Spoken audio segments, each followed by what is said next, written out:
Chapter 11:11. Your Majesty, what do you mean by my academy?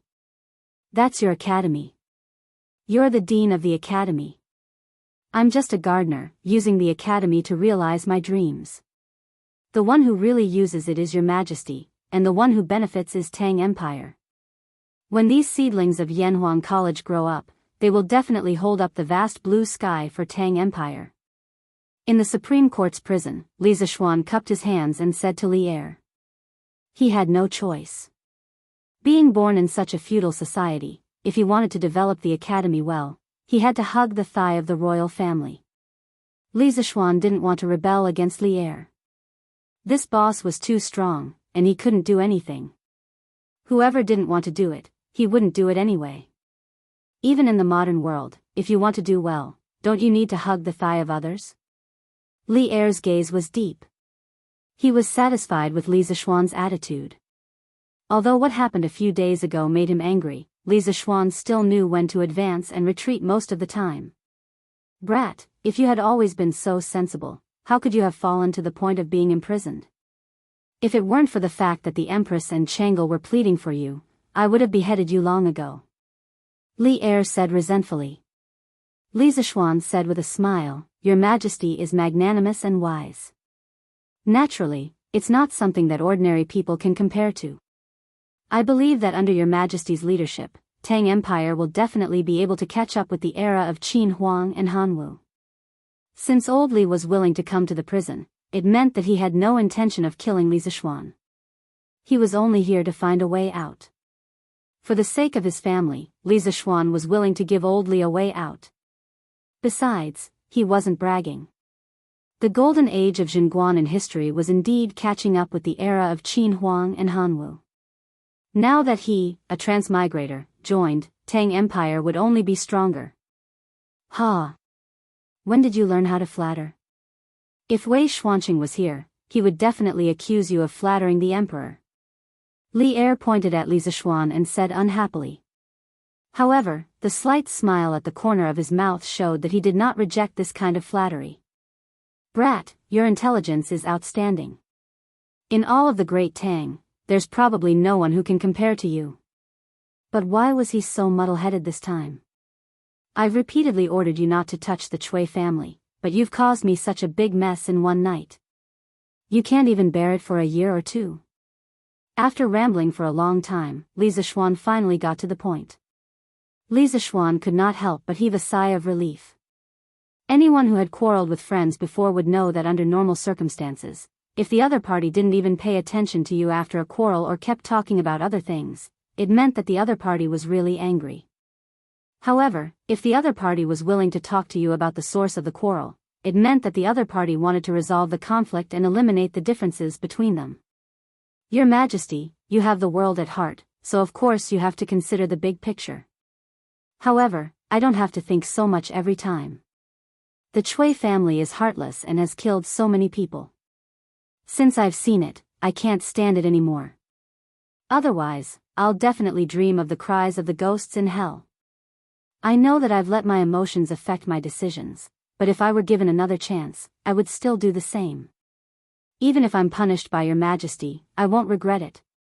Li Er fell silent. For some reason, he suddenly recalled what Empress Jiangsun had said to him last night, Your Majesty. The Marquis of Yong, and inciting the anger of the people to destroy the Cui family was indeed a little impulsive. However, I don't believe that with the Marquis of Yong and's intelligence, he wouldn't have not thought of the severe consequences. However, he still did it in the end. This shows that he dares to love and hates evil. He isn't an ambitious and scheming person. Thus, I believe that Your Majesty's worries are unnecessary. The Great Tang needs a righteous hero like the Marquis of Yong, and Your Majesty also needs a loyal and capable official like the Marquis of Yong, and moreover, the Marquis of Yong and's own initiative to bind himself to the Court of Judicial Review was for Your Majesty's sake. He knew that with his current reputation among the people, if Your Majesty were to punish him, Your Majesty's reputation among the people would definitely be affected. With such a straightforward official, I don't wish for Your Majesty to make the wrong decision because of some groundless suspicions. I implore Your Majesty to reconsider. After a long silence, Li Er finally recovered from his contemplation. He inwardly breathed a sigh of relief, but at the same time, he also felt an inexplicable sense of loss. He looked at Li Zishuan with a complicated gaze and said, "The Chui family is truly abominable, but you, a brat, inciting the people to riot is also unforgivable. If not for the imperial court doing its best to clean up your mess, Chang, and would have been thrown into chaos in the next few days. Seeing that you were able to reflect on your actions in the last few days, we will punish you with 2 months of seclusion. While you're at it, you have to submit a letter of self-reflection within 3 days." Hearing the light punishment of 2 months of seclusion, Li Zishuan couldn't help but rejoice, thinking that old Li was finally willing to let this matter pass. However, when he heard the letter of self-reflection, Li Zishuan's eyes widened and his forehead was covered in black lines. "What's wrong? You're not willing to write? That's fine too."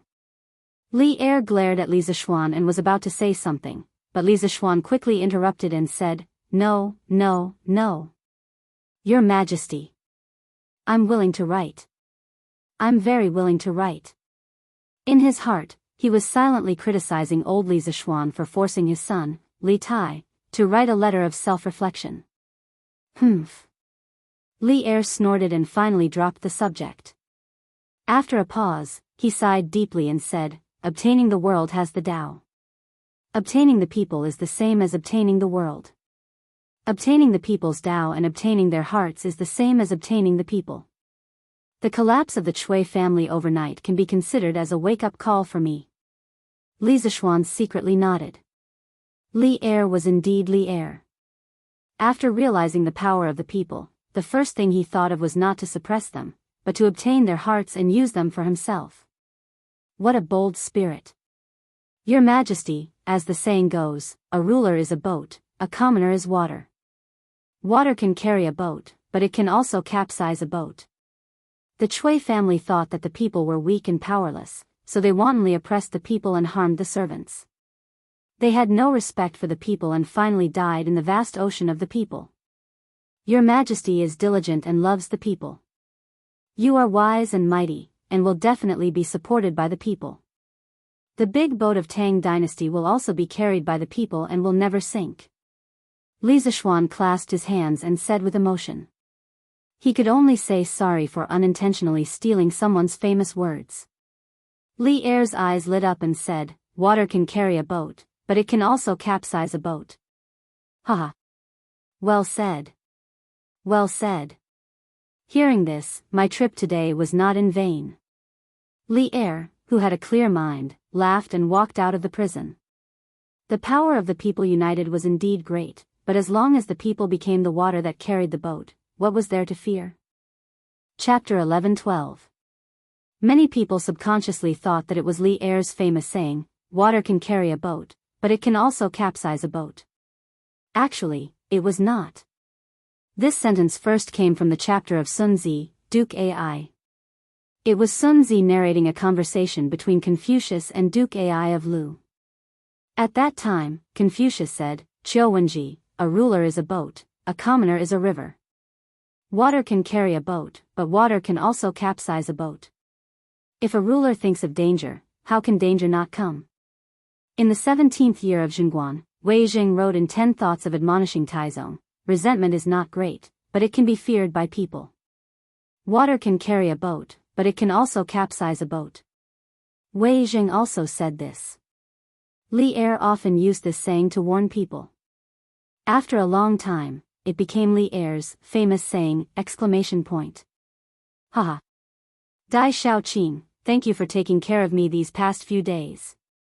After Li Er left, Li Zishuan patted his butt and also left. If he did not leave, was he going to stay here to celebrate the new year? Under Zhao Ci's lead, he left the prison cell.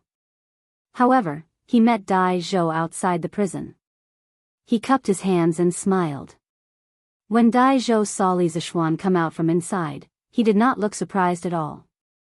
Obviously, he had already guessed that this would be the result. "Marquis, you're too polite. I won't tell Marquis to come again when you're free." It was rare that Dai Zhou actually knew how to joke. Li Zishuan laughed loudly 3 times before taking his leave. Zhao Si reluctantly watched Li Zishuan leave. In his heart, he felt that it was a pity that there would no longer be that kind of gamble where one investment, 100 times the return. However, Dai Zhou's next sentence made his eyeballs fall to the ground. Li Zishuan also almost fell to the ground. Hey! Marquis! You still haven't paid the previous 1,000 coins. Yongla Lane, Li Mansion. In the past, this place was filled with laughter, warmth, and harmony. However, recently, this place suddenly became silent. The mischievous Lana no longer went to play with her friends. She only leaned on the big stone lion outside the mansion and looked at the end of the lane, hoping that someone would come back soon. Although Madame Li was very worried, she could not show it in front of Yi Guochong and old Madame Yi. She could only force a smile. Han Yushi usually appeared to be very strong on the surface, but only Xiao He and Xiao Shi knew that every night, there would always be faint sobbing sounds coming from the bedroom. Although Li Jingma looked calm on the surface, he kept thinking about his son in his heart. He was very irritated. The servants of the Li residence felt the heavy atmosphere and worked even harder. Although they were wondering why Li Zishuan hadn't been home for the past few days, no one dared to ask. They could only pray in their hearts that their young master would be safe and sound. Because Li heir and Li is Li heir she. They were bound together for good or ill. 1 day, 2 days, 3 days, 4 days. This was the 4th day since Lana leaned on the stone lion and waited for Li Zishuan to come back. The stone lion was very cold in winter. However, the little girl was wearing layers of cotton clothes. She was like a stupid penguin. She did not feel cold leaning on the stone lion. Instead, she could relieve the tiredness of her feet. Lana, who had been disappointed for 3 days, did not have much hope today. She stared at the lane for a while. When she still did not see Li Zishuan, she pouted and looked up gloomily to read the magpies in the book. Magpies were resident birds in China. They would not move to the south to survive the winter. During the winter, they would often feed on a large number of animal carcasses. Sometimes, they would even tail the predators and pick up the leftovers. Today, on the ginkgo tree in front of the Li residence, there were 4 to 5 magpies chirping noisily. At Lan Er's age, she was at the age where she liked to play. She watched the magpies frolicking for a while and couldn't help but be engrossed in it. She didn't even notice that someone had walked past her. Hee hee. It's so cold. Lana, why aren't you in the house enjoying the heater? What are you doing out here? A familiar voice, a familiar loving tone. Lana was stunned. She looked in front and saw Li Zishuan standing in front of her with a smile. Surprise. Excitement. Grievance. Wow. Brother. You're back. Sob sob. Brother, you're finally back. Lana missed you so much. Lan rushed forward and hugged Li Zishuan tightly. She pressed her face against the latter's stomach, laughing and crying at the same time. Yo! Isn't this the Duke of Yonghan? I haven't seen him for a few days. Yeah. It seems that ever since the Chui family fell, the Duke of Yonghan has not appeared in Yongla Lane. Maybe the Duke of Yonghan went to do something else. A few people in Yongla Lane happened to pass by. When they saw Li Zishuan, they could not help but be surprised. They discussed in private. Seeing this, Li Zishuan quickly patted Lana's little head and said, hee hee. Brother misses Lana too. Let's go. Let's talk at home. Ugh. Brother, how many days has it been since you last bathed? You stink. Lana suddenly covered her nose and screamed as she retreated far away. Li Zishuan's face darkened. He almost vomited blood. When he entered the residence, his father, mother, maternal grandfather, maternal grandmother, and his own daughter-in-law naturally came forward to express their condolences one by one. Even Yi Fashion, a taciturn person, came forward to say, cousin is fine now. This child had been helping out at the Warm Tang Foundation for a while. Later, when Li Qingxian sent some people from the eastern palace over, Yi Fashion saw that there was no shortage of manpower and returned. Hee. Today is a joyous occasion. Wang Zhong, tell the kitchen to prepare a big banquet. Everyone in the residence will have good meat and good wine at noon. The simplest way to express happiness was to share it with others. Li Jingma ordered simply. Yes. Old master. Wang Zhong relayed the news with a smile. Instantly, the servants were all jubilant. Not only because there was good wine and good meat, but more importantly, because their backbone had returned. That joyous and warm Li residence had also returned. The news that Li Zishuan had personally come to the Supreme Court's prison and pardoned Li Zishuan quickly spread through the upper circles of Chang'an. This time, when Li Zishuan had voluntarily gone to prison, everyone in the imperial court had remained silent. This was because the problem of the people's hearts was too big. If it was not handled properly, it would bring trouble to oneself. Those who wanted to impeach Li Zishuan saw that the 1,000-year-old families had fallen under Li Zishuan's feet, and a layer of sweat had formed on their backs. Who would dare to impeach Li Zishuan? Troll Wei was not afraid of Li Zishuan's revenge. However, most of Li Zishuan's actions were commendable. He even secretly supported Li Zishuan in his heart to get rid of the Cui family. Why would he impeach Li Zishuan? As for the officials close to Li Zishuan, they all knew that the more coldly this matter was handled, the better it would be for Li Zishuan. Therefore, they did not prematurely plead for leniency. However, after only 3 days, Li Zishuan had personally come to the prison cell and released Li Zishuan. This greatly exceeded everyone's expectations. At the same time, Li Zishuan's imperial favor had once again refreshed everyone's understanding of him. Chapter 11-13. At the Qing estate. Qing Yaojin, Yuqi Jingda, Qin Xiong, Li Jing, and Niu Jinda were all gathered around a stove to eat hot pot.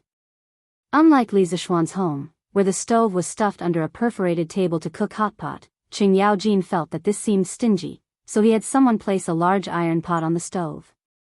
The group of people gathered around the iron pot to eat, each person having a small table with cut vegetables and sauces on it. It could be said that it was both lively and warm to eat. Haha. I told you that this kid would be fine. Once His Majesty's anger subsides, he'll naturally be released. Halfway through the meal, Qing Yaojin laughed heartily as they talked about Li Zishuan. Pfft. I wonder who was it a few days ago who was like an ant that had stirred up trouble, rushing to find His Majesty to reason with him. If second brother Qin hadn't held him back, who knows how many times His Majesty would have quarreled with him these past few days. Yuqi Jingda dipped his chopsticks into a large mouthful of mutton, dipped it in sauce, and happily ate a mouthful. He then took a sip of wine as he mocked. Speaking of which, right now, he was already infatuated with the way mutton was eaten. Recently, the servants in Yuqi Fu would often see their lei enter the kitchen, peng, peng, peng. Immediately after, they would see Yuqi Jingda carry out a plate of bright red mutton rolls. Only the heavens knew that the mighty Duke of Yi, the Right Martial Marquis Great General, and a martial arts grandmaster expert would actually do the business of cutting vegetables. If people from other countries heard this, they would mistakenly think that the Great Tang lacked chefs. The Great Tang truly did lack chefs, martial arts grandmaster chefs, chefs with superb knife techniques. Humph. Old Black, shut up. We still haven't settled accounts with you for this matter. Since you knew in advance that little Xian was going to make a move on the Cui clan, why didn't you tell us, old fellows? Do you think that our ranks aren't as high as yours and that we can't help you? Or do you think that our old arms and legs aren't as good as your martial arts? When Qing Yaojin heard that, he slammed the table and exploded. They only realized after the fact that Yuqi Jingda had long predicted that Li Zishuan would move against the Cui family, and even help Li Zishuan secretly add fuel to the fire. Otherwise, how could they explain the 300 crossbowmen and a large number of martial marquises lying in ambush at the Right Marquis mansion that night? Qing Yaojin's words couldn't be said to not be poisonous. Yuqi Jingda's old face darkened even more. If he said something wrong, he would offend everyone in this room. Pa! Yuqi Jingda slapped the table and said angrily, Madman Cheng, don't you dare slander this old man. Even if you knew in advance, what can you do to help little Xian? The Chui family has a deep foundation, and it's impossible to defeat them with ordinary methods. Madman Sheng, if you knew about this in advance, it would only spoil the situation. Besides, this old man didn't expect Xiao Xian to take action so quickly. However, the reason why Xiao Xian was able to succeed this time was because he launched an attack on the Chui family at lightning speed. Otherwise, when His Majesty or the Chui family reacted, he wouldn't have another chance. Humph. Twisting words and forcing logic. Qing Yaojin refused to accept this and wanted to continue arguing, but he was interrupted by Qin Xiong. He. Jingda's words are reasonable. Since the Chui family has been destroyed and Xiao Xian has been released from prison, there's no point in talking about these things. Eat hot pot. Eat hot pot. Haha. Second brother Qin is right. Eat hot pot. Haha. This thing tastes really good. Niu Jinda laughed loudly. Afternoon. Li Zishuan, who was reflecting on his mistakes behind closed doors, at home, was waiting for Li Qingxian and Changle to arrive. The brother and sister pair came in a carriage, specially coming to visit Li Zishuan. Xiao Xian, why do I feel that the heating in your house is warmer than in the Eastern Palace? Li Qingxian asked in surprise as soon as he entered the house. The recent changes in Chang'an City did not affect the progress of the heating in the palace at all.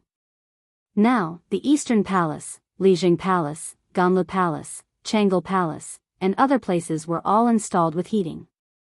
This thing could not be removed if one was used to it. Therefore, Li Qingxian had people install heating in Taiji Palace, which was the place where all the officials held morning court every day. This way, all the civil and military officials in the imperial court could enjoy the treatment of heating in their spare time. Li Zishuan smiled slightly and said, Hee. How can the size of this house compare to your Eastern Palace? Qingxian, if you want to be warm, you have to install at least 3 times the amount of heating in the Eastern Palace, right? The imperial palace buildings were much larger than ordinary houses in terms of length, width, and height. Under the same environment, if the palace wanted to be warm, it naturally had to install more heating. Li Qingxian patted his head and said in realization, yes. That's true. When I go back today, I'll have the craftsmen quickly modify it. Li Zishuan smiled and looked at Changle. He asked, Changle, when it's winter, the air outside is cold. You have qi disease, so it's best if you don't go out as much as possible. Also, you have to install more heating in your bedroom as much as possible. This can reduce the chances of you getting sick. Ever since Changle entered the house, her eyes could not move away from Li Zishuan. However, she was also afraid that Li Zishuan would notice her abnormal state. Therefore, she only occasionally looked at Li Zishuan so that no one could sense her thoughts. At this moment, when she heard Li Zishuan suddenly call her name, she was first shocked and then said, Thank you, Brother Xiao Xian, for your concern. However, Changle's palace has always been warm. Li Zishuan nodded. He suddenly thought of something and asked, Changle, have you been practicing the Taiji fist that Yushi taught you? Changle nodded crisply and said, Yes. Changle has been practicing, and I feel much better than last year. Brother Xiao Xian, do you want to see? Li Zishuan's forehead was full of black lines. Li Zishuan hurriedly shook his head and said, No. Changle, you've been practicing. Although this boxing technique may not be useful for your qi disease, it's still very beneficial for strengthening your body. What a joke. How many people could bear to see the princess of the Tang Empire practicing Taiji fist for you? Moreover, Li Qingxian was sitting next to her. Oh. Changle was slightly disappointed. She really felt that her Taiji fist was good and wanted to show it. However, with her special status, it was indeed inappropriate to show it in this kind of situation. Glancing at Li Zishuan's handsome face, Changle suddenly said, Brother Xiao Xian, next time don't quarrel with my father, okay? When you quarrel, Changle doesn't know who to help. Changle, don't talk nonsense. Li Qingxian hurriedly patted his sister's arm and said. Li Zishuan was startled and then said with a wry smile, Tranquil, people are born in this world. Sometimes, they can't help themselves, and sometimes, they can't help themselves. However, I'm still very grateful that you and Qingxian spoke up for me in front of His Majesty 2 days ago. Otherwise, how could I have gotten out of prison so quickly? Chapter 11:14. How could one not be attacked when one was in the pugilistic world? Where there were people, there would be pugilistic world. Where there was pugilistic world, there would naturally be conflicts. Li Zishuan didn't want to have a conflict with Old Li, but many things couldn't be changed according to his subjective will. Inside the Li residence. Hearing Li Zishuan's bitter laughter, Tranquil frowned. After thinking for a while, she said something that made one not know whether to laugh or cry. All right then. But Brother Xiao Xian, the next time you have a conflict with my father, remember to tell us in advance. That way, Brother Crown Prince and I can think of an excuse in advance and intercede for you in front of my father. Li Qingxian was speechless. Was his sister siding with her own family or someone else's family? Ahem. Tranquil, it's getting late. Let's go back. Otherwise, father and mother will be worried. He was determined not to stay here any longer. Otherwise, his sister might say something scary later. Although he wanted to stay and chat with Li Zishuan, he felt that the way Tranquil looked at Li Zishuan wasn't right. Brother Crown Prince, it's not even 5 p.m. yet. How is it too late? You haven't seen Brother Xiao Xian for so long. Don't you want to catch up with him? Tranquil looked at the sky and said unwillingly. Li Qingxian almost vomited blood. He thought to himself, you're the one who wants to catch up, okay? Why do you have to drag me into it? Although he thought so, he couldn't say it out loud. After all, in front of outsiders, he had to leave some face for his sister, right? Tranquil is right. I do have a lot of things to talk to Xiao Xian about. Then let's stay for another half an hour. Li Qingxian had no choice but to compromise. Li Zishuan couldn't help but feel happy.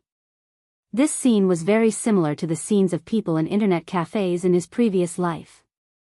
Manager, give machine number 5 another 2 hours.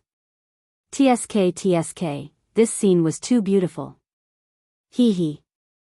Tranquil looked at Li Zishuan gratefully. Then, she said to Li Zishuan, right. Brother Xiao Xian. The song, Dedication of Love, that was sung in Chang and City last time was composed by you, right? Li Zishuan nodded and said, yes. It's me. Why? Tranquil's eyes were twinkling, wow. Was it really composed by you? This song is so nice. The rhythm and lyrics were very different from the previous songs, but it was still very nice to listen to. I didn't expect Big Brother Little Xian to be proficient in music as well. Coincidentally, at this moment, Han Yushi brought over 3 cups of steaming hot tea and greeted with a smile, come. The weather is dry. Your Highnesses, have a cup of tea and moisten your throats. Husband. Drink some water. Xian's Li Qingxian and Tranquil hurriedly got up to thank her. Tranquil walked over and held Han Yushi's hand affectionately. How many times have I told you? Sister Yushi, you can just call me Tranquil. Why are you still so polite? The corner of Li Qingxian's mouth twitched when he saw this. He didn't know why his younger sister, who had always been quiet and gentle, behaved so familiarly here as though she was in her own home. Perhaps this was the uniqueness of Li Zishuan's home. Everyone here was very happy, and the atmosphere was always very warm. Hee. Blame me. Tranquil, drink your tea. Han Yushi didn't dwell on this small issue. She laughed and said, what were you talking about earlier? When I came in, I saw you chatting so happily. Oh. We were talking about the song, Dedication of Love, that was widely sung in Chang and City a while ago. Brother Xiao Xian is so awesome. He's good at studying, good at martial arts, and even knows how to compose songs. Sister Yushi, you're so lucky. Tranquil held the teacup and said with sparkling eyes. Han Yushi looked at Li Zishuan with jealousy. She also admitted that dedication of love was indeed nice, but the person Li Zishuan taught was not her, but the top courtesan of 100 Flowers Tower, Fang Fian. Although she didn't say it out loud, she couldn't help but feel a little sour in her heart. Stop praising me, Tranquil. If you continue, Brother Xiao Xian will go to heaven. The corners of Han Yushi's mouth held a smile as she spoke. Pfft. Tranquil smiled and said, "It's not as serious as you say, Sister Yushi. By the way, Brother Xiao Xian, it's going to be the new year soon. Do you have any new songs recently? It'll be lively then." A New Year song? Li Zishuan was stunned. Anti-songs, good luck, I wish you good luck, echoed in his mind. He hurriedly shook his head. Wasn't it a little too out of place to create this song in ancient times?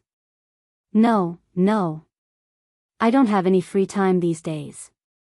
How would I have time to think about this? Oh. Tranquil replied with a slightly disappointed oh. Li Qingxian then asked, Xiao Xian, speaking of the new year, Curious Pavilion Workshop has made a lot of money this year. And I didn't expect that there would be so many big deals as the new year is approaching. This is a good sign. Curious Pavilion will definitely be more glorious in the coming year. Li Qingxian had shares in Curious Pavilion, as well as Tranquil. So when he saw that Curious Pavilion had made a lot of money in the past year, Li Qingxian was so happy that he couldn't close his mouth. So many big deals recently? What kind of deals? Why didn't I know? Li Zishuan listened to the end, but he was puzzled. Husband, it's like this. Han Yushi hurriedly took over and said, 2 days ago, Faubert came to our house to look for you, but you weren't there at the time. I asked Faubert what happened, and Faubert said that he didn't know why the news of the heaters suddenly spread. Many people went to the workshop and asked Faubert to customize a set of heaters for their house. The price was negotiable. Many of them represented the officials of the imperial court. Faubert didn't want to offend them, so he came to ask for your opinion. Then, wife, did you agree? Li Zishuan asked.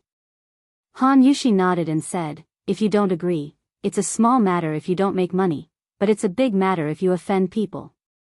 Since our house is open to doing business, there's no need to offend people because of such a small matter.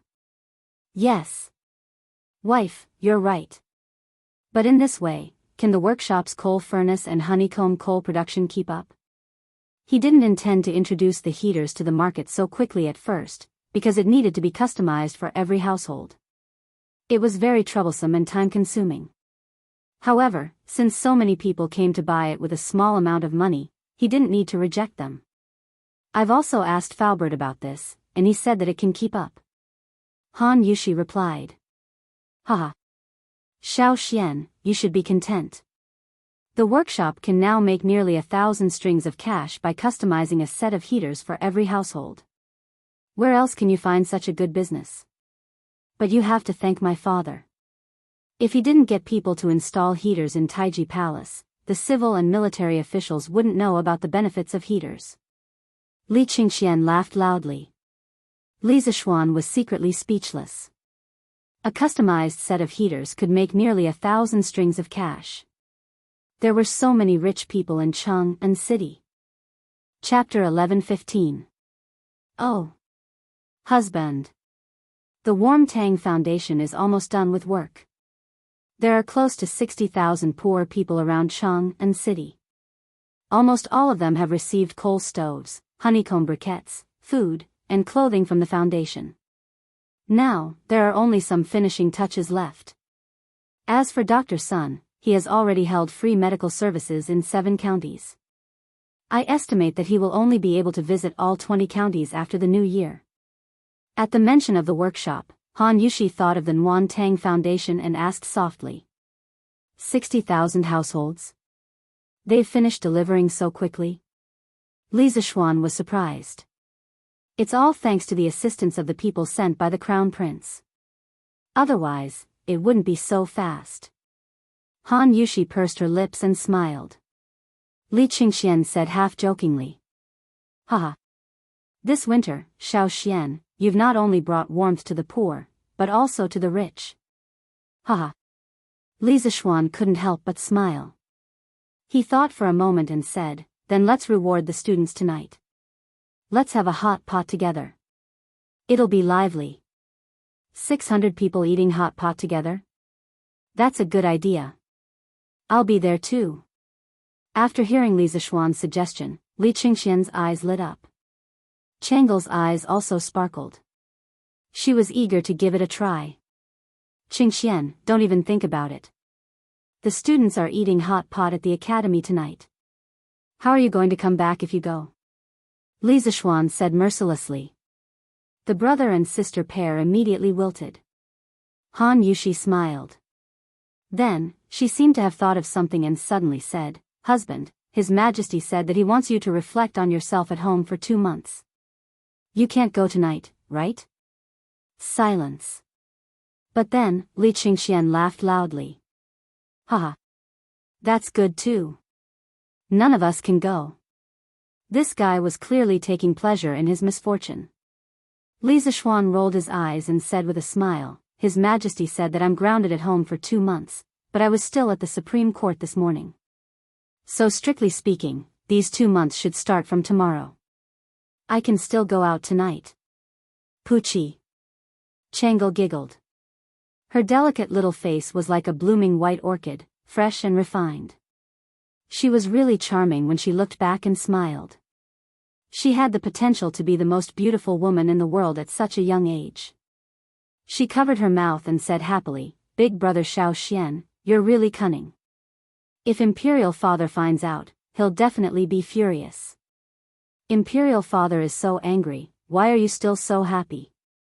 Of course, this was only what Li Qingxian thought in his heart, and he wouldn't voice it out at a time like this. At this moment, he first glanced at Changle and then looked at Li Zishuan. Little Xian, you're clearly twisting words and forcing logic. If my Imperial Father knew about this, he would definitely come looking for trouble with you. I think you'd better not go. It's just hot pot. Han Yushi nodded, indicating that she agreed with Li Qingxian's words. Since ancient times, the words of the emperor had always been of great weight. There was basically no official like Li Zishuan who didn't take the emperor's words seriously and always wanted to take advantage of loopholes. Han Yushi felt that if this went on, it wouldn't be good if Li Zishuan came to settle accounts at an opportune time. Li Zishuan glanced at Li Qingxian in annoyance.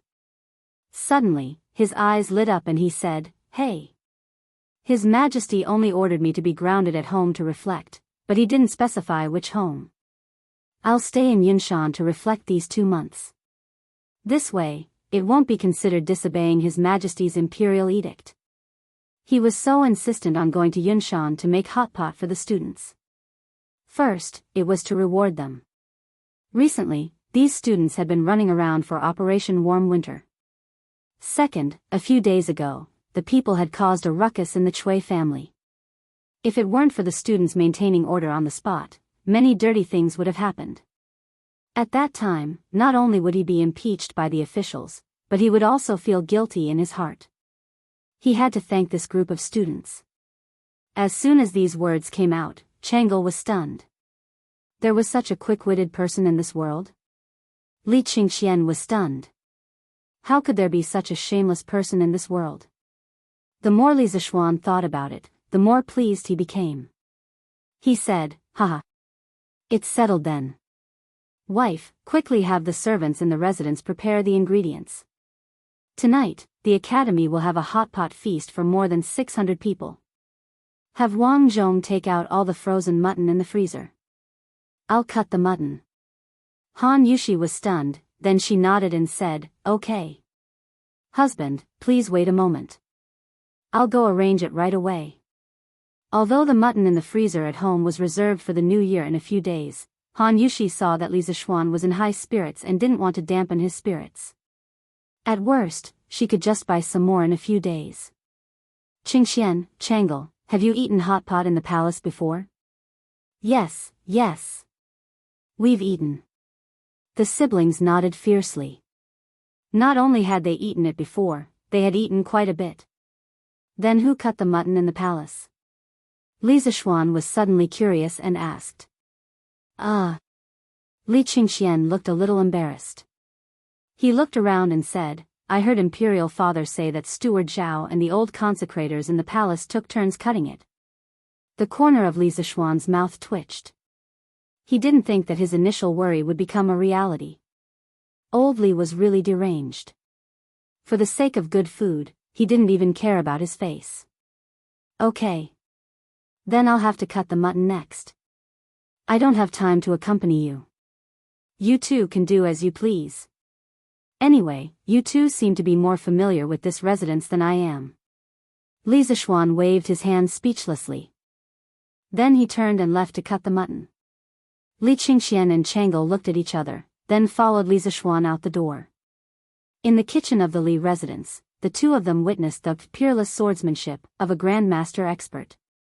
Only then did they understand why the mutton they ate in the past had to be cut by Zhao Song or the imperial consecrators personally. It was because ordinary people couldn't possibly have such amazing and dazzling swordsmanship. After admiring Li Zishuan's peerless swordsmanship for a while, Li Qingxian saw that it was getting late. He quickly pulled Tranquil back to the palace. Everyone in the Li residence was busy. Madame Li and Li Jingma didn't have any objections to Li Zishuan treating the students to hot pot. In their opinion, their son had just been released from prison and should be celebrated. However, they were a little dissatisfied that Li Zishuan was going to Yunshan to do closed-door cultivation. It was almost the new year, and Li Zishuan was obviously going to Yunshan for the new year. However, the old couple still couldn't bear to leave their home in Chang'an City. However, these were all trivial matters. With Madame Li's love for her son, she was naturally obedient. As for Li Jingma, what choice did he have?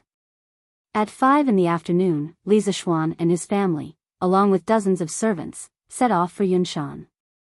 Li Zishuan planned to give up 2 villas in Yunshan for his parents, as well as the Yi families Yi Guochong and old Madame Yi to temporarily live in.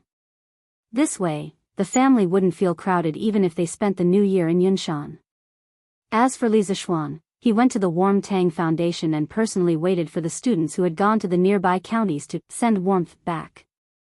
Chapter 11:16. Master. Yamacho, you're here. When Li Zishuan arrived at the Warm Tang Foundation, there were a few people lining up outside to donate money. In the courtyard, Iron Egg and Meng Wenhao led the 3rd Brigade to help with the donation collection. Seeing Li Zishuan, who had disappeared for many days, suddenly appear, Iron Egg and Meng Wenhao put down their work and came over to greet him with a surprised expression. How are you? Have you been busy recently? Li Zishuan asked with a smile. Meng Wenhao looked at Li Zishuan from head to toe and asked instead of answering, Yamacho, I haven't seen you recently. Are you alright? Iron Egg also looked over with a worried expression. Although he didn't know the inside story, he had vaguely sensed that something was wrong in the past 2 days. What could have happened to me? I've just been busy with writing books recently. Don't worry about it. Li Zishuan waved his hand and said lightly. Yamacho, you've really been writing books recently? What do you mean by really?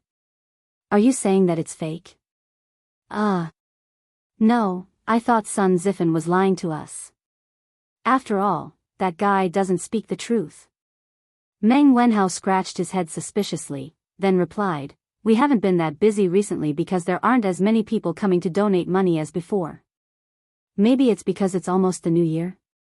The people are busy stocking up on New Year goods now. After the initial madness of the donation storm caused by the Warm Tang Foundation, people had gradually returned to rationality. Now, people had started to treat the foundation as a place of spiritual sustenance, such as a temple or a Taoist temple. If they wanted to do good, they would come here to donate money. Not only could they accumulate merit, but they could also seek peace of mind. Are there fewer people donating money? Li Zishuan muttered thoughtfully in a low voice. After a while, he asked again, Are there statistics of the foundation's donation consumption these days? It's done. Meng Wenhao nodded. He ran into the room and took out an account book. After turning to one of the pages, he said, "The Academy's Operation Warm Winter has consumed a total of 43,512 strings of cash so far. As for Dr. Sun, because he needs to consume a lot of herbs every day, he has consumed a total of 5,074 strings of cash. So the total is 93,586 strings of cash. These accounts have already been calculated by all the members of the 3rd Brigade. More than 90,000 strings of cash. Thank goodness. Even if Sun Simiao were to provide free medical services in all the counties around Chang and city, the total cost would only be around 200,000 strings of cash. The Foundation can still afford it." Li Zishuan thought for a while and sighed. "When will the rest return?" Li Zishuan asked again. Iron Egg glanced at the door. "Should be soon." Coincidentally, at this moment, the sound of footsteps came from outside the door. There were also some youths talking and laughing. "Haha. We're really lucky today to have met such a big rabbit. TSK, let's sneak to the west of the academy and roast the rabbit tonight. Hee hee. That's a good idea. The roast chicken from last time really makes me miss it. TSK. These 2 rabbit legs are mine. I was the one who injured the rabbit. Otherwise, you wouldn't have been able to catch up with Chu Mo. Bullsh *T. Even if you weren't there, I could still catch up with him." Needless to say, these were the bastards who had sneaked out of the academy to steal chickens during the military training. Li Zishuan's old face darkened. He secretly thought that this bunch of brats really didn't learn their lesson. They wanted to sneak out of the academy at night to barbecue again. Most importantly, these bastards didn't even call him along when they went out to barbecue. He couldn't tolerate this. Ahem. In order to show his presence, Li Zishuan put his hands behind his back and coughed a few times with a serious face. "Gosh. Shao. Yamacho is here too." Ching Chimo felt that the cough was somewhat familiar and looked towards the source of the sound. When he saw Li Zishuan standing in the middle of the courtyard, he was stunned. Yamacho, are you okay? Are you done with your work?" Sun Zifen was just about to say, "Are you okay?" when he suddenly realized and quickly changed his words. "Ha!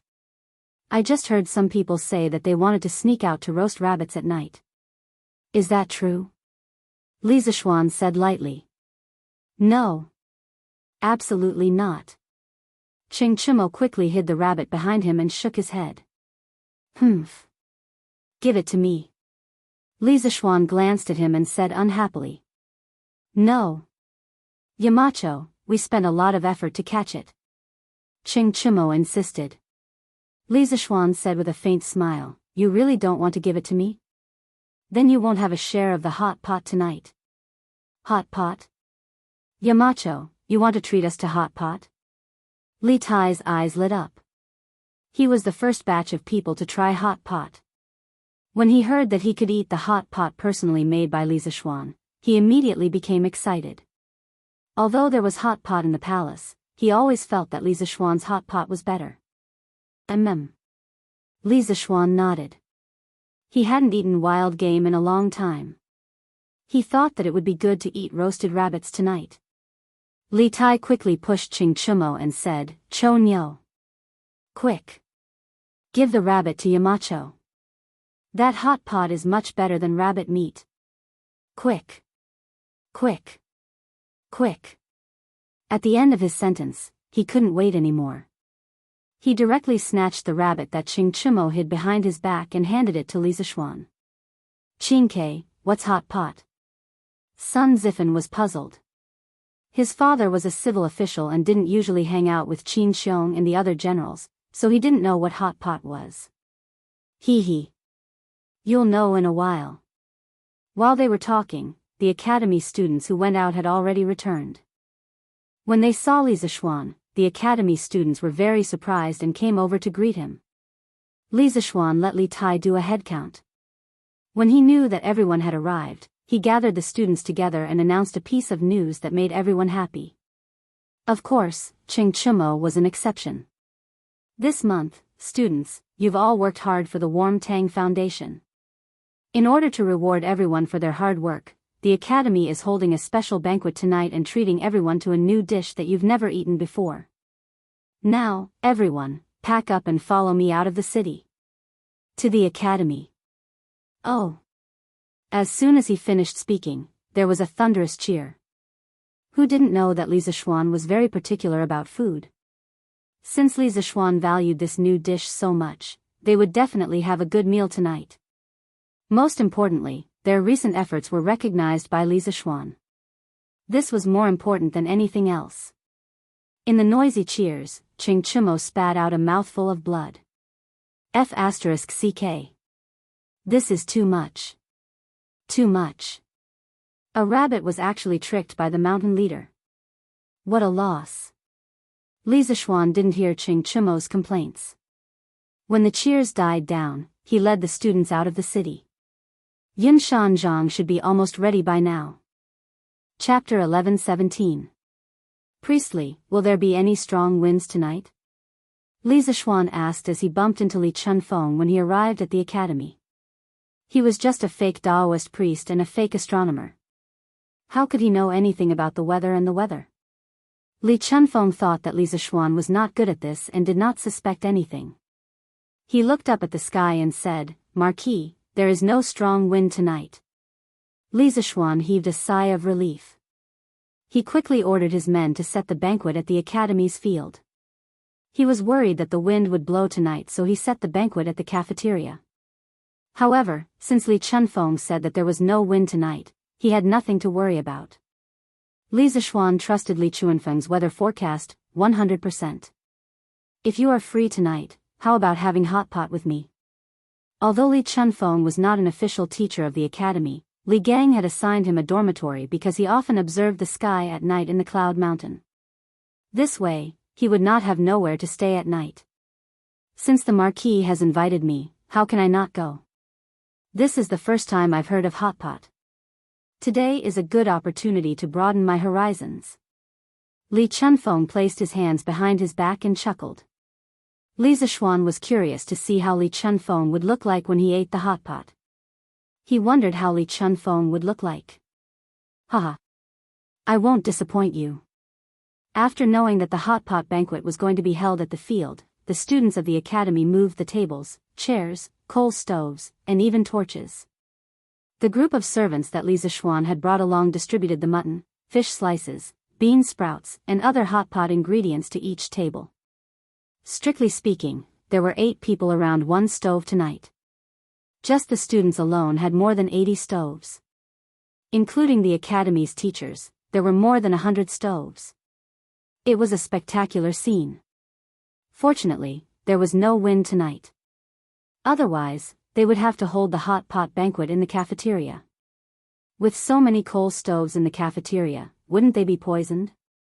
With all the ingredients on the table, there was no opening speech. Li Zishuan only shouted, "Let's eat." Then, the students and teachers around the stove began to dig in. In the beginning, only Li Zishuan, Li Tai, Ching Chimo, Qin Huayu, Yuqi Baolin, and the others were eating. This was because the others didn't know how to eat the raw ingredients around them. Fortunately, humans were very good at imitating. When the people nearby saw how Li Zishuan, Li Tai, and the others ate, they all followed suit. They began to dip the ingredients in the pot and dip them in the sauce to eat. It was like a stone falling into a lake. In the beginning, only the area near the point of impact was affected by the ripples, but as the ripples spread, the water surface further away would also be affected. Not long after, word spread from 1 to 10, and from 10 to 100. Basically, all the teachers and students on the field knew how to eat the so-called hot pot. Oh.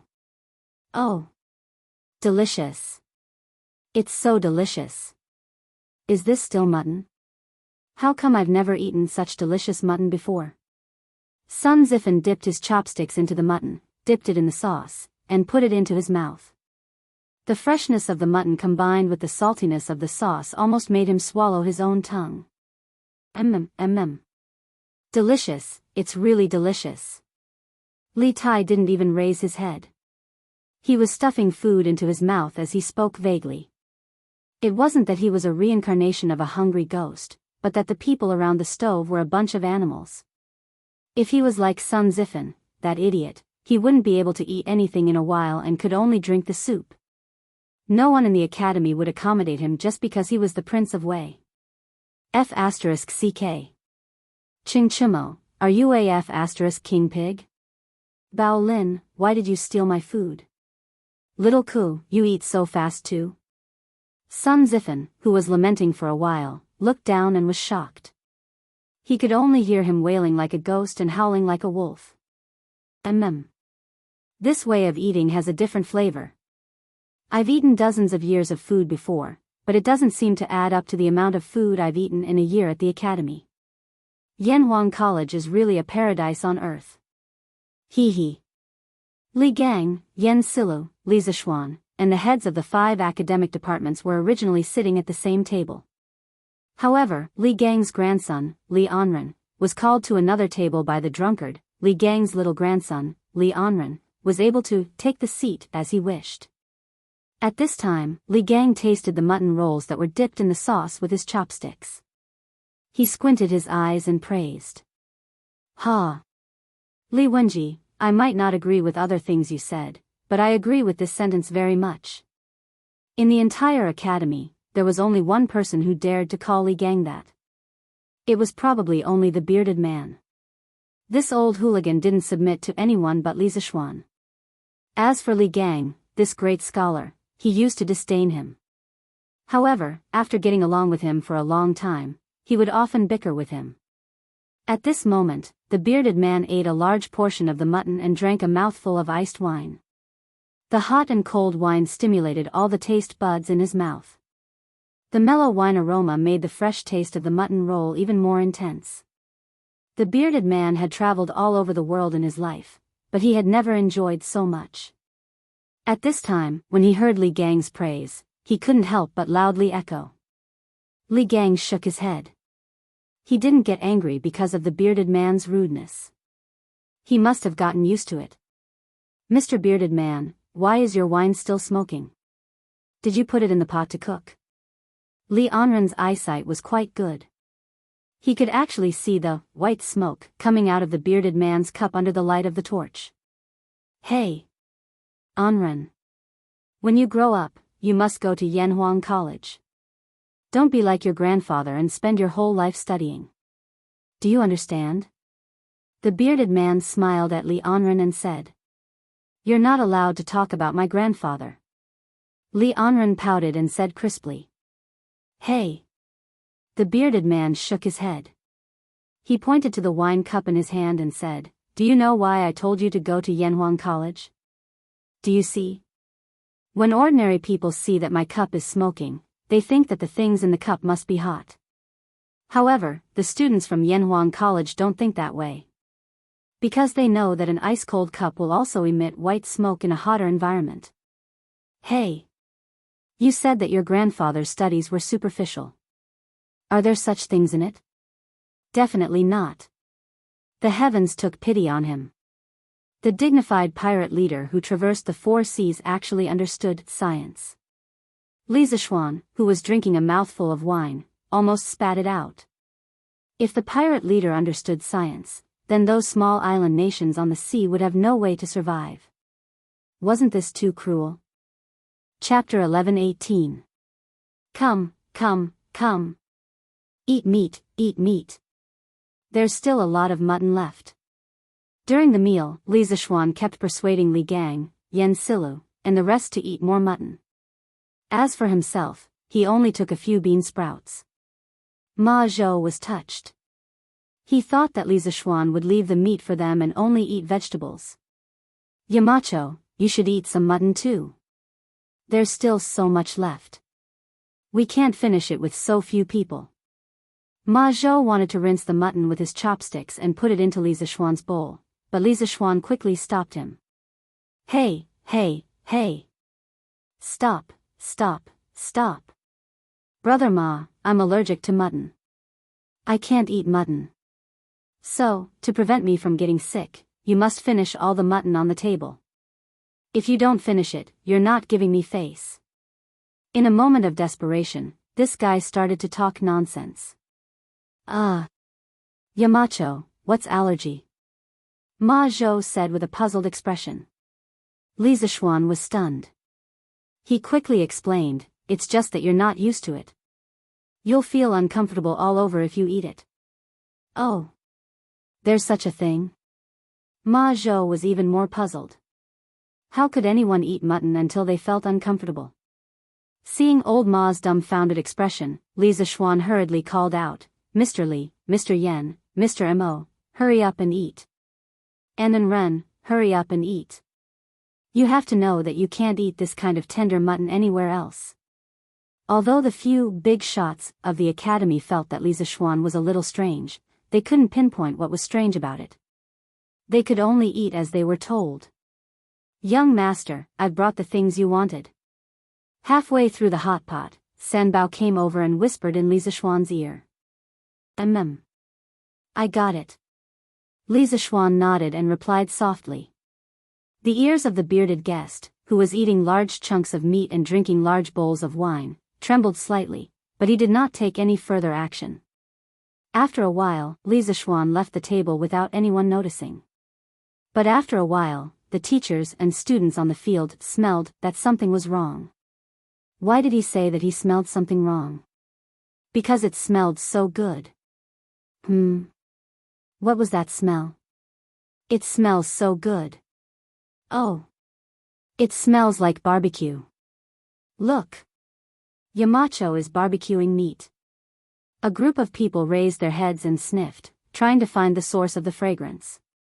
Someone shouted, and everyone's eyes instantly turned to Li Zishuan. Li Zishuan was leisurely barbecuing a rabbit on a square grill. He kept turning it while sprinkling salt, pepper, cumin, and other condiments on it. The rabbit's body was already golden brown, and drops of oil dripped from it from time to time, making sizzling sounds when they landed on the flames. Just looking at this rabbit was enough to whet one's appetite, not to mention the waves of fragrance that were constantly wafting in this direction. The teachers and students on the field all looked eagerly at Li Zishuan. F***CK. That's my rabbit. Burp. Ching Chimo sighed and couldn't help but burp. Who asked him to eat too quickly just now? He was completely full now. The greatest helplessness in life was when one's stomach was full when one encountered delicious food, barbecued rabbit. Yamacho is barbecuing a rabbit. It smells so good. I didn't expect a barbecued rabbit to be so fragrant. Burp. It smells so good, but I'm so full. Barbecued meat was actually not a patent of modern people.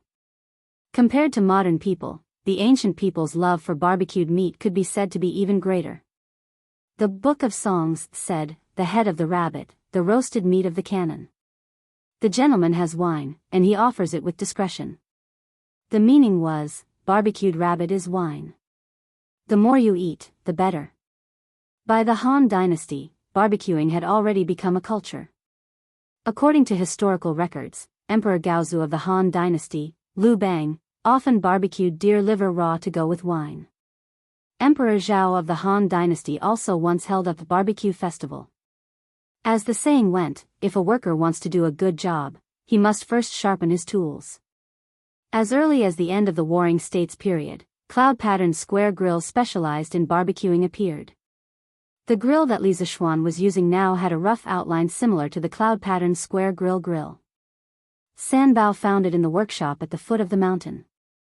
Although the barbecued rabbit was fragrant, the students' stomachs were already full. They could only snort the rabbit. TSK. It should be about time. Under the watchful eyes of the crowd, Li Zishuan put the rabbit meat to his nose and took a sniff. He clicked his tongue and sighed. Everyone's face was full of black lines. They secretly thought that their Yamacho was too despicable. They clearly had better food, but they left it for last. Eat. Why are you all looking at me? Hurry up and eat. Whoever has leftovers on the table tonight will have to wash all the dishes today. Li Zishuan pointed at Ching Chimo's table and said loudly. All the students were shocked. What a joke, how many bowls and chopsticks were there? Wouldn't it be tiring to wash all of them? So, F***ck.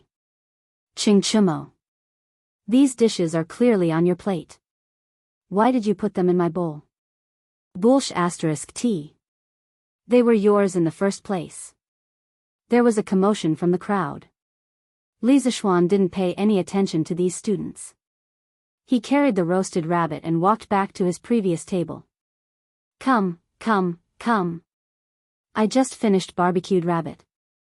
Mr. Li, Mr. Yen, Mr. Mo, Mr. Su, Mr. Xiao, Brother Ma, do you all want some? Li Zishuan put the rabbit on an iron plate and took out a dagger from somewhere. He smiled and said to the people around the stove. Yamacho. You're really, I'm not eating anymore. I really can't eat anymore. Ma Zhou wanted to say that Li Zishuan was despicable, but halfway through, he couldn't help but burp.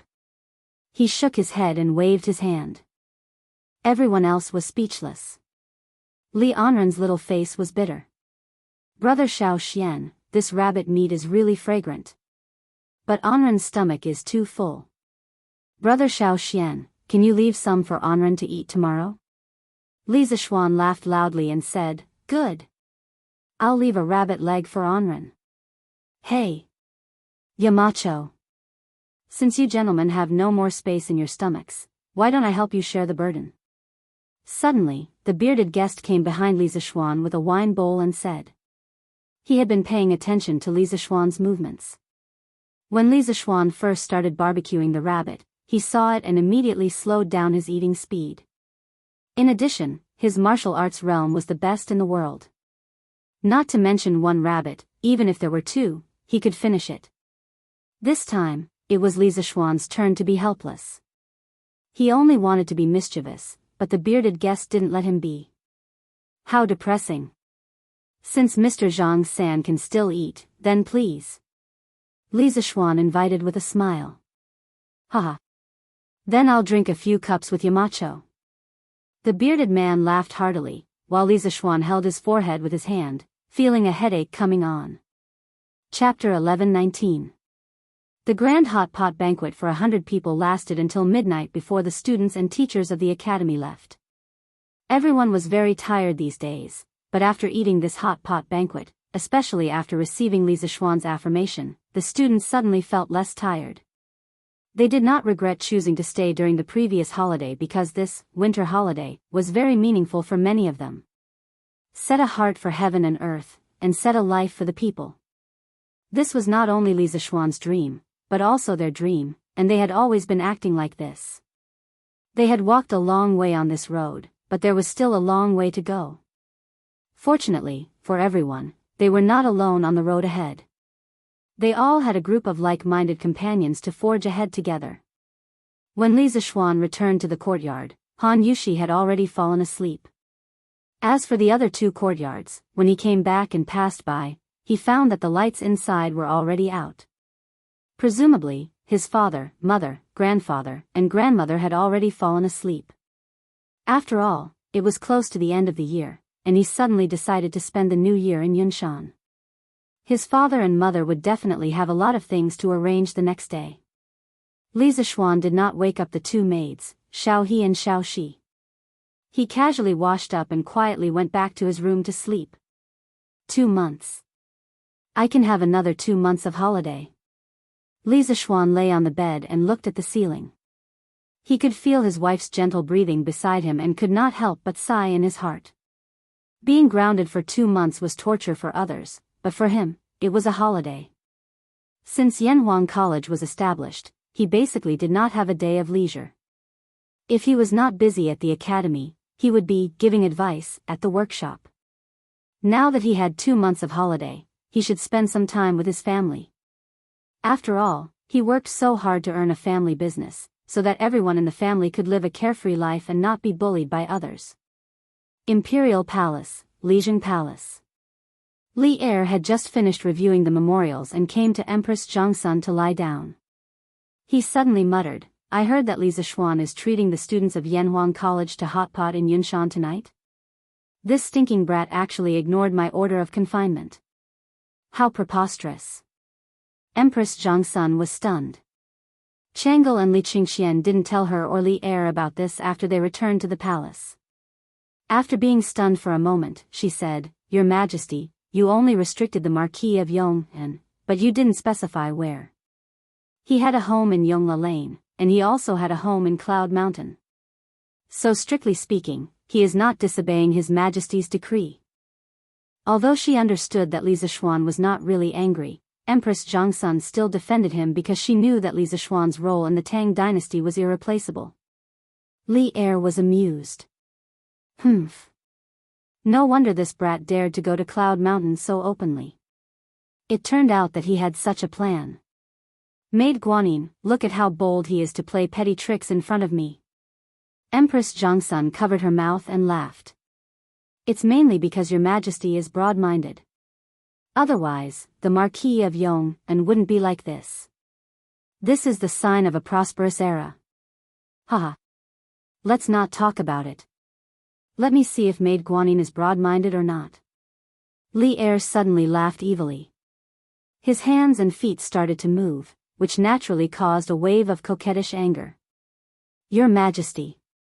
The next day, Li Zishuan originally planned to sleep in, but things like biological clocks couldn't be changed so easily. Just after 7 in the morning, he got up. When he went downstairs, he saw his father, mother, and the 3 members of the Yi family all come over. Although their family lived in different courtyards, they still ate together. The distance between the courtyards wasn't far. Little Xian, your Yanhuang College is really imposing. Previously, grandmother heard that you built an academy in Nanyang. She thought it was just a few straw huts, but how is this a straw hut? It's simply a paradise on earth. After dinner, I have to go to the academy to take a good look. Oh, right, does your academy allow outsiders to enter? Seeing Li Zishuan come down, old Madame Yi happily chattered. Yi Guizhong, who was beside her, was also moved. However, due to the restraint of an elder, he didn't say anything. He only stroked his beard and kept glancing at Li Zishuan. Li Zishuan couldn't help but laugh. Grandmother, the academy naturally doesn't allow outsiders to enter. However, since you want to go, you can go as many times as you want. Old Madame Yi was excited at first, but then she waved her hand and said, that won't do. Although grandmother can't help you much, I can't break the rules you set. Grandmother can just take a look from outside. Compared to those people in his previous life who liked to use connections to get in through the back door, this grandmother of his was really kind and reasonable. Li Zishuan couldn't help but sigh in his heart. Mother. The academy is on holiday now.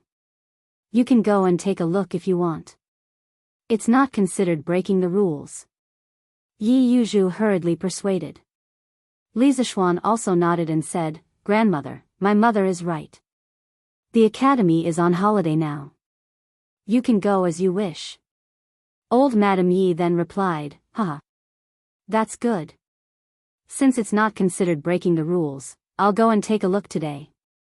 After breakfast, the Yi family of 3 went to Yanhuang College accompanied by Mrs. Li. Li Zishuan wrote a note and handed it to Han Yushi.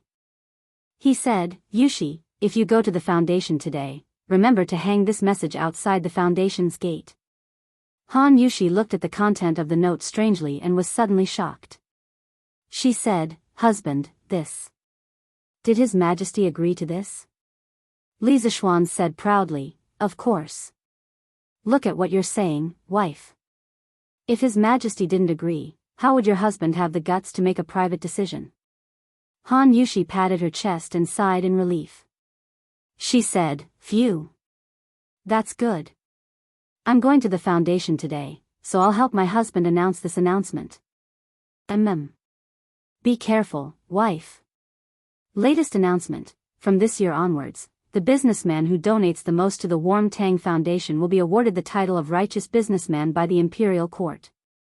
Today, the Warm Tang Foundation opened its doors as usual. Although there were fewer people who came to donate money than usual, there were still some people. The people in line quickly realized that the foundation today was different from usual. There was an eye-catching sign at the entrance, and the words on the sign were as follows. Everyone was shocked. Righteous businessman. The Warm Tang Foundation actually had the power to be recognized by the imperial court as a righteous businessman. This was serious news. Chapter 11:20. Old Master. Old Master. Big news. Big news. Chongren Lane, Chow family's courtyard. A servant in a green shirt and a gray hat rushed in and said as he ran. Old Master Chow was flipping through the latest issue of Datong Daily. Datong Daily had developed to this point. Other than reporting on recent news, there were also many business opportunities in it. For example, there was a shortage of coal in Bing Province and Qinzhou. For businessmen, if they could capture business opportunities immediately, it meant that there was a chance to make money. What's the fuss about? Chow Wendong frowned when he heard the servants shouting outside. Old Master. Big news. Today, a notice was posted in front of the Warm Tang Foundation. It says that from this year onwards, the person who donates the most money will be rewarded with the title of Righteous Merchant. The servant pushed the door open and bowed. If the superiors were good, the subordinates would be even better. Chow Wendong had wanted the title of Righteous Merchant for a long time. The servants of the Chow family naturally paid attention to this news. Wasn't there a servant who came to report the news as soon as it was released? Smack. Chow Wendong slammed the newspaper on the table and stood up. What? The Yanhuang Chamber of Commerce wants to give the person who donates the most money the title of Righteous Merchant? The servant replied, Yes, old master. Chow Wendong's eyes widened and his breathing quickened. He said, Is the source reliable? The servant said confidently, Don't worry, old master. I personally saw the notice posted in front of the Warm Tang Foundation. It can't be fake. Huff. Chow Wendong took a deep breath. His eyes flashed and he immediately ordered, Get the 7 shopkeepers to come to me immediately. Yes. Old master. Sigh. There's no hope for our Lin family this year. Some families were happy, while others were sad. When Lin Wenyuan of the Lin family heard the news, his face was full of worry. This was because the Lin family's money was all tied up in the Yanhuang Chamber of Commerce. Currently, there was not much money circulating in their accounts. The so-called first good deed of the year was something that the Lin family would not be able to get. Master, Hao is familiar with Han Shao. Why don't we let him ask Han Shao to beg the Marquis of Yong and to release a batch of bicycles for our family? They will definitely sell well. When the time comes, I'll have extra money. Madame Lin thought of an idea and said. No. Lin Wenyuan didn't even think about it and directly refused. It's Hao Er's good fortune to be friends with Mr. Han. We can't ruin their friendship because of such a small benefit. Even if they had a batch of bicycles now, it would be too late. The Chow family is even more prepared. We can't compare to them no matter what. Now it seems that we can only fight for it next year. Master is right. Zhang Jingyang of Huayuan House donated 10,000 strings of cash to Nuantang Foundation. Murong Yunhai of Yongping Square donated 20,000 strings of cash to Nuantang Foundation. Qi Hesheng of Changshu Square donated 10,000 strings of cash to Nuantang Foundation. The Warm Tang Foundation, which had been quiet for almost 10 days, suddenly became lively again. All kinds of large donations came in, attracting circle after circle of passers-by. The popularity of the event was even greater than before. Yo! Why are there so many people donating money today? And they're all donating 10,000 strings of cash. What's going on? TSK. Didn't you see the notice on the door? From this year onwards, the Nuantang Foundation will give the title of Righteous Merchant to the businessman who donates the most money every year. It's already the end of the year. Aren't those who want the title of Righteous Merchant in a hurry? Oh. I was wondering why that was. So that's why. Hey. This way, the Nuan Tang Foundation can receive more donations and help more poor people in the future. Of course.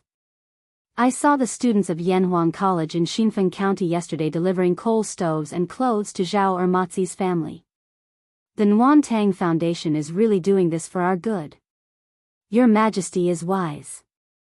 The people gathered outside the Nuan Tang Foundation's gate and discussed. At the same time, they were praising the notice because they all knew that the more donations the Nuan Tang Foundation received, the more poor people would be able to improve their lives. This was a great merit, and at the same time, something that could benefit them. Chongren Lane's Chao Wendong donates 50,000 strings of cash to the Nuan Tang Foundation. Suddenly, a clap of thunder blasted through the entire Ani lane. Everyone was stunned. 50,000 strings of cash. Old Master Chao is so generous. Oh my God. Old Master Chao is too kind. This year's righteous merchant is definitely going to be him. Of course. In addition to the previous donation, Master Chao has donated a total of 60,000 strings of cash. Li Er did not know that the people were praising him. However, when he heard about the notice posted by the Nuan Tang Foundation after the morning assembly, his old face immediately darkened. Bastard. That brat dares to make a decision on his own? Who gave him the guts? Li Er slammed the table and stood up angrily. Your Majesty, please calm down. Empress Jianghu brought a bowl of lotus seed soup over and happened to see Li Er throwing a tantrum. She quickly came over to console him. Humph. Guanyin, look. Isn't that brat getting bolder and bolder? Li Er threw the booklet in his hand on the table and snorted. Empress Jianghu put down the lotus seed soup and picked up the booklet. She opened it and read it seriously. A moment later, she frowned and said hesitantly, Your Majesty, I feel that with the Duke of Yong'an's personality, he would not act on his own in the face of such an important matter. Your Majesty, please think carefully. Did you promise the Duke of Yong'an to do this? Li Er raised his eyebrows. Guanyin, you don't believe me? I wouldn't dare. Empress Jianghu hurriedly bowed. Your Majesty is busy every day, so it's inevitable that you will remember some things incorrectly. Although the Duke of Yong'an is somewhat frivolous on the surface, he would not be so rash when it comes to matters of right and wrong. Therefore, I would like to be so bold as to ask Your Majesty to recall. Li Er shook his head. I might remember other things incorrectly, but I will not remember this matter. At the time, Li Zishuan asked me to give rewards to merchants who donated a large amount of money, so I gave him a righteous merchant spot. But that was clearly starting from next year. That brat probably took advantage of a loophole again. Humph. He's getting bolder and bolder. The specific situation that day was enough. Enough. I will grant you a righteous merchant spot every year. Your Majesty. Then does this year count? Scram. Li Er's original intention was to start from next year, but he did not expect that Li Zishuan would take advantage of a loophole again. Your Majesty. This. Although the Duke of Yong'an might have taken advantage of a loophole, considering that he did it for the sake of the people, you should not blame him, right? Empress Jianghu held back her laughter and persuaded. Chapter 1121. When the civil officials heard the news of donating money to be rewarded with the title of righteous merchant, their reactions were very big. In their eyes, this was no different from Emperor Ling of Han selling his official position. Although the so-called righteous merchant was not an official, simply judging the amount of donations to decide whether to give the title of righteous merchant would damage the credibility of the imperial court and indirectly raise the status of merchants. Therefore, many of the civil officials began to draft memorials at home, planning to ask Li Er to take back the imperial decree tomorrow morning. Yes, there were those who agreed and those who disagreed, but no one suspected that the Nuan Tang Foundation was faking the imperial decree. Because in everyone's hearts, the Nuan Tang Foundation would not be so daring, and Li Zishuan, who was behind the foundation, would not have the guts either. The mess that Li Zishuan made, in the end, still had to be cleaned up by Li Er. Otherwise, if Li Zishuan was accused of faking the imperial decree, the great Tang Empire would lose such a peerless genius forever. Husband, in just half a day this morning, the Foundation received more than 100,000 strings of coins in donations. The power of this announcement is too great. Han Yushi said excitedly to Li Zishuan during lunch.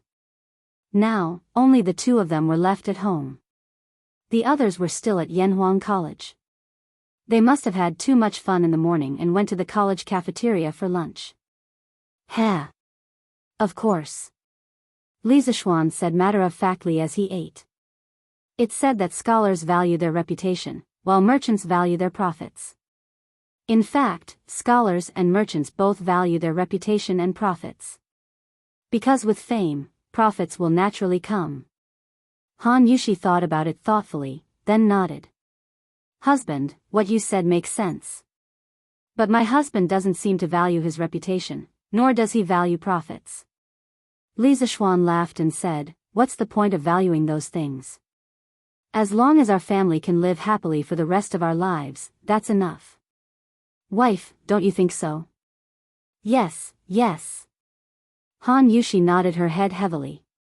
After getting married, she finally understood that for a family, unity and harmony were the most important things. Oh right, husband, did His Majesty really allow this announcement in the morning? How come I've never heard you mention it before?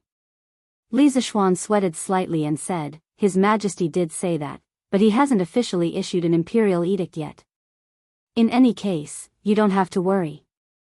The only reason he released the news now was because he wanted the Nuantang Foundation to increase its performance by the end of the year. After all, Oli had already agreed to award the title of philanthropist to the person who donated the most money every year. So, what difference did it make whether it started this year or next? The next day. As soon as the morning court session began, there was indeed an official who requested Li Er to retract his order. He even said, if not, the country will be in danger. Li Er was already prepared. He had Kong Yingda tell the civil and military officials the story of Zi Lu rescuing drowning and Zi Gong redeeming people. Ever since we ascended the throne, we have worked hard every day for fear of repeating the mistakes of the previous dynasty. Although the Great Tang is at peace right now, there are still many people who can't get enough to eat and wear. We are concerned about the suffering of the people, so we set up the Warm Tang Foundation to gather the strength of all the wealthy in the Great Tang to help the poor. However, if we want the people to continue doing good deeds, how can the court not give out some decent benefits? Thus, we set up this rule to award the title of philanthropist to the philanthropist every year. Furthermore, this so-called philanthropist title is just a title. He has no real power and will not receive any special treatment. Why are you all so against it? Since the incident had already happened, there was no way he could push the blame to Li Zishuan. Before Li Er went to court, he had already thought of an excuse to deal with the stubborn scholars. In fact, his excuse was basically the same one that Li Zishuan had used to persuade him. However, Li would remember this grudge. As for whether he would find a chance to make things difficult for Li Zishuan in the future, that person could only pray for the best. Your Majesty is wise. This old subject agrees with Your Majesty's philanthropist reward system. A person that even Li Er himself did not expect to stand out and support Li Er's philanthropist system. Who else could it be other than Wei Zheng? The Cui family had fallen, and Cui Junshuo was temporarily detained by the Supreme Court. After the new year, Wei Zheng would bring Cui Junshuo to Hunan province to clean up the government and thoroughly investigate the evil deeds that the Cui family had done over the years. This old subject has heard that those who seek for wood must strengthen their roots, those who desire to flow far must dredge their source, those who desire for the safety of the country must accumulate virtue. The source is not deep but the stream is far, the root is not solid but the tree is long, the virtue is not thick but the country's safety. Although this subject is foolish, I know that it is not right. The emperor is the weight of the divine weapon, the vastness of the region, the height of the sky, and the boundless safety of the land. Do not think of danger in times of peace, abstain from extravagance and thrift, the virtue is not thick, the affection is not strong, the desire is not strong, the root is cut in order to flourish, the source is blocked, the flow is long. Your Majesty's action is for the people. Although there are flaws, it is beneficial to the country. This old subject believes that your Majesty's action is very good. You can even increase the quota of philanthropist merchants every year by 2 more. This way, the Warm Tang Foundation will be able to collect donations from all over the world and help the people of the world. In the future, even if there is a natural disaster in the Tang Empire, the imperial court will not have to exhaust the national treasury to help the people. The Warm Tang Foundation will be able to overcome it alone and ensure the safety of the people of the Tang Empire. What Li Er did not expect was that the flamethrower Wei, who liked to scold people in the past, had now turned into a virtuous person. He wrote an essay in front of the court, giving him and the other officials a lesson on how to govern the country by valuing the people's lives. It was so long that Li Er could not help but applaud. Good. Good. Good. Beloved official Wei's words have won my heart. I believe that the emperor is like a boat, the commoners are like water. Water can carry a boat, but it can also capsize it. I will always reflect on myself with this sentence. At the same time, I hope that all of you can take this as a warning and be good officials who serve the people wholeheartedly. Ensure the peace of the Tang Empire for generations. Li Er slammed the table and stood up. At this moment, the more he looked at Wei Zheng, the more he liked him. He even regretted sending Wei Zheng to the Hunan province next year. That's right. When Wei Zheng was sent to the Hunan province, it was partly for the sake of the public. In terms of fairness and honesty, there were not many people in the imperial court who could be compared to Wei Zheng. The other part was because of Li Er's selfishness. He wanted to have a few days of peace. But now, old Li was a little regretful. If Wei Zheng, this mirror, left, would he be so complacent that he would make a foolish decision? Left Minister Wei's words are like pearls of wisdom. This old subject is enlightened after hearing them. This old subject also agrees with your Majesty's reward system for philanthropist merchants. Li Er's water can carry a boat, but it can also capsize it, shocked the officials. The civil official number 2, Fang Xianling, immediately stood up and clasped his hands. Seeing this, the civil official number 1, Zhang Sun Wuji, also stood up and said, "This old subject agrees." Since the two of them supported Li Er, the rest of the officials could not do anything even if they objected. In the imperial court, there were voices of seconding. Chapter 1122. If Li Zishuan had attended the morning assembly today, he would have screamed, F***ck, because Wei Zheng's 1,000-word proverb was basically the original text of the famous 10 Thoughts on Admonishing Emperor Taizong. However, the 10 Thoughts on Admonishing Emperor Taizong was written in the 17th year of Zhengguan. It could only be said that as a transmigrator, some things could be changed, but some things could not be changed no matter what. This was fate, and also the cycle of the heavens. In the afternoon, Li Zishuan, who was concentrating on his book at home, received an imperial edict from Li Er. From next year onwards, the Warm Tang Foundation's quota for charity merchants will be increased to 3. At the end of the imperial edict, there was even a warning for Li Zishuan to not play any more tricks. This made Li Zishuan speechless. He thought to himself, old Li's tolerance is only so. This guy doesn't know that with his actions, any random dynasty or emperor would have died countless times. Young master, Steward Fu is here. He's in the front hall. Han Yushi had been at the Warm Tang Foundation for the past 2 days, so only Li Zishuan and the 2 maids were left at home. At this time, Xiao He knocked on the door of the study and said to Li Zishuan, "Oh. I'm coming." Li Zishuan replied, then put down his pen and walked out the door. "Young master, I'm sorry for disturbing you while you're writing." Faubert saw Li Zishuan coming over and quickly stood up with an apologetic expression. Li Zishuan laughed and waved his hand. "Haha. Faubert, what are you saying? Writing a book is not something that can be finished in a day or 2. How is this disturbing? Please take a seat. Xiao He, boil a pot of tea and bring it over." "Yes. Young master." Xiao He answered and left. Now that there was a coal stove and honeycomb briquettes at home, boiling water was just too convenient. "Young master, this old man is here to ask if we should start producing the bicycles from before. After all, the demand for coal stoves and honeycomb briquettes is starting to decrease. We should be able to free up a lot of manpower to produce bicycles. After a while, Xiaohe brought 2 cups of tea. Faubert stopped the small talk and got down to business. Li Zishuan was startled. After thinking for a moment, he said, since the workshop has enough manpower, we can naturally produce bicycles. But in this season, the people are usually so cold that they don't even want to go out. Will anyone be willing to buy a bicycle? Faubert smiled and said, young master, you don't have to worry about that. Just a few days ago, many of the old masters who came to the workshop to ask for custom-made heaters asked if the workshop sold bicycles. That's why we don't have to worry about selling this bicycle. Li Zishuan nodded and said, if that's the case, then go ahead and build it. Now that the workshop doesn't lack iron, rubber, or sulfur, it's better to make a batch by the end of the year and let the members of the Chamber of Commerce make a profit. At this time, he remembered that he still had a group of hungry members of the Chamber of Commerce under him.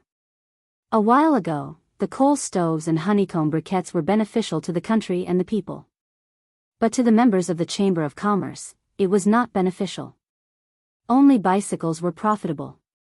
But in order to carry out the warm winter operation, well, he let the workshop focus on producing coal stoves. This was considered as sacrificing the interests of the members of the Yan Huang Chamber of Commerce.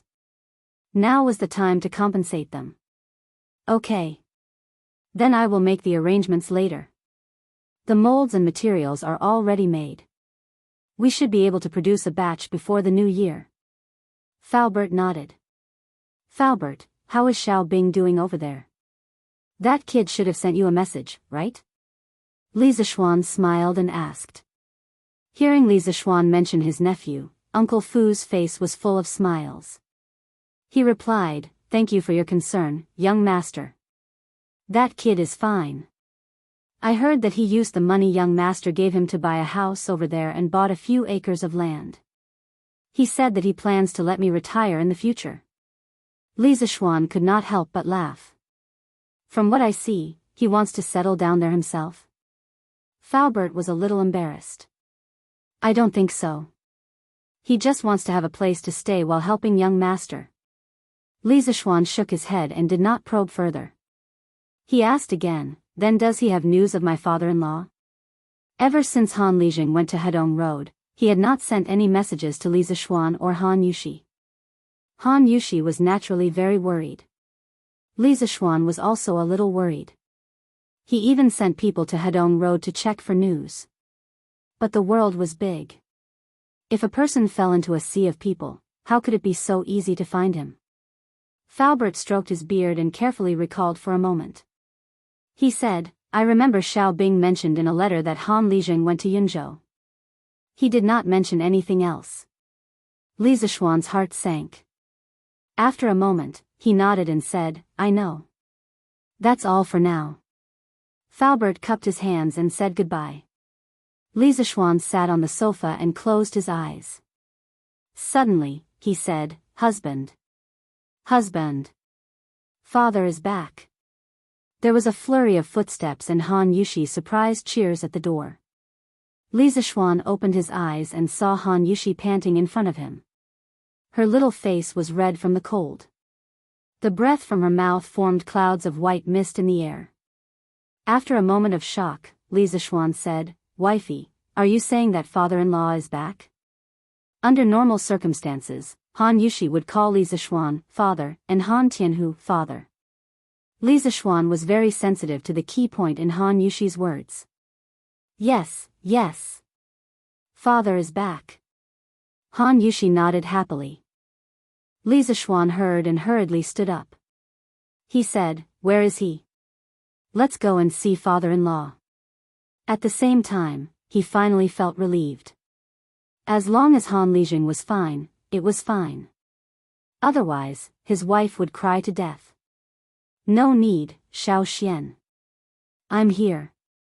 At this moment, Han Lijing appeared at the door and said. It turned out that Han Yushi had come to Yunshan with him.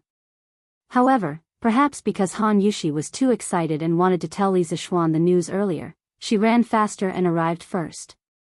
Li Zishuan looked over and saw Han Lijing standing upright in front of the door. His face was unshaven and looked a little weathered. Although his clothes were a little shabby, they still looked tidy. His back was as straight as usual, but there was more depth in his eyes, making him look a little melancholy. Father-in-law. Li Zishuan went forward and greeted him with a smile. How have you and Yushi been? Han Lijing asked with a smile. Both are good. Both are good. Father-in-law must be tired from the journey. Come in and sit down. Li Zishuan felt that there were many stories behind his father-in-law's smile. He guessed that he had experienced many things on this trip to Hedong Road. Chapter 11:23. Father-in-law, I heard that you went to Yunzhou a while ago? Li Zishuan asked after Han Tianhu sat down in the Yunshan residence. Han Lijing replied, yes, I went to Yunzhou to visit my old brothers. Li Zishuan sensed that something was wrong with Han Lijing's tone, so he asked, Father-in-law, did something happen? Han Lijing smiled bitterly and shook his head, nothing. Let's not talk about it. When I came back, I heard that the Chui family had fallen. Is that true? Li Zishuan saw that his father-in-law did not want to talk about Yunzhou, so he did not ask further. He nodded and said, yes, that's true. Han Lijing sighed with emotion, then his expression changed. Xiao Xian, tell me honestly. Did you secretly add fuel to the fire behind the Chui family's incident? There were less than 10 people in the Tang Empire who knew the real mastermind behind the Chui family's incident. Han Lijing could guess it because he knew that Li Zishuan had a history with the Chui family. Li Zishuan met his father-in-law's aggressive gaze and could only say helplessly, I do have some connections. Han Lijing asked anxiously, does His Majesty know about this? Li Zishuan smiled bitterly and said, if His Majesty doesn't know, why would I be grounded for 2 months? Han Lijing's face turned pale instantly. He said angrily, grounded for 2 months? Xiao Xian, you're still not satisfied with being grounded for 2 months? What you've done is taboo. Luckily, His Majesty is benevolent and magnanimous. Otherwise, even if you had 10 heads, it wouldn't be enough to chop them off. Xiao Xian, I hope that you can think twice before you do anything in the future. Don't let your emotions affect your decisions. Now, you don't only represent yourself. Behind you, there's Yushi, your father, mother, and sister, and even the students of the academy. There's more than one solution to many problems. Being rash and impulsive will only lead to endless troubles. Imperial power was greater than the heavens. Little Xian, I've been there before. I know you don't like to be restrained, but since you've left Mount Longhu and entered the secular world, you have to maintain a respectful heart towards imperial power. Otherwise, once His Majesty becomes suspicious of you, everything in the Li family, including the Yanhuang College, will be reduced to nothing. In the past, my father lost his respect for the imperial power and was momentarily blinded by greed. He rebelled with Yang Xiangan, and in the end, his family was destroyed. Father-in-law hopes that you can take this as a warning and try not to let your emotions affect your decisions.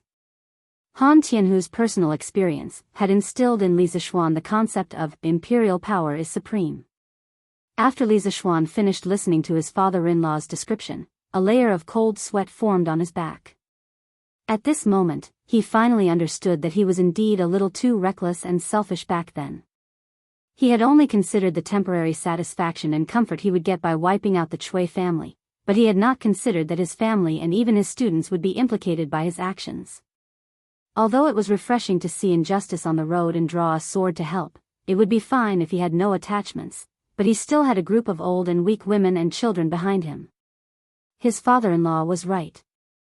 He had indeed lost his respect and acted too rashly. Father-in-law is right. I will take this as a warning and think thrice before doing anything in the future. Li Zishuan solemnly cupped his hands and said. He was not someone who could not listen to other people's opinions. Han Lijing's eyes were filled with both gratification and complexity. He sighed and said, I hope this incident will not arouse His Majesty's suspicion. Otherwise, little Xian, you will have a hard time in the imperial court in the future. Father-in-law, you don't have to worry. His Majesty has already punished me by grounding me for 2 months. Even if he is suspicious, at most, he will just strip me of my official title. At that time, I will be able to peacefully be a rich man and a teacher. Anyway, it had already happened. Li Zishuan was very open-minded. First, he did not rebel, and second, he did not usurp the throne.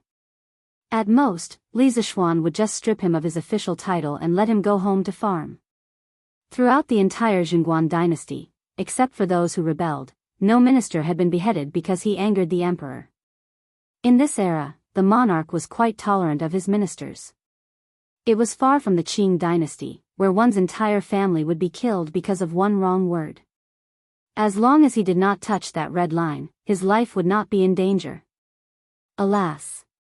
This is the only way. I just came back.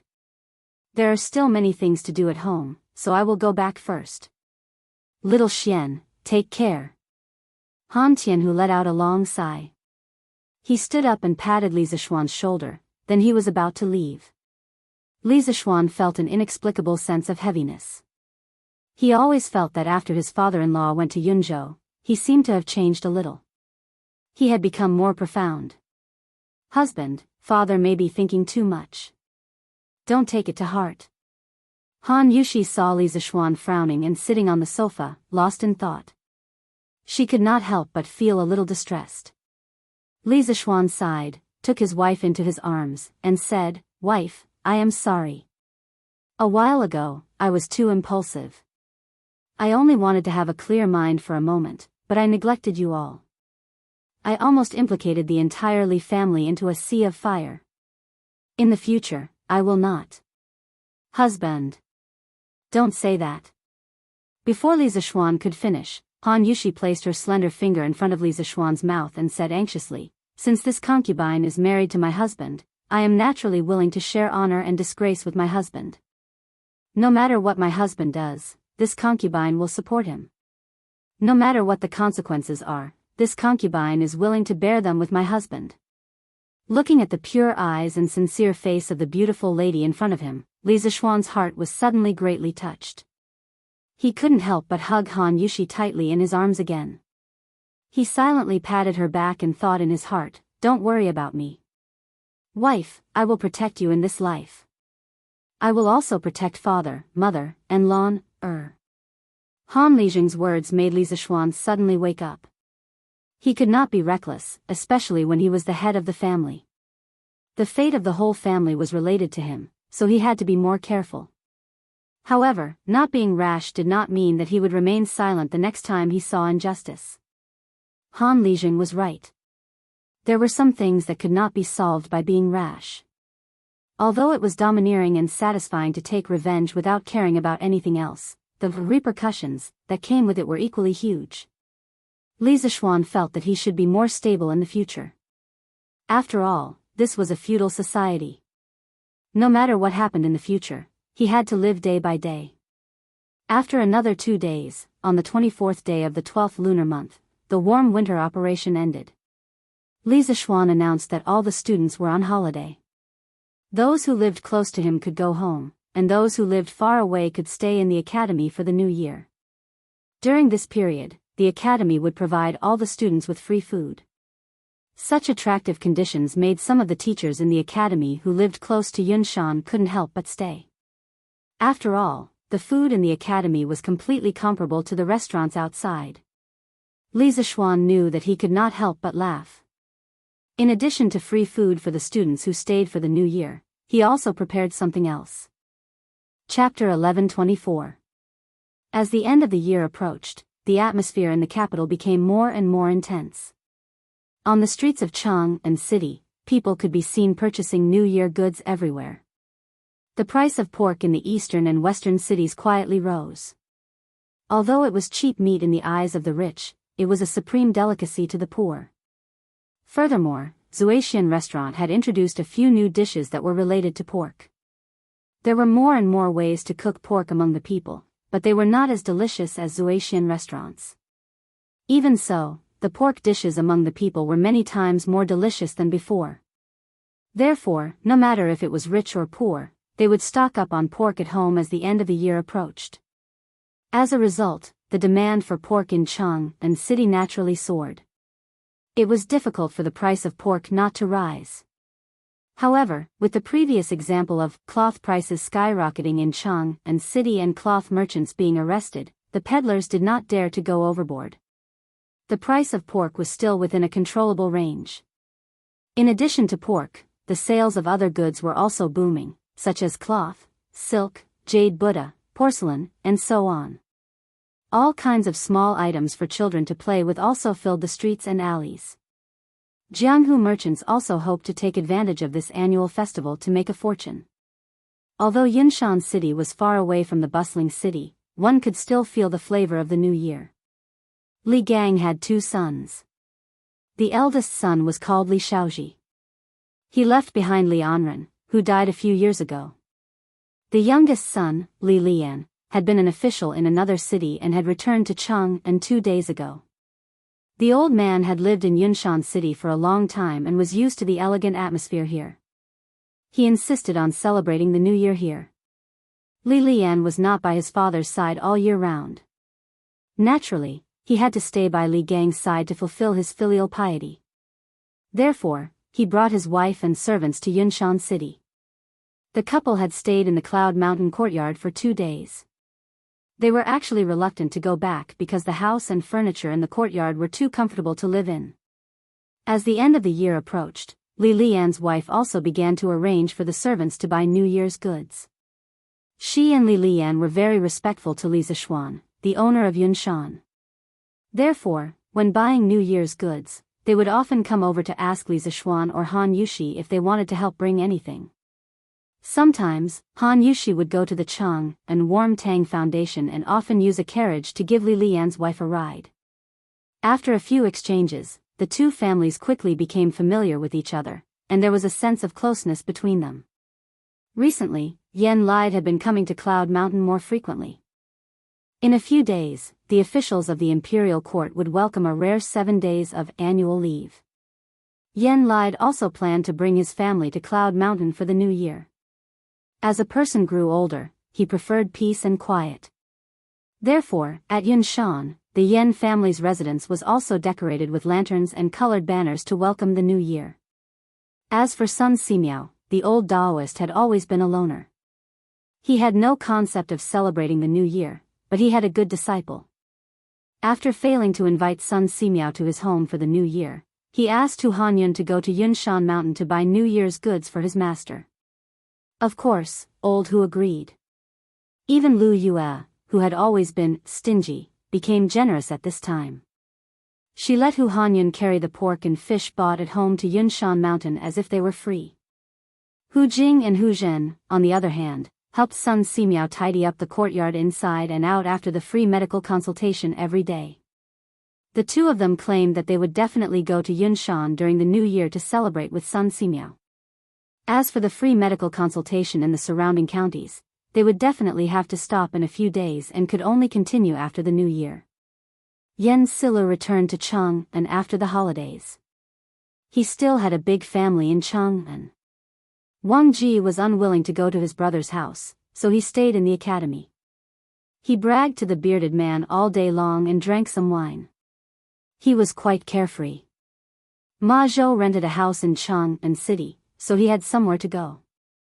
However, he spent more time in the editorial department of Datong Daily recently. Mo Huai and Mo Lingwei went down the mountain and returned to their mansion in Plum Village, which was the house of Lu Shiren and his son.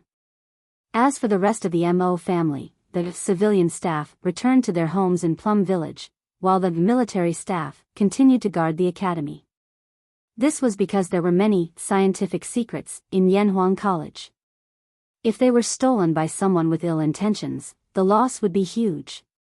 In fact, people like Ma Zhou, Wang Ji, Yen Silu, and Mo Huai were very likely to be evaluated as professors in the academy's teacher title evaluation at the beginning of next year. When that time came, they would naturally obtain a modern residence in Yinshan Mountain that everyone envied. Li Zishuan did not lack money or residences. He lacked talents. If there were 10,000 talents like Ma Zhou and Wang Ji, he would dare to take them all. Wasn't it just a house for each of them? In Li Zishuan's eyes, it was just a small amount of money. However, if he did this in the modern world, he would really be a super rich boss. Even the richest man in the country would not dare to play like this. Fei Ji. Go and invite Mr. Li Gang over. Tell him that I've warmed a pot of good wine and invited him to taste it. Li Zishuan saw that the house was decorated with lanterns and colored banners, but he still felt that something was missing. Suddenly, he thought of something and gave the order. Yes. Marquis. Pang Feiji immediately received the order and left. After half an hour, Li Gang's laughter came from outside. You must be lying to me. You said that you've warmed a pot of good wine? Haha. I'm afraid you have something to ask me, right? His voice arrived before his person.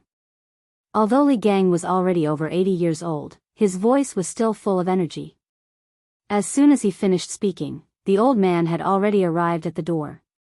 Li Zishuan quickly stood up and greeted him. What are you talking about, old man? Look at this stove. Isn't there a pot of good wine that I've warmed for you? Oh. It really is. Judging from the smell, it doesn't smell like a gentle village, and it doesn't smell like drunken immortal either. Why does it smell like herbs? Li Gang sniffed lightly, and his face was filled with confusion. Li Zishuan laughed and stretched out his hand. This is a medicinal wine recipe that I got from Sun Daozhang last month. Drinking it can strengthen the bones, strengthen the muscles, and nourish the blood. Moreover, the method of making this medicinal wine is quite unique, causing the taste of this medicinal wine to be even more unique. Mr. Li, would you like to try it? He wasn't making this up. The prescription for the medicinal wine was real. Originally, it was meant for his father, but Li Jingma felt that his body was still strong and didn't need to drink it. After drinking it a few times, he didn't drink it. Now, it was a good idea to give it to Li Gang. At his age, the old man's ability to produce blood was insufficient, and his muscles and bones were seriously aging. He needed nourishment like this. Haha. Yamacho, you've praised this medicinal wine as if it's the only thing in the world. How can I not give it a try? Li Gang sat down and smiled while stroking his beard. Suddenly, he changed the topic. Yamacho, why don't you tell me why you're looking for me first? Otherwise, I won't feel comfortable drinking this wine. Li Zishuan's old face, or rather, his small face, immediately stiffened. Chapter 1125. Ahem. Mr. Li's eyes are as sharp as a torch, so I told you the truth. In the Yunshan residence, Li Zishuan coughed awkwardly before telling the truth. I wanted to ask for a few words from Mr. Li, but because I've been grounded at home by His Majesty, it's inconvenient for me to go out, so I had to ask Mr. Li to come over. Li Gang was speechless. Our residences are only a few steps away from each other. Even if you go out, do you think His Majesty will find trouble with you? Besides, there are no outsiders on Yunshan. Who would be so free as to inform His Majesty of such a small matter? Li Zishuan was sweating profusely. Who asked him to be well-meaning by his father-in-law 2 days ago? Naturally, he would be a little more careful when doing things. Ahem. Since His Majesty wants me to stay at home and reflect, then I must be sincere. Ha. Li Gang shook his head. He obviously didn't believe him, but he was too lazy to investigate further. At this time, he said, in terms of calligraphy, I'm far inferior to Deng Shan, Chu Suiliang, and Bo Shi, Yu Shinan. Why would Yamacho come to me for help? Haha. What I seek is Mr. Li's artistic conception and also Mr. Li's spirit. Mr. Li has noble character and unquestionable integrity.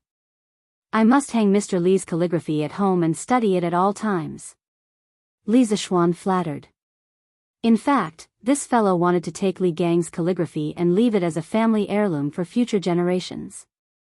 Although Li Gang's calligraphy wasn't as famous as Yu Shinan and Chu Suiliang's, Li Gang's fame wasn't any less than those two. Besides, he was now grounded. How could he go out and ask Yu Shinan and Chu Suiliang to write for him? Sending someone to invite them to his residence wasn't realistic either.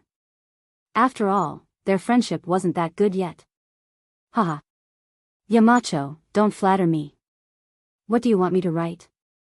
Just tell me. When the time comes, don't complain that my calligraphy is ugly. Li Gang waved his hand and smiled helplessly. Li Zishuan nodded at Xiao He. The latter turned around and left. Soon, she returned with 2 rows of red papers in her hands. Li Zishuan said to Li Gang, "It's going to be the new year soon. I want to hang 2 auspicious characters in front of the door to make it seem more festive. It's just that these characters are a little difficult to display, so I asked Mr. Li Gang to come and inscribe them." Li Gang frowned. "What are you going to inscribe on Yamacho?" "I call this a couplet because it's going to be the new year soon. It's also called Spring Festival Couplets." "Couplet? Yamacho, tell me about it." It could not be said that there were no couplets in this era, but there was no such thing as a couplet. In fact, long before the Qin and Han dynasties, people in our country had the custom of hanging peach talismans during the new year. The so-called peach talisman was to write the names of the legendary exorcist gods, Shen Cha and Yulei, on 2 peach planks and hang them on the left and right doors to exorcise ghosts and suppress evil. This custom lasted for more than 1,000 years. It was only in the 5th generation that people began to inscribe couplets on the peach planks. According to the records of the Song dynasty and the Shu family, Meng Chang, the ruler of Shu in the 5th generation, every year, scholars were appointed to write poems and inscribe peach talismans on the left and right of the bedroom door. At the end of the year, 964 AD, the scholar Xing Yinshuan wrote poems. Chang used his non-professional skills to write poems and wrote New Year's celebration, festivals Changchun. This was the earliest form of couplets, and it was also the earliest spring festival couplets in our country. After the Song dynasty, it was quite common for people to hang spring festival couplets during the new year. Wang Engshi's poem, "Thousands of families always exchange new peach talismans for old ones," was a true portrayal of the grand occasion at that time. Because the appearance of spring festival couplets was closely related to peach talismans, the ancients called them peach talismans. Therefore, when Li Gang heard the couplets and spring festival couplets, he was stunned. Li Zishuan was already prepared, and he said without hesitation, "The first part of the couplet is called Smooth Sailing, Happy Every Year. The second part is called Everything Goes Well, Every Step is High. The horizontal inscription is Lucky Star Shines High." This couplet wasn't considered literary, but it stood out because it was festive. It was considered one of the more widespread spring festival couplets in modern times. Li Gang heard this and squinted his eyes. After a moment of silence, he nodded and praised, "Although it doesn't have any novelty, it wins in that the couplet is neat and tidy. Furthermore, these 2 sentences can be considered appropriate for the occasion." But why do I feel that this couplet is similar to the peach talisman? Peach talisman? Li Zishuan was stunned. Fortunately, he wasn't an ignorant person. After thinking for a while, he finally recalled the peach talisman in an ancient poem. Therefore, he nodded and said, that's right. This is also called a peach talisman, but I feel that couplets are more suitable for it than peach talismans." Li Gang shook his head and didn't deny it. The old man placed the red paper on the table. Li Zishuan hurriedly asked Xiao He to grind the ink with the best pine smoke ink. The Tang dynasty was a period of rapid development of ink production technology. From the Wei and Jin dynasties, the ink balls, made of lacquer and pine coal, were gradually popularized and finalized in the Tang dynasty. Various solid ink ingots were made with pine smoke and glue, and the quality was getting better and better. Famous inks such as Zhu Min, Li Yangbing, Shi Chao, Shi Tinggui, and other famous inks made by famous artists such as Zhu Min, Li Yangbing, Shi Chao, and Shi Tinggui were all tributes to the imperial family. Li Gang held the brush and concentrated. After a series of strokes, 16 large characters suddenly appeared on the paper. Li Zishuan looked at it and realized that Li Gang's handwriting wasn't as bad as the old man said. It was different from Chu Suiliang's calligraphy, which was long and flat, and was also different from Yu Shernan's calligraphy, which was dignified and full of spirit. Li Gang's handwriting was as smooth as jade, graceful and elegant. Perhaps his handwriting was just like his character, a gentleman like jade. Good handwriting. Good handwriting. Shall he, quickly send it to the workshop and let Faubert frame it with high-quality glass. This year, during the new year, we will put this couplet in front of our house and pass it down for generations to come. Li Zishuan clapped his hands and laughed. Speaking of which, even if his future descendants were to be prodigals, with just this couplet, they should be able to live without worries, right? Yes. Young master. Shao He responded. Then, she carefully dried the ink on the red paper and brought it to the workshop. Li Gang couldn't help but laugh.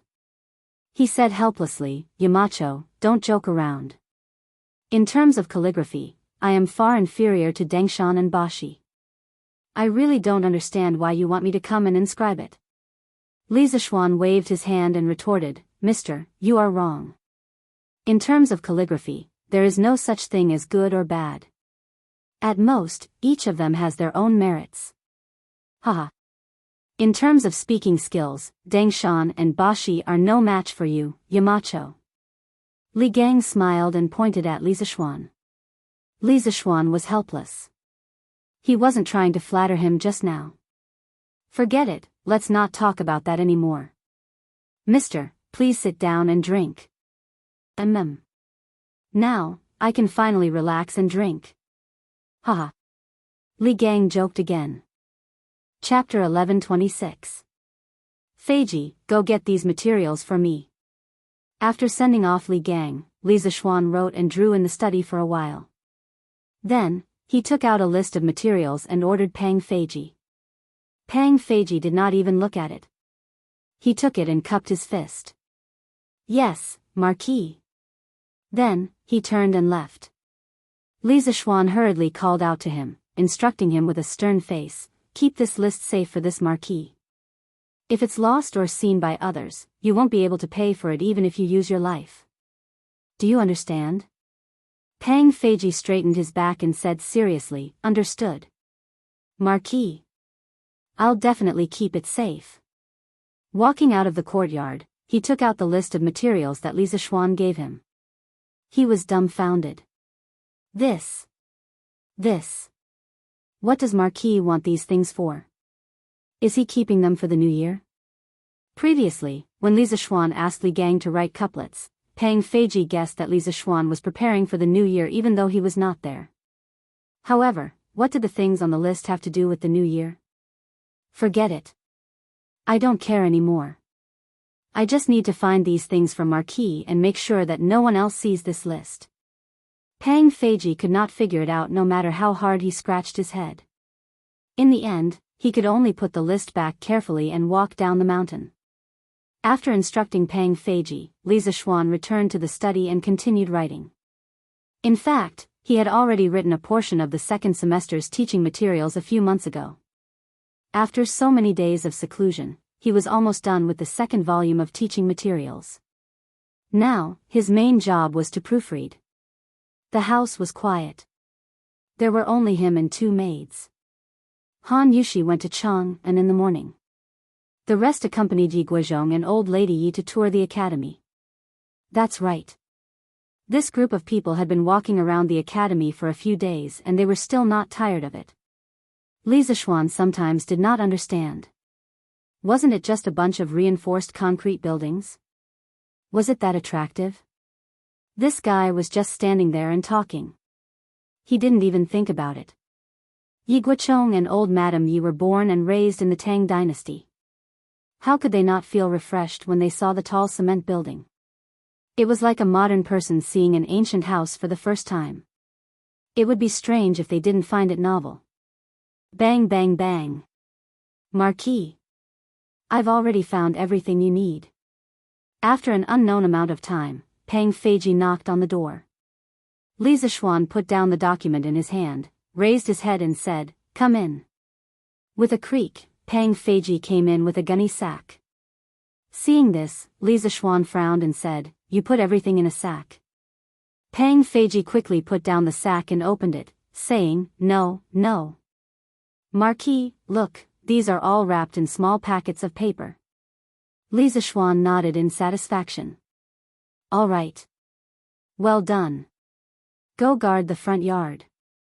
I'm going to the backyard to do something. Without my orders, no one is allowed to enter the backyard.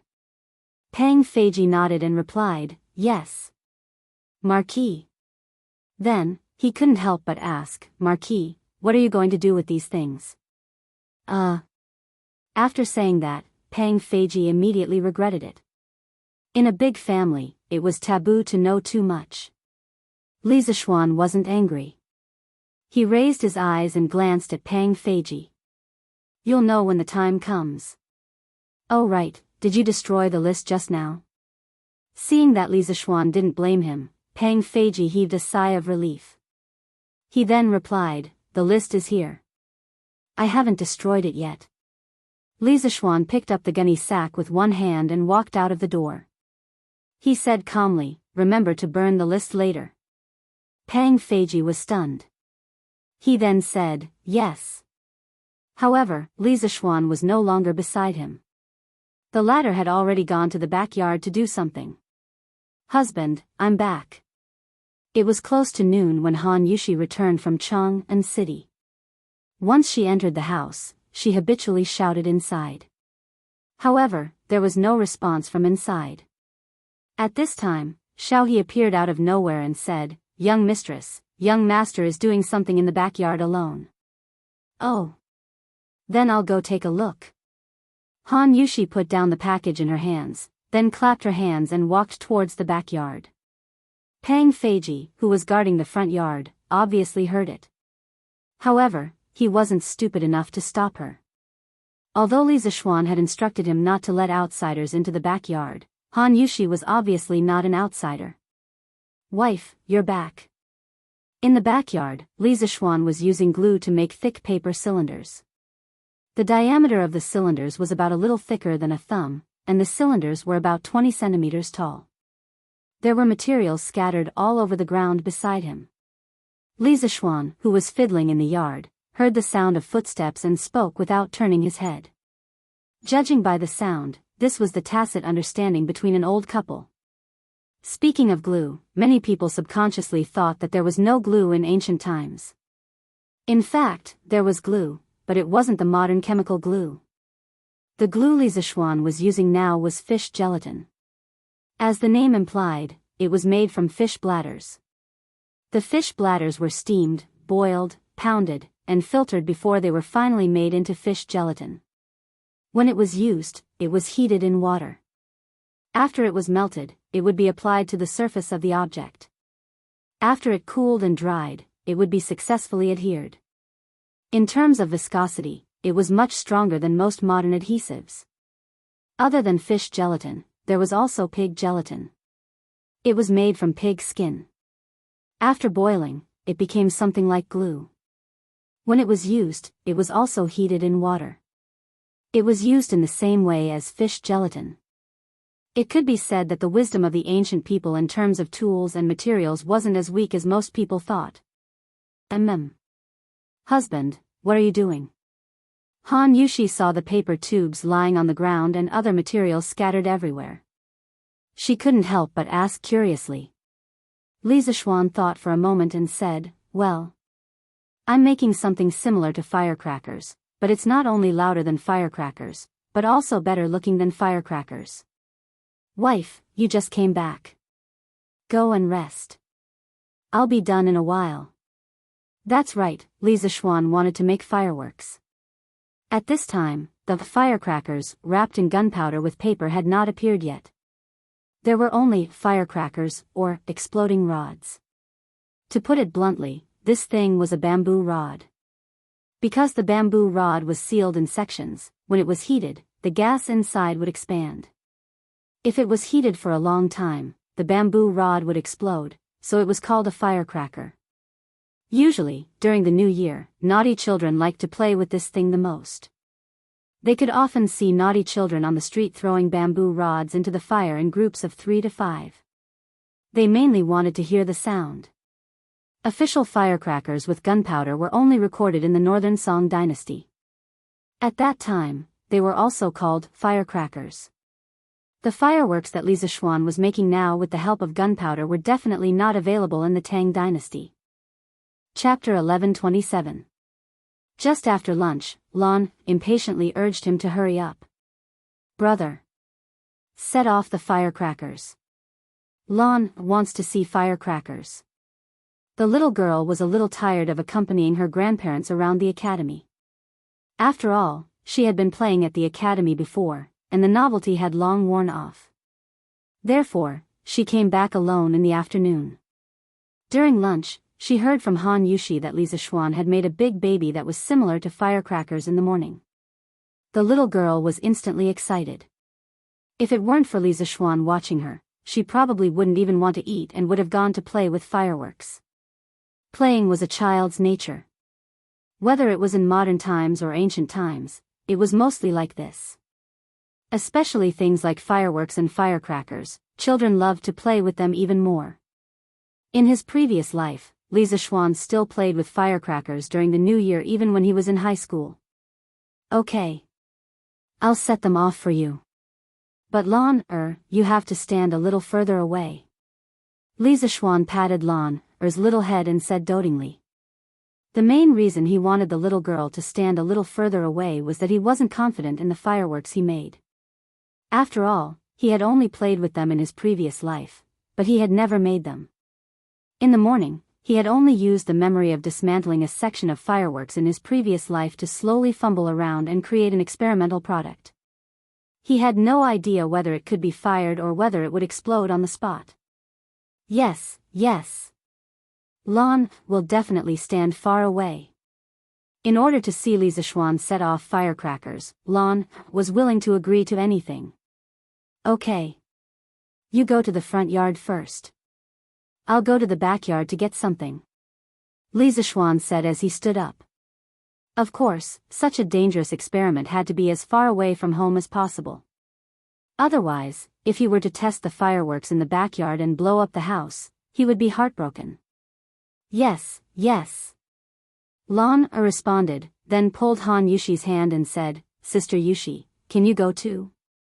Lan is scared alone. Plop. Li Zixuan, who had just walked to the backyard door, almost fell to the ground. You're scared? If you're scared, you won't cry and shout that you want to play with firecrackers. Okay. Then I'll go with Lan. Han Yushi nodded and agreed. Actually, she really wanted to go. However, when she thought about how she was already married, it would be inappropriate for her to watch these children's games. Now that Lan had invited her, she decided to go with the flow. Wife, Lan, stand back a little more. Brother. You're already so far away, why are you still standing back? Yes. It was still not enough. A little further. In front of the Yunshan villa, Li Zixuan was holding a plate of experimental fireworks. This experimental product was made by connecting 9 fireworks together with a lead wire. The 3x3 arrangement made its chassis very stable. Li Zixuan took a shovel and dug a shallow pit. He buried 1/5 of the firework in the soil to ensure that it wouldn't tilt during the process of being set off. After that, he repeatedly urged Lan, and Han Yushi to retreat. To be honest, Li Zixuan didn't care about the small amount of gunpowder in the fireworks. However, it was a completely different story for his wife and sister. If it exploded on them, they would be scalded at the very least, or even disfigured at the very least. Brother, this should be enough, right? Lan shouted at Li Zixuan impatiently with her hands on her hips. She felt that Li Zixuan was making a fuss over nothing. Even if this firecracker was more powerful than the ones she used to play with, it shouldn't make them stand so far away. The little girl even doubted that she would be able to hear the firecracker clearly later. Okay. Lan, remember to cover your ears. After visually estimating the distance, Li Zixuan shouted at his sister. Lan curled her lips and didn't move. Li Zixuan smiled and thought to himself, little girl, you still don't believe me. You'll regret it later. At that moment, he didn't waste any more time talking nonsense. He stretched the match beside him towards the lead wire of the fireworks. The fuse was made from a small amount of gunpowder wrapped in straw paper, which was extremely easy to ignite. The moment the burning match in Li Zishuan's hand touched the fuse, a spark immediately appeared and a burst of sizzling sounds could be heard. Under such circumstances, it wasn't the time to act cool. Li Zishuan saw that the lead wire had been ignited and quickly ran away. Although he was strong in martial arts and wasn't afraid of such a small explosion, he didn't want to embarrass himself for an unnecessary act of acting cool. If that happened, he wouldn't be acting cool, he would be an idiot. Bang! In the quiet sky above the cloud mountain, there was a sudden deafening sound. In this era, there weren't many tall buildings to block the sound, so the loud sound could be heard from afar. After the loud sound, it didn't stop. The next loud sound followed. At this time, Lan was already screaming in fear. The little girl reacted at that moment and quickly covered her ears with her small hands. Then, she glared angrily at Li Zishuan, as if to say, "Why didn't you tell me that the firecracker was so loud earlier?" Li Zishuan didn't notice his little sister's angry and resentful gaze. He was looking up at the results of his experiment that he had painstakingly worked on for the entire morning. TSK, the height is okay. It's just that the sound is too loud. I have to reduce the amount of gunpowder. Also, the flame isn't bright enough. Maybe it's because it's daytime now. I can try again at night. Li Zishuan looked up and whispered softly. Brother. This firecracker is amazing. Do you have more? 9 fireworks were released very quickly. It was the first time Lan had seen fireworks that could shoot up into the sky and explode. Although she was scared half to death at the beginning because she was caught off guard, she got used to it and the fear in her heart was immediately replaced by excitement. Hey! Lan, weren't you scared just now? Li Zishuan said with a smile that wasn't a smile. Lan was embarrassed. Just as she was about to say something, the few of them heard the sound of something breaking through the air not far away. Then, they saw a bearded man and a white-haired old man rushing towards them. It was Mo Zhong and the bearded man. Yamacho, we just heard 9 loud sounds coming from here. What happened? Mo Zhong stopped in front of Li Zishuan and asked anxiously. Li Zishuan was stunned for a moment. Then, he said embarrassedly, nothing happened. I was just setting off firecrackers just now. Firecrackers? This time, it was Mo Zhong's turn to be stunned. He was the head of the Mo family. What kind of new things had he not seen before? Why hadn't he seen any firecrackers that were so loud? At this time, the bearded man saw the firework tube that had just been released in the distance. He walked over to take a closer look and said in surprise, "This is the firecracker Yamacho was talking about. Why is it made of paper? Wow! What's that? What was that sound just now?" It was Ching Chumo holding a football and running over with a group of students. He screamed as he ran. Chapter 11:28. Chou Niu, Qing Ke, Xiao Ku, Xiao Chong, and Bao Lin. You guys didn't go back to Cheng and are playing football in school? To put it nicely, the group of students came whistling like the wind. To put it bluntly, they were like a group of bandits, rushing over like a whirlwind. Li Zishuan looked at the football in Ching Chumo's arms and the group of students who were all sweating profusely as he asked. The academy was now on holiday, and the students who lived nearby were free to go home. Ching Chumo and his group did not go home to prepare for the new year, but instead, they were loafing around at the academy. It was really unreasonable. Ching Chumo wiped his sweat and said, "How can going home be more interesting than staying at the academy? If we stay at the academy, we can still play football with more people. But if we go home, we can only go to the brothel." Ouch! Yamacho, why did you hit me? The first half of Ching Chumo's sentence was the truth. After staying at the academy for half a year, this group of second-generation hedonists in Cheng and had basically gotten used to the social life at the academy. Here, everyone did not have to worry about their identity. They could work together and play together. Compared to the days of walking chickens, playing with dogs, and visiting brothels in the past, they undoubtedly preferred their current life. Every day was fulfilling and happy. Li Zishuan glared at this idiot and said unhappily, "Hit you? See if Uncle Ching will chop you up after I tell him what you just said." Ching Chimo immediately withered. He hurriedly said, what did I say just now? Why don't I remember?" Li Tai and his group all distanced themselves from this idiot, indicating that they did not know him. "Yamacho, what was that noise just now?" Li Ku looked up and asked seriously. "There, it's that thing under Mr. Zhang San's feet." Li Zishuan pointed at the bearded man not far away and said. The students immediately swarmed over, and Lan also followed curiously. "That's it? Isn't it made of paper? Why did it make a noise? Huh? Why are there burn marks on it?" Li Tai picked up the finished firework and looked at it from top to bottom. He couldn't help but mutter in disappointment. Exactly. How could a few broken paper tubes make such a loud noise? Yamacho must be lying to us. Ching Chimo also muttered. "My brother didn't lie to you." Just now, Lan had seen it with her own eyes. After her brother ignited this thing, with a bang, something would rush out from it. It would rush into the sky and even explode. "Brother Qingke, the noise you heard just now came from here." As one of the parties involved, Lan crossed her arms and explained to the group of mortals in front of her with a look of superiority. When Li Tai heard this, his eyes lit up. He asked excitedly, "Little sister Lan, is what you said true? Did something really rush out of here and explode?" Lan nodded and said crisply, "Of course it's true. When this thing explodes in the sky, you can still see the flames."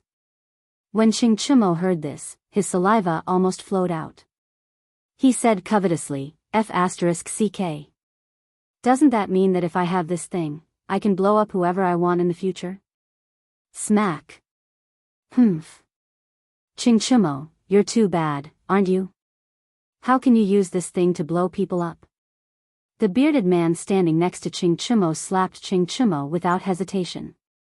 He was also a teacher of the academy, so of course, he had the right to teach Ching Chimo a lesson. Ouch! Ching Chimo cried out in pain. Seeing that the person who hit him was a great expert, how could he dare to be rash? He quickly explained, "Haha. Mr. Zhang San, I was just joking. Don't take it seriously, don't take it seriously." Li Tai ignored the two of them. The little fatty carried the firework tube to Li Zishuan and said, "Yamacho, do you still have this thing? Can you give it to us to broaden our horizons?" "That's right. Yamacho, can you broaden our horizons too?" Zhang Sun Chong also jeered. Li Zishuan said helplessly, "Don't think too much. There's no more. The ones I made in the morning have been finished." Li Tai immediately became anxious. He quickly said, "If you're done playing, why don't you do it again?" "Yamacho, are you short of manpower? We can all help." Yes. We can all help." The rest of the students immediately said in unison. At the end of the day, they were still a group of brats. How could they resist the temptation of fireworks? Li Zishuan thought for a moment, then nodded and said, "Okay. All of you come. Mr. Mo, Mr. Zhang San, do you want to come together?" Me too. Me too. Yamacho. Hey. Xiao Xian, there's still me. Brother Xiao Xian. Anren also wants to see you make fireworks. Wang Ji, as well as Li Zishuan's neighbors, Yan Xiaoning and Li Anren, had all come. Okay. All of you, come. Li Zishuan waved his hand, then turned around and walked towards the courtyard. After a short while, a group of people started to make fireworks in the front yard. Of course, it was under Li Zishuan's guidance. Li Zishuan was actually not worried that these people would learn how to make fireworks. This was because the two gunpowder formulas used in fireworks were in his hands. Yamacho, that's it? This thing can fly to the sky and explode? Li Tai made 2 individual fireworks and asked Li Zishuan in disbelief. Li Zishuan glanced and said with a nod, "N. That's right. Qingke, if you don't believe me, why don't you try lighting it?" Hee hee. That's great. Li Tai had the same idea. He laughed and quickly took his 2 creations and walked away. Following Li Zishuan's instructions, he fixed the fireworks and lit the fuse with his trembling hands. Then, he quickly retreated. Bang bang. The 2 loud noises almost shattered everyone's ears. Li Tai's legs were trembling. He was scared and excited at the same time. F***CK. That's awesome. Qingke. Ching Chimo gave Li Tai a thumbs up. Then, he ran to Li Tai with his creations and asked, "Qingke, help me take a look. Is this okay?" Li Tai roughly looked and said, "It should be okay." Hee hee. Okay. I'm going to set off the firecrackers too. Ching Chimo smiled proudly. He hugged the 2 fireworks and walked towards the place where Li Tai had buried the bomb. Haha. Get ready to cover your ears. I'm going to set it off. Ching Chimo laughed heartily as he turned his head and said to the crowd. The students stopped what they were doing and covered their ears. Only then did Ching Chimo turn around, but when he saw who it was, he turned pale with fright. Holy shit! How did it light up? Run! It turned out that when he turned around to talk to the students, the fire in his hand accidentally touched the fuse. At that moment, he couldn't care less about anything else. He scampered off. But as luck would have it, when he was running, he brought along the soil next to his feet. The smoking firework fell just like that, and the direction it fell was exactly where the bearded man was. Swoosh! It was too late to say. The moment the firework fell, a bullet shot towards the bearded man. In the blink of an eye, it was in front of the bearded man. Ching Chimo, who hadn't run far, heard the sound of something breaking through the air. Bang! The bearded man's face was solemn. He shouted and gathered all the inner energy in his body to condense a force field in front of him. The bullet stopped 3 inches in front of him and couldn't go any further. Just when the bearded man heaved a sigh of relief, the bullet exploded with a bang, and the bearded man. Chapter 1129. Bang! The gunpowder inside the pellet that was flying towards the bearded man suddenly exploded. Instantly, heat waves surged and sparks flew in all directions. Even though the bearded man had condensed all of his internal energy, it was still difficult for him to defend against this sudden explosion of firepower. Pooh! Ha! After the smoke and fire dispersed, the bearded man, who had been bombarded by gunpowder, finally revealed his true appearance. His old face was as black as the bottom of a pot. His originally neat hair was now mostly standing up and there were many holes in his clothes. His originally dignified image of an academy teacher had instantly turned into an old beggar wandering the streets. No. His shamade appearance was even more miserable than a beggar's. At this moment, the bearded man opened his mouth. What was amazing was that there were actually a few wisps of green smoke coming out from his mouth. Seeing this scene, Li Zishuan could no longer hold it in and laughed out loud. Hee hee hee. Mr. Zhang San's appearance is so ugly. Lan Er covered her small mouth and giggled. The others present were already having a hard time holding it in. Seeing the brother and sister laughing first, how could they hold it in any longer? Instantly, they roared with laughter. Many people laughed until tears came out of their eyes. However, there were 2 people who were exceptions. One was the bearded man. This old fellow was originally not a kind person. In this world, there was almost no one who dared to humiliate him.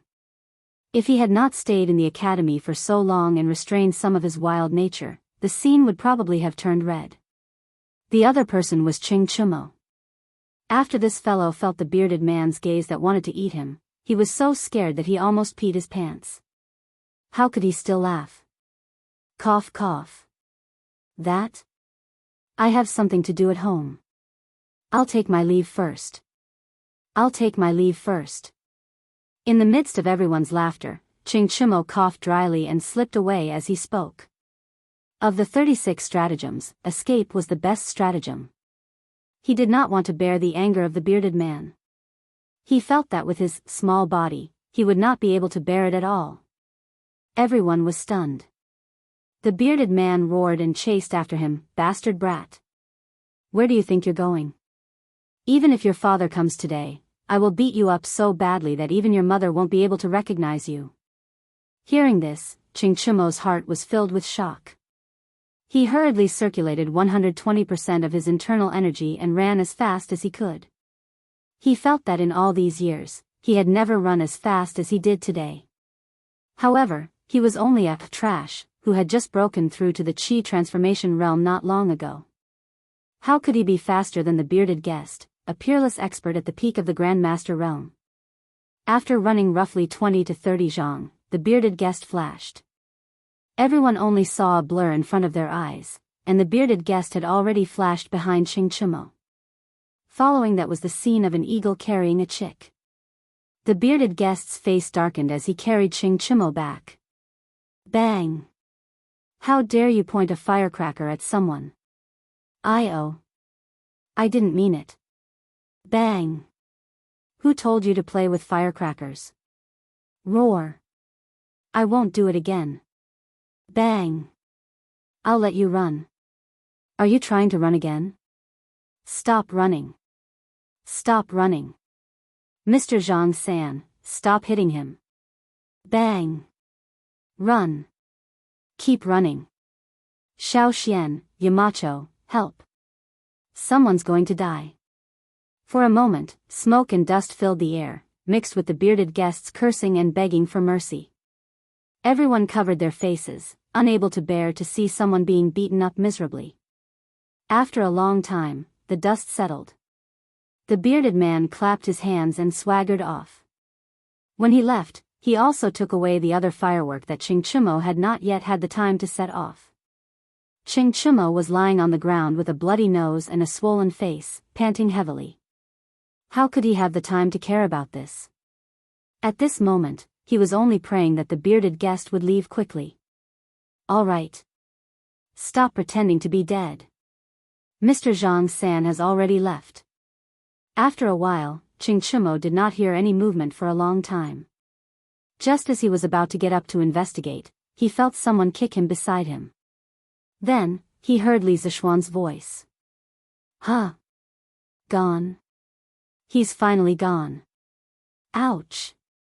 Xiao Xian, help me up. My waist is about to break. This idiot was still complaining that Li Zishuan did not save him earlier. He did not even call him Yamacho and directly called him Xiao Xian. Li Zishuan was not in the mood to bicker with this idiot. He went forward and pulled Chingchimo, smiled, and joked, Chingchimo, you've got guts. You did something that we didn't dare to do today. How was it? Did you feel good blasting Mr. Zhang San with firecrackers? Ha ha ha. Everyone burst into laughter when they heard that. Chingchimo spat out a mouthful of bloody saliva with a black face. The bearded guest had just attacked in anger. Although he did not have the intention to kill, his punches still hit him hard. Bah! You guys are too King mean. None of you came to help me when I was being beaten up. Cho Nyo, it's not that we don't want to help you. We just don't want to help you get beaten up. Li Kus said humorously. Haha. Everyone laughed again. Chingchimo realized that he could not stay here any longer. The smiles of the people here were full of malice. *CK. I'm going back to the dormitory to change my clothes. What a bunch of heartless friends. Chingchimo complained. When he passed by the place where they made the fireworks, he bent down and picked up the 2 fireworks made by Sun Zifan, then ran away. *CK. Chingchimo, you be *starred, you stole my firecrackers. Put them down. Sun Zifan was shocked and angry. This idiot was obviously unwilling to let Chingchimo steal the fireworks that he worked so hard to make. Hence, he quickly chased after him. However, it was hard to say if he could catch up. When he returned to the dormitory, Chimo could only take a cold shower in the dormitory because the academy's bathhouse was not open yet. He washed the dust and blood off his face and changed into a new set of clothes. He looked no different from before he was beaten up. After everything was done, he took the 2 fireworks and left the dormitory, ready to go home. It was almost New Year's Eve. Even if he did not want to go home, he still had to go home. His mother had already sent people to Yunshan to urge him to go home several times. However, when he walked out of the dormitory area, he unfortunately met someone that he did not want to see. Mr. Zhang-san? What do you want? You've already beaten him up. It's time to put an end to this matter, right? Besides, I didn't do it on purpose. The Fengchen 3 heroes shouldn't be so petty, right? Chimo said with a strong front. In reality, he was panicking inside. He was afraid that the bearded man would beat him up again. Hey! Kid, why don't you go back with your injuries and ask your father to take revenge on me? The bearded man did not have the intention to beat him up. He crossed his arms in front of his chest and said in a rough voice. Chapter 1130. If you can't fight, what's the point of going home and calling for your parents? Mr. Zhang-san, although I can't beat you now, the river flows east for 30 years and the river flows west for 30 years. 30 years later, no, just 10 years. 10 years later, I will definitely be able to beat you. At that time, I will take revenge for today. Within the Yanhuang Academy, Chimo held his head high and puffed out his chest as he looked at the bearded man with a haughty expression. During the Warring States period, Qin and Wei fought over Hanoi. Wuqi helped Wei to take over Hanoi. 30 years later, Baiqi helped Qin to take back Hanoi. Folk songs spread everywhere. The river flows east for 30 years and the river flows west for 30 years. Wuqi and Baiqi rise, the heavens make a mystery. So, this saying was not invented by Do Pa. Actually, this fellow knew his own situation. Even if his father Qing Yaojin was willing to come to Yunshan to take revenge for him, he would definitely not be a match for the bearded guest. Moreover, the bearded guest had Li Jing and Hong Funa backing him up. If they really fought, the Qing family might not be able to survive. Moreover, after Qing Yaojin found out about his actions, he would only scold him with, "Serves you right." He would not come to Yunshan to vent his anger on the bearded guest, okay? When it came to his father's nature, Chimo was quite sure of it. Haha. Not bad. Good ambition. People who practice martial arts should not be afraid of losing and not admit defeat. I admire you very much. Next semester, you will follow me for special training. Maybe 10 years later, you will really have the strength to fight me. Kid, what's with your expression? The bearded guest looked at Chimo with admiration. However, he immediately realized that the latter's expression was not right.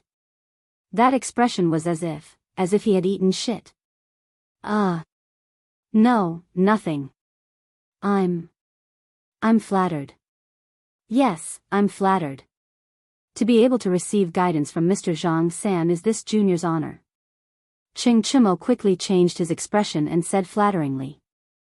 The bearded guest nodded with satisfaction. He smiled and said, That's more like it. You may leave now. Chimo felt as if he had been pardoned. He cupped his fists and immediately slipped away.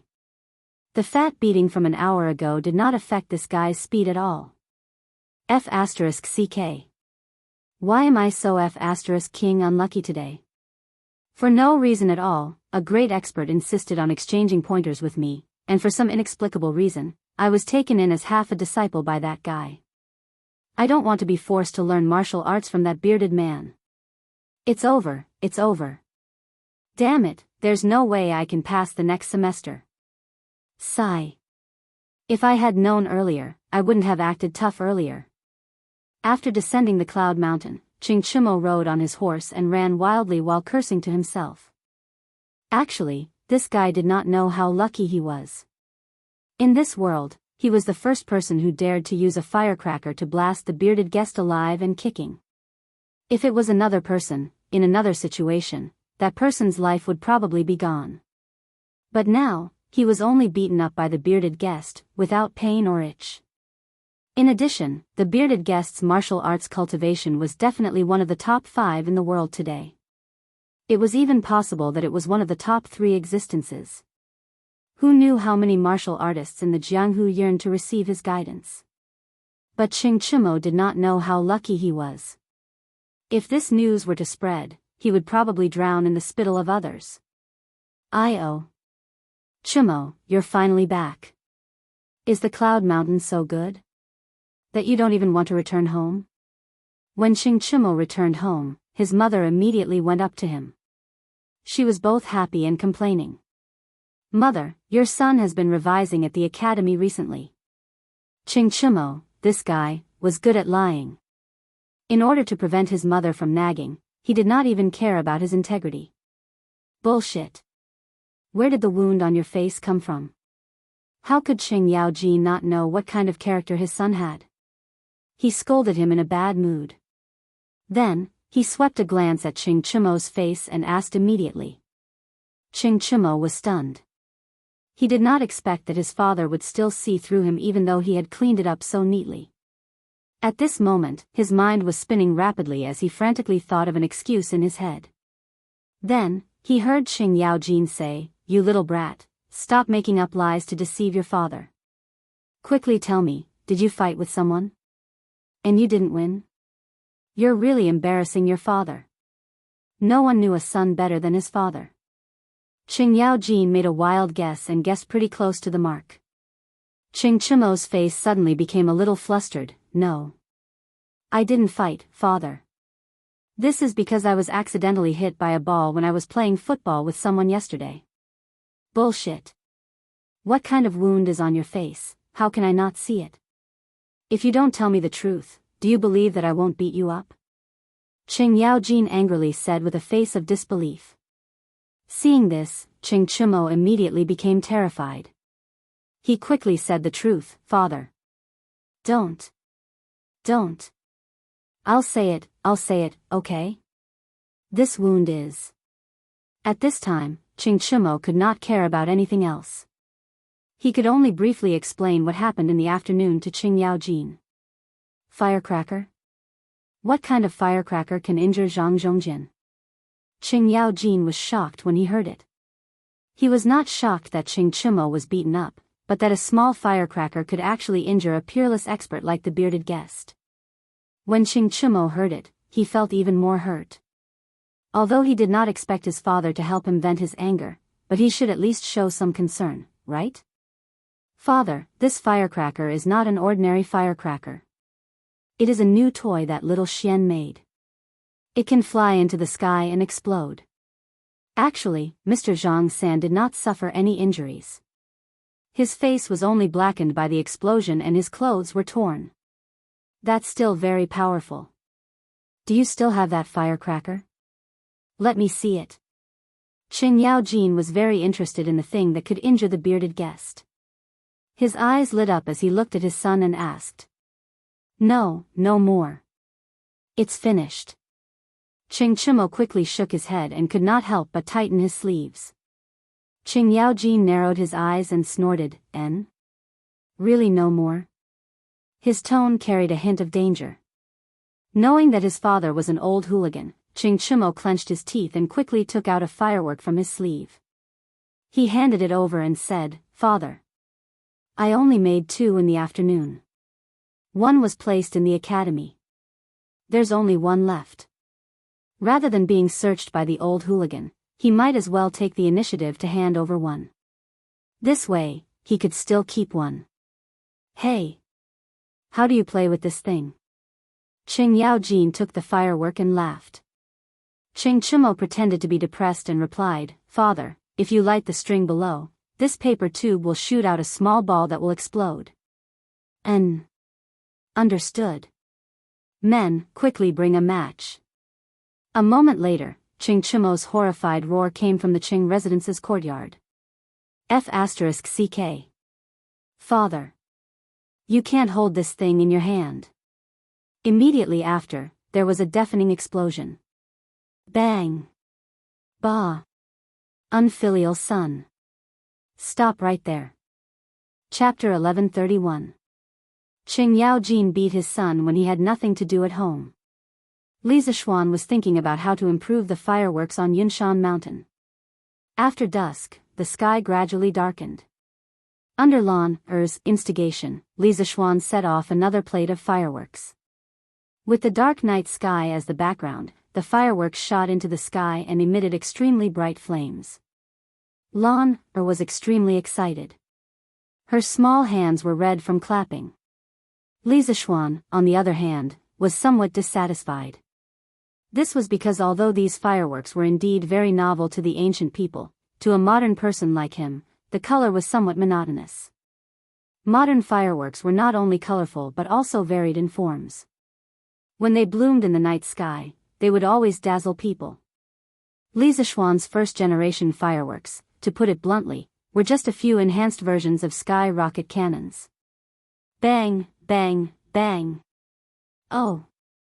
A burst of fireworks and explosions came from the west side of the academy, as well as the cheers of the students. The students who came to make fireworks in the afternoon must have contributed the fireworks tonight. He just hoped that Mo Zhong and the others would step up their patrols at night and not be lazy. Otherwise, it would be bad if the fireworks caused a fire. Husband. What's wrong? Are you not satisfied with the firecrackers? Han Yushi asked tentatively when she saw that Li Zixuan's expression was not right. What she didn't expect was that this random guess was right. Yes. I'm not satisfied. Li Zixuan replied dispiritedly. Huh? Han Yushi was dumbfounded and said, Husband, this firecracker is already very powerful. Lan and I have never seen firecrackers that can fly so high and so loudly. What else are you not satisfied with, husband? Lan Er's eyes lit up.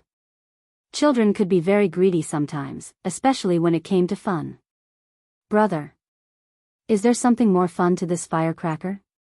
Li Zixuan chuckled and rubbed Lan Er's little head.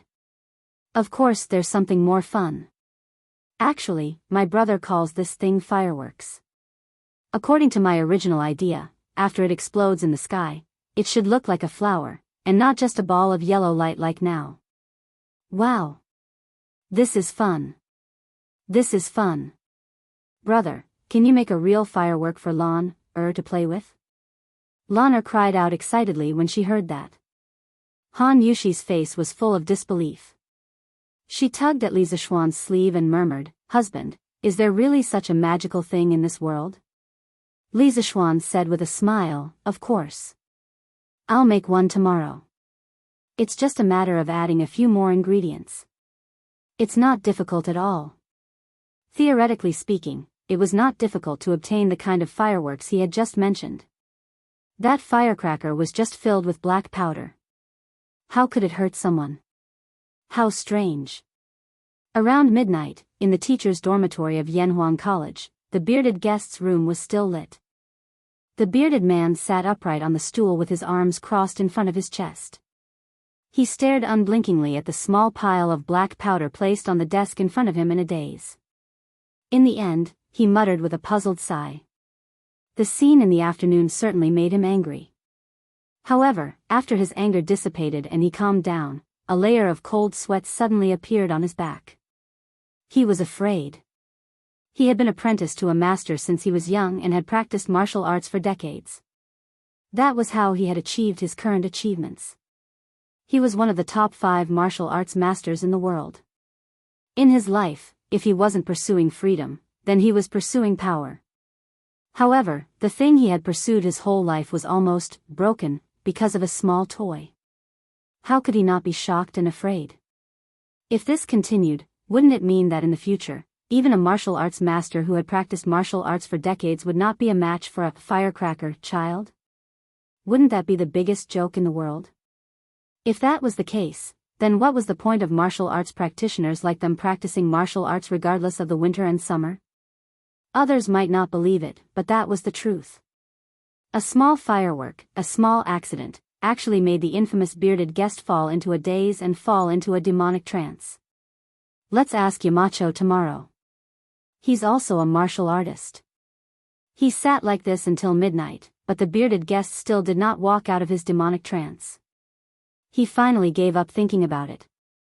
Feiji, go to the workshop and get me some more things. The next morning, Li Zixuan had breakfast and ordered Pang Feiji. Yes. Marquis. Pang Feiji responded, then smiled and said, Marquis still wants to make firecrackers? Obviously, when the fireworks were set off yesterday, this guy was also watching from the side. At that time, he was still surprised. He did not understand how the few materials he brought back yesterday could explode after being fiddled with by Li Zixuan. Li Zixuan glanced at him and said unhappily, You're smart. If you don't keep your mouth shut, see if I don't teach you a lesson later. It could be said that in today's world, other than Li Zixuan, Pang Feiji was the one who knew the method of making fireworks the best. If it was not out of trust, Li Zixuan would never have handed the fireworks gunpowder formula to Pang Feiji. Pang Feiji clasped his fist and said, Hee hee. Marquis, don't worry. My mouth is very tight. Even if you use a metal rod to pry it open, you won't be able to pry it open. Pang Feiji obviously understood that Li Zixuan was willing to give him this kind of task, so he was very excited. Go quickly. What are you talking about? Hee hee. I'll go now. Pang Feiji took the new formula and hurriedly left. Yo. Good morning, Mr. Zhang-san. Just as he stepped out of the door, Pang Feiji almost bumped into the curly-bearded guest who was striding towards him. He hurriedly greeted him politely. There was no other reason. The curly-bearded guest's experience and seniority were there, so he had no choice but to respect him.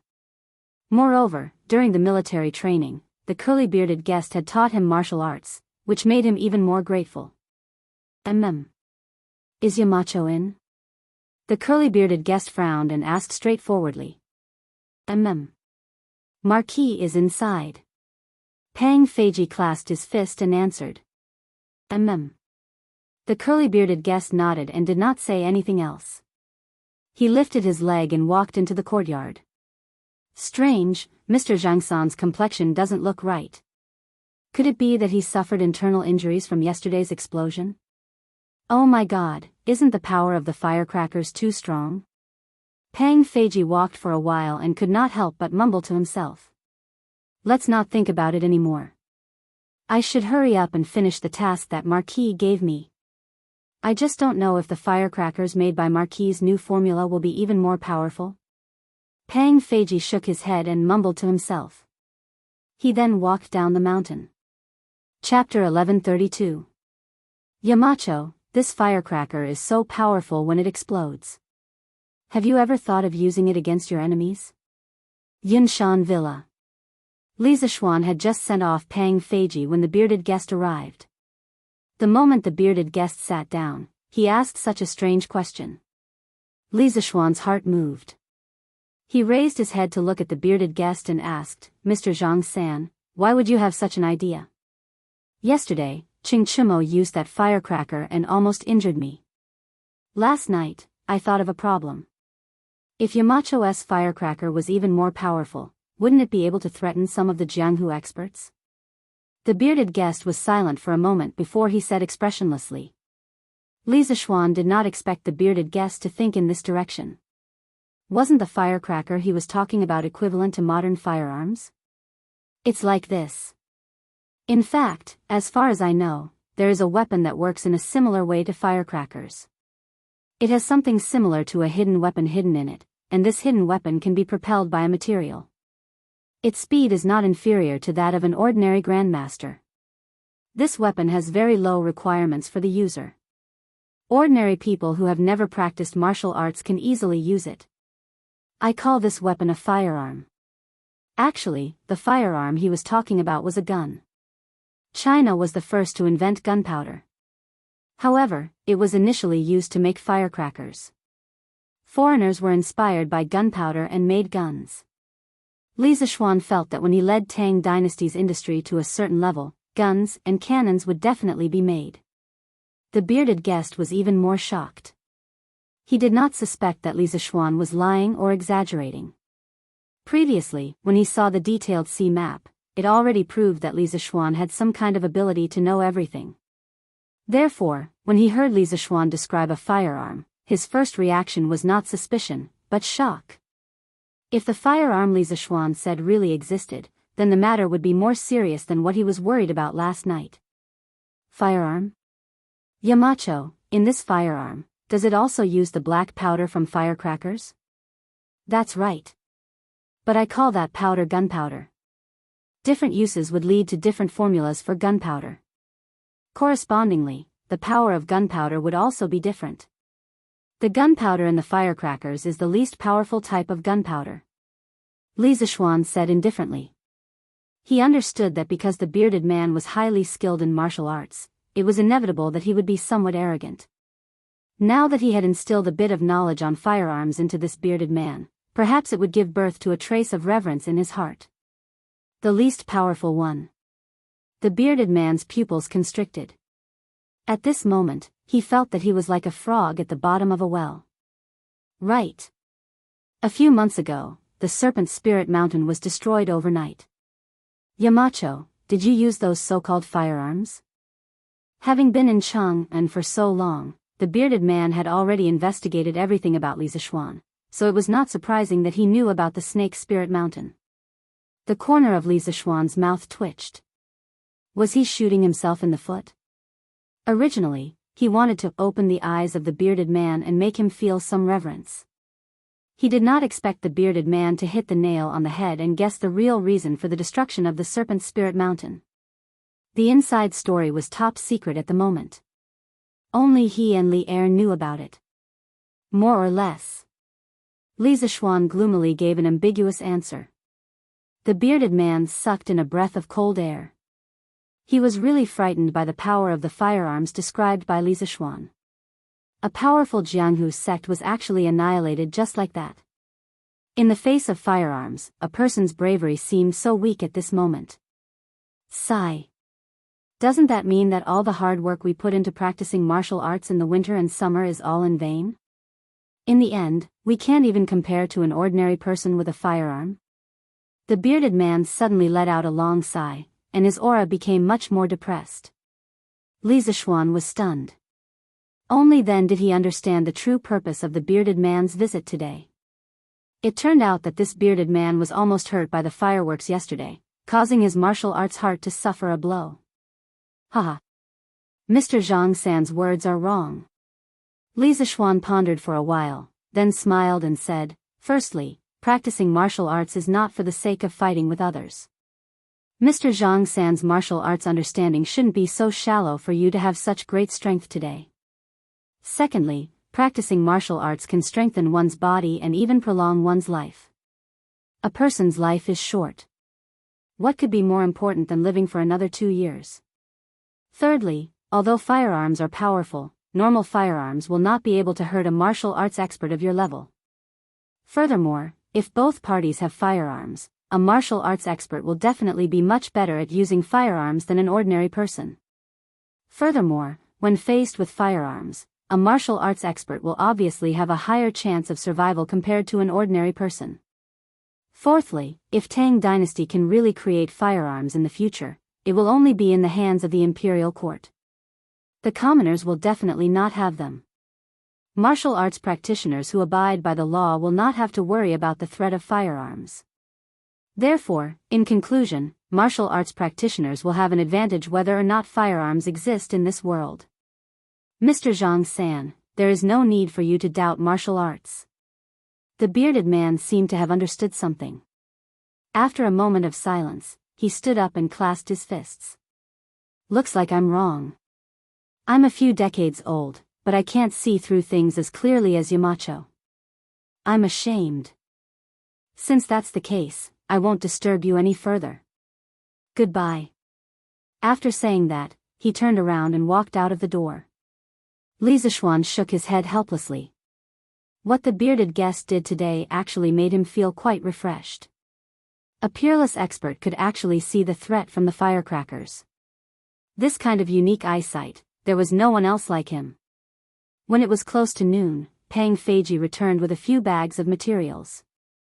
Li Zixuan inspected them, then went straight to the backyard to do his experiments.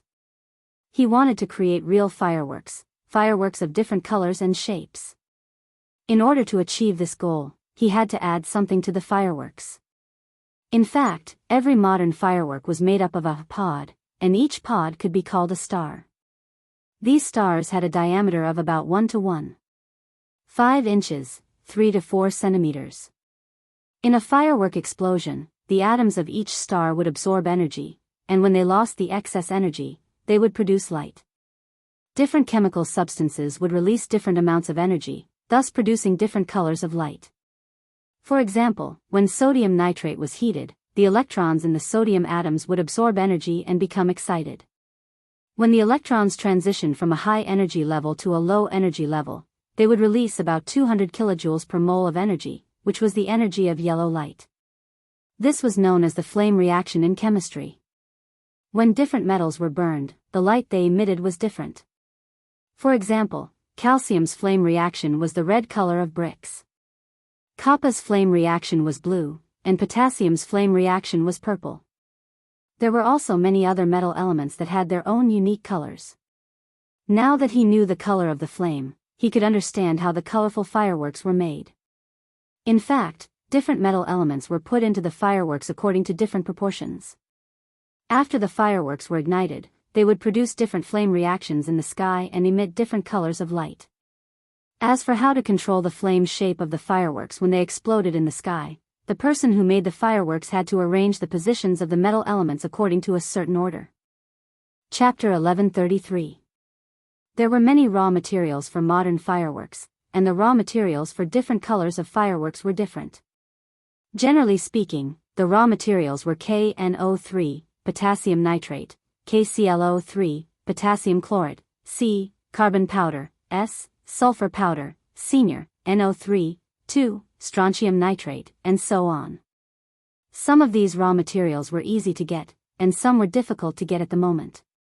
Li Zixuan could only try his best to get what he could now. For example, potassium salt. It was definitely unrealistic to ask someone to find a potassium salt mine, but it was possible to get potassium salt from some of the things around him. For example, there was some in the ashes of plants. Because the ashes of plants were the ashes after burning, it contained almost all the mineral elements contained in plants. The most abundant element was potassium, which generally contains 6 to 12% potassium, and more than 90% of it was in the form of carbonate. The next was phosphorus, which generally contained 1.5 to 3%.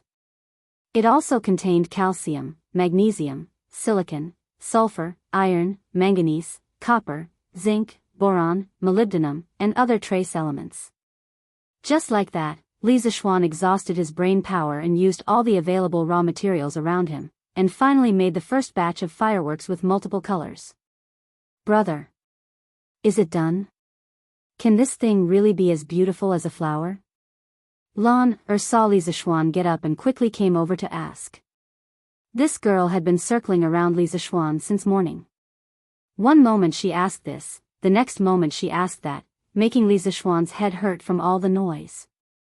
In the end, Li Zixuan told the little girl that if she continued to be noisy, he wouldn't be able to make today's fireworks. Only then did Lan quiet down. At this moment, seeing that Li Zixuan was obviously going to call it a day, how could she bear it after holding it in for so long? She immediately ran to Li Zixuan to find out what was going on. He. Of course.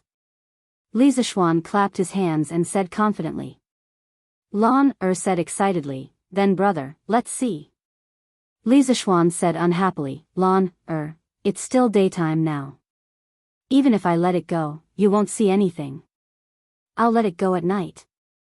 Do we still have to wait until night time? Lan's face, which was still very bright and beautiful just now, instantly turned gloomy. The little girl's face really changed at will. Haha. Lan don't worry. The sky will turn dark in about 2 hours. It won't take long. Han Yushi walked over and laughed softly. All right then. Sister Yushi, what are we eating tonight? At night, Li Zishuan smiled. This little girl was quite close to Han Yushi now. She was almost obedient to her. Others were like repelling each other, but the two of them were like attracting each other.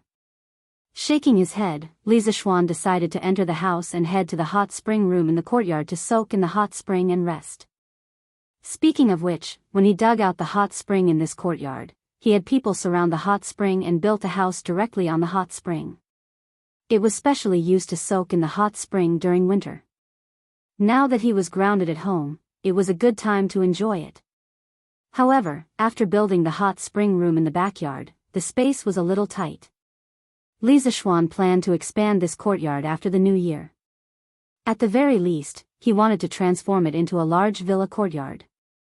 This way, even if the whole family moved in, it wouldn't be crowded. Sigh. Lana, this little girl, is really a little light bulb. Li Zishuan thought unhappily as he soaked in the hot spring alone. Speaking of which, if this little girl wasn't here, wouldn't he and Han Yushi be soaking in a mandarin duck bath right now? Lana, who was outside, didn't feel the slightest bit of resentment from her brother. The little girl had been waiting for a long time and finally waited until the sky turned dark. Tonight's dinner was also started an hour earlier. Therefore, as soon as they finished eating, Lana pestered Li Zishuan to set off fireworks. Li Zishuan didn't refuse this time. He carried a large plate of 64 fireworks and walked towards the open area in front of the courtyard. Li Jingma, Madame Li, and the 3 members of the Yi family were all having dinner here. Naturally, they also came to watch the fireworks. Hee hee. We came back late last night and missed it. Tonight is just right. Let's see what the fireworks are like. Old Madame Yi said with a smile. Li Jingma said somewhat helplessly, Xian, is a marquis. All he does is fiddle with these useless things at home. Won't others laugh at him if word gets out? Madame Li slapped Li Jingma's arm and said angrily, what's there to laugh at? Isn't Xian, just trying to celebrate the new year for us elders in Yunshan? How is he being laughed at? Also, I heard that the King of Wei and the King of Han came over personally to make the fireworks yesterday. If they can do it, why can't Xian do it? Old Madame Yi laughed and tried to smooth things over. Yuzhu is right. It's the new year. Jingma, don't be so serious. No matter what outsiders say, it can't compare to our family celebrating the new year together.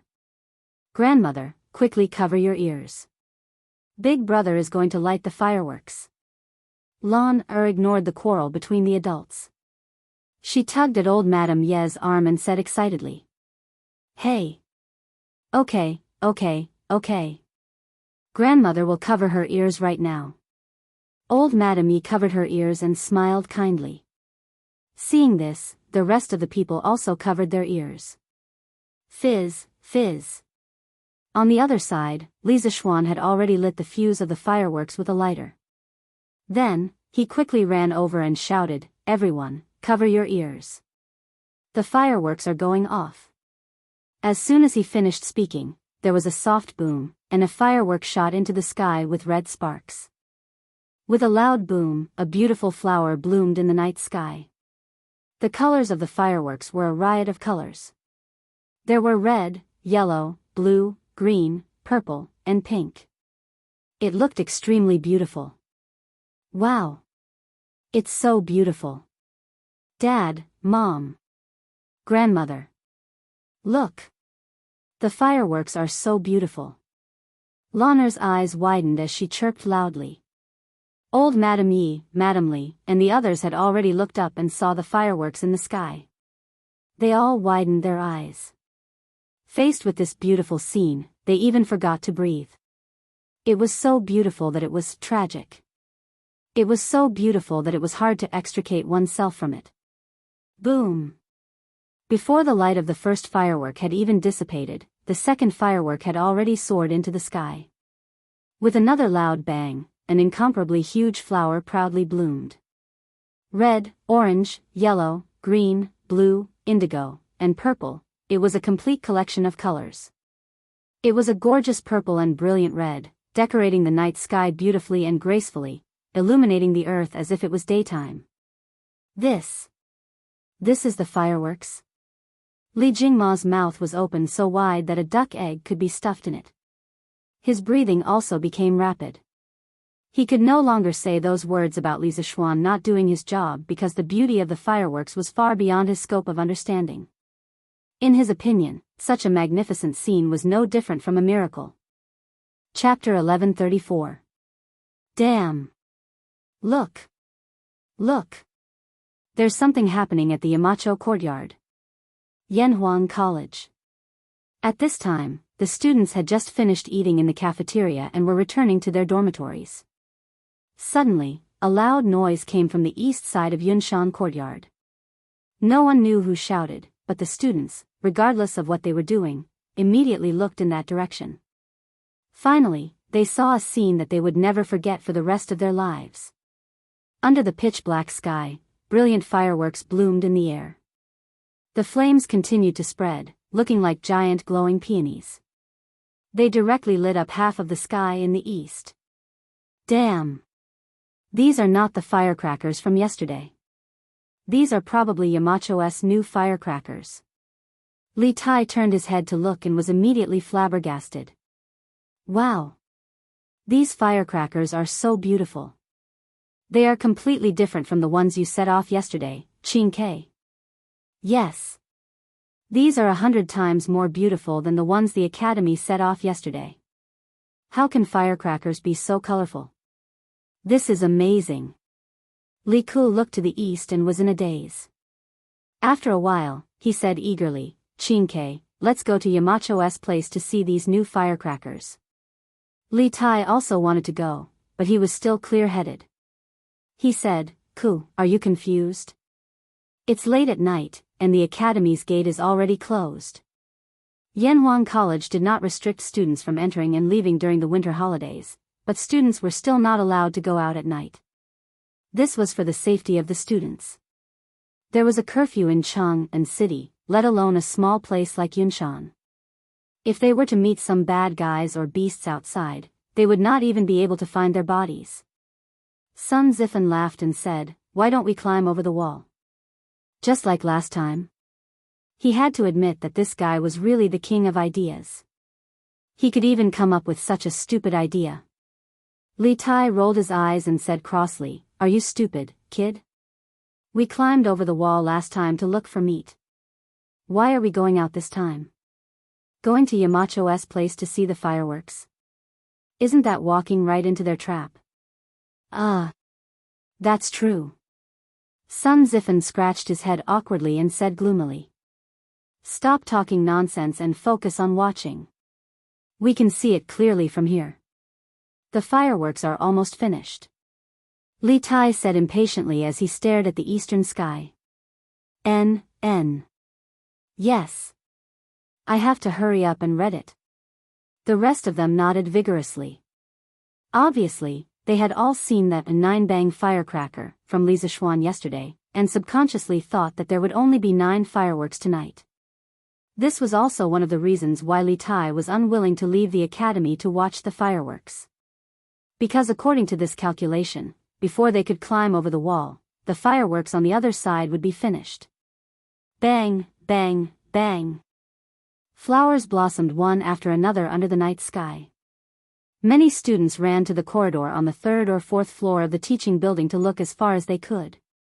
1, 2, 3. 7, 8, 9, 10, Why isn't it done yet? Oh. Today's firecrackers are not only different in color from yesterday's, but there are also more of them. We can finally feast our eyes on them. Tonight's firecrackers are really beautiful. Did Yamacho put the stars in the sky into the firecrackers? It's so beautiful. It's true. When the firecrackers explode in the sky, they are as dazzling as the stars in the sky. It's simply amazing. Sun Zifan said regretfully, sigh. If I had known that Yamacho was going to set off such beautiful firecrackers tonight, I would have just stayed at Yamacho's house during the day. Now, I can only watch from afar and not up close. It's so King unbearable. Hey. Ziffen, you should think about Ching Chumo. That guy returned to Cheng and yesterday. He didn't get to watch it all tonight. Haha. Li Tai also felt a little regretful, but he knew how to comfort himself. When he thought of Ching Chumo, he immediately felt happy. He was only a prince, not a crown prince. He had to serve Li Er and Zhang Sun every day in the palace. He had built his own residence outside the palace. Although Zhang Sun had sent people to urge him to return to Cheng, and as soon as possible, he refused with the excuse of reviewing his homework. It was precisely because of this that he could see such a grand occasion tonight. Qingke, you're right. Haha. Ching Chumo, that unlucky guy, returned to Cheng and so early. I'll have someone send him a letter tomorrow morning to tell him about tonight's situation. Sun Ziffen's eyes lit up and immediately said cheekily. Wow. Grandfather. Second uncle. Second mother. Come out and watch the firecrackers. Brother Xiaoxian is setting off firecrackers again. And tonight's firecrackers are different from last night's. It's so beautiful. In Li Gang's residence, Xiao Ren heard the commotion and quickly ran out of the house. When he saw the colorful fireworks, he immediately shouted excitedly. Boom! Boom! Boom! Li Gang, his son, and daughter-in-law walked out of the house skeptically. When they saw the beautiful fireworks in the sky, they couldn't take their eyes off it. This. Such a miracle, Marquis Yong, and is indeed the son of an immortal. Such immortal means, we mortals can't compare to them. Li Gang's second son, Li Lian, couldn't help but be dazed when he saw this scene. When he thought of other legends about Li Zishuan, he sighed. Smack. What immortal or not? This old man can tell you with certainty that Yamacho is just an ordinary person. It's just that he knows more than others. This old man plans to let Ren study at Yanhuang College in the future. This old man has a faint intuition that this era is about to change. Li Gang slapped Li Lian's arm and then sighed with a face full of emotion. Father. You can do whatever you want. I have no objections. Although Li Lian was puzzled as to why his father didn't want Li Gang to study Confucianism, he didn't have much say in such matters once Li Gang made a decision. He might as well agree. At the same time, the owners of Sun Simiao's and Yan Xiaoning's residences walked out of their houses and looked at the sky above Li Zishuan's residence. There were also the citizens of Plum Village and the Han family manor at the foot of Cloud Mountain. When they heard the commotion, they all walked out of their houses. They looked at the colorful fireworks at the peak of Cloud Mountain with mesmerized expressions. The sounds of praises and cheers were endless. Tonight's fireworks were also a feast for everyone's eyes. A total of 64 explosions lit up the sky above Yun Mountain for a full 10 minutes. It was far more beautiful and lasted longer than last night's fireworks. The beauty of fireworks was so short, but so bold and so passionate. Even if it only had a second of life, it had to be done perfectly and in the most brilliant way possible. The first time it appeared in the Tang dynasty, it left an indelible impression in the hearts of thousands of people. Chapter 1135. Your Majesty, according to the palace guards, there seems to be a blazing fire in the direction of Yanhuang College.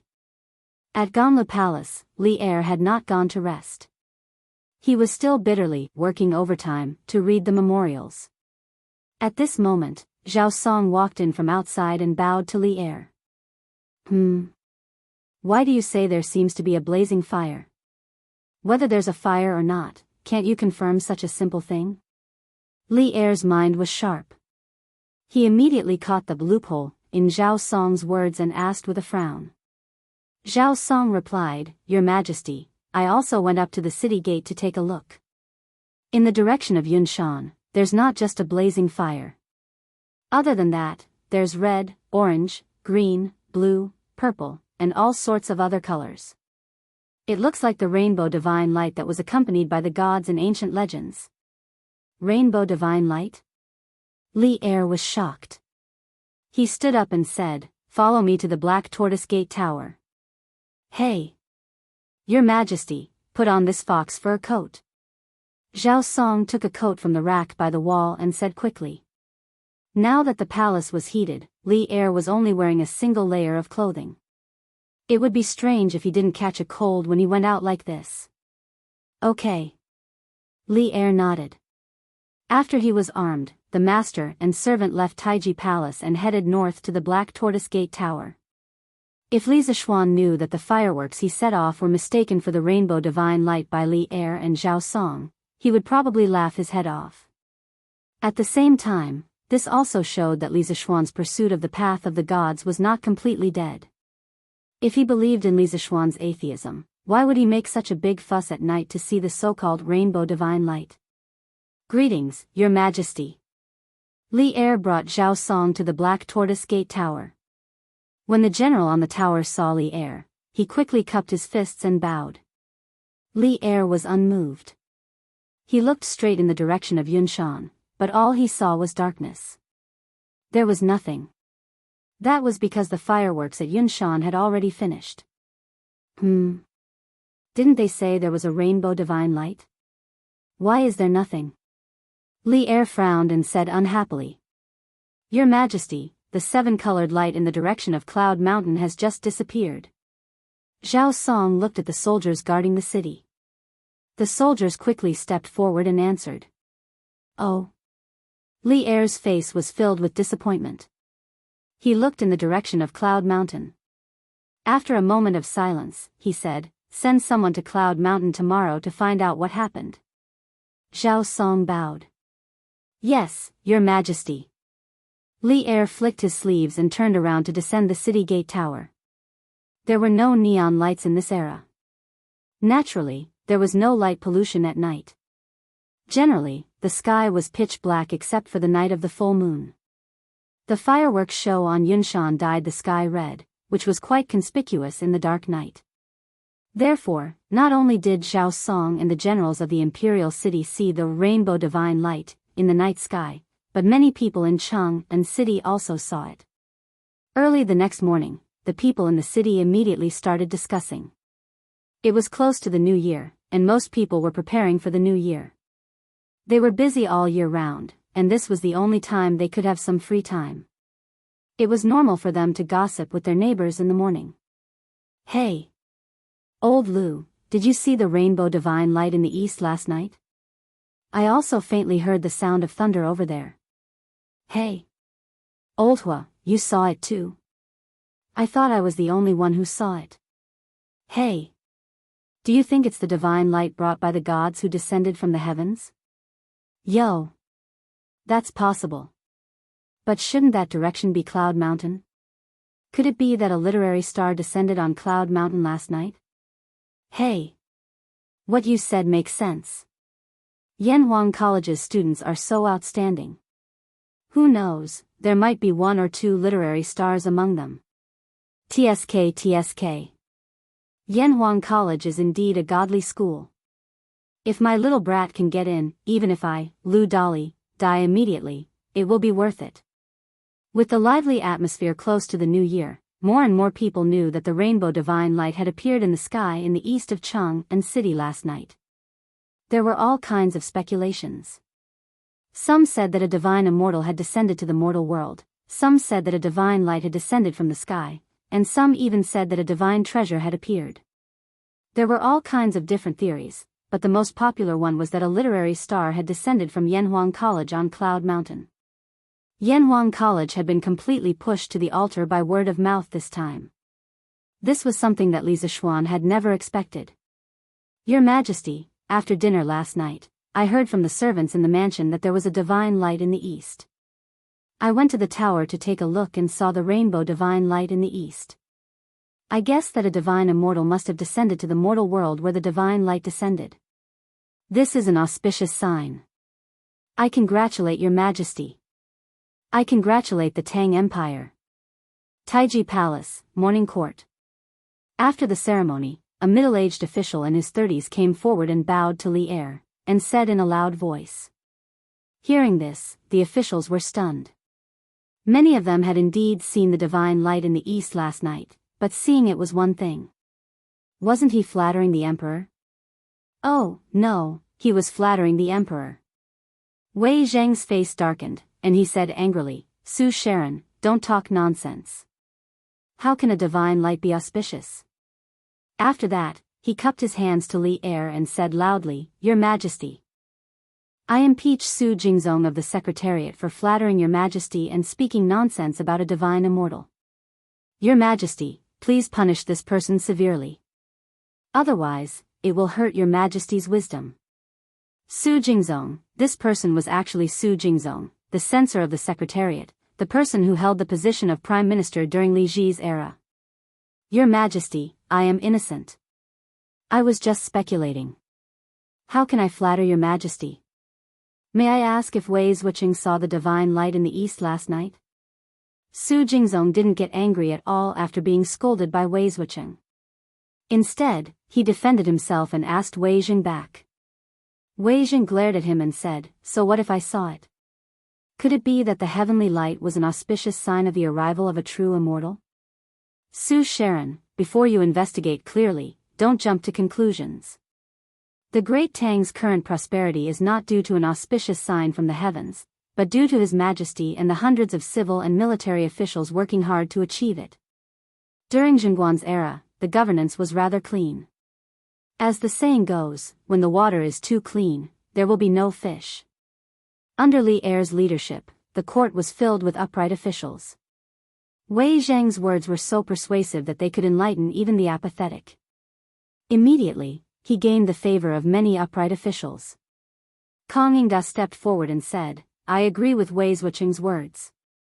Auspicious omens can't be trusted. The Great Tang is able to have peace today because of auspicious omens. Su Jingzong opened his mouth and was about to step forward to argue with Old Kong when he heard Li Er's slightly angry voice, Stand down. The Great Tang is surrounded by wolves. How can there be auspicious omens? If there's nothing, the court is dismissed. Chapter 1136. Inside the Taiji Palace. Hearing Li Er's angry rebuke, Su Jingzong was stunned. He didn't understand why Li Er rejected his idea so decisively. Was this still the same Emperor Li Er who loved to achieve great things? What he didn't know was that when Li Er woke up this morning, he received news from Yunshan. Last night, Li Zishuan was only setting off a new type of firecracker. Thinking of this, old Li's face burned. Someone else was setting off firecrackers in Yunshan, and he actually thought that there was a real immortal descending with colorful lights.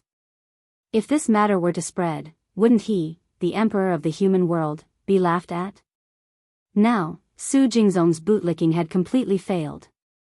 The words, auspicious sign from the heavens, were extremely ear-piercing to Li Er's ears. He had already restrained himself by not throwing Su Jingzong into jail on the spot. Your Majesty is wise. Wei Zheng, Kang Yingda, and the others cupped their hands in front of Li Er in satisfaction and flattered him. If old Li had made any other choice, Wei Zishuan would probably have said, You are a tyrannical and fatuous emperor. Your Majesty, as you wish. At this time, it was undoubtedly irrational to continue with his admonishment. Su Jingzong sighed in his heart, cupped his hands in front of his chest, and obediently retreated. At that time, he was just a secretary under Li Mi. Later, Li Mi was defeated by Wang Shichong in the Great Battle Royale, and he himself became a stray dog. Wagong village naturally collapsed, and he also became a stray dog. Fortunately, he was full of poetry and was quite talented. He was discovered by Li Er. Soon, he seized the opportunity and entered Li Er's literature hall, becoming one of the 18 scholars. However, what was depressing was that although he was also Li Er's aide, compared to people like Zhang Sun Wuji and Fang Xianling, his official fate was a little worse.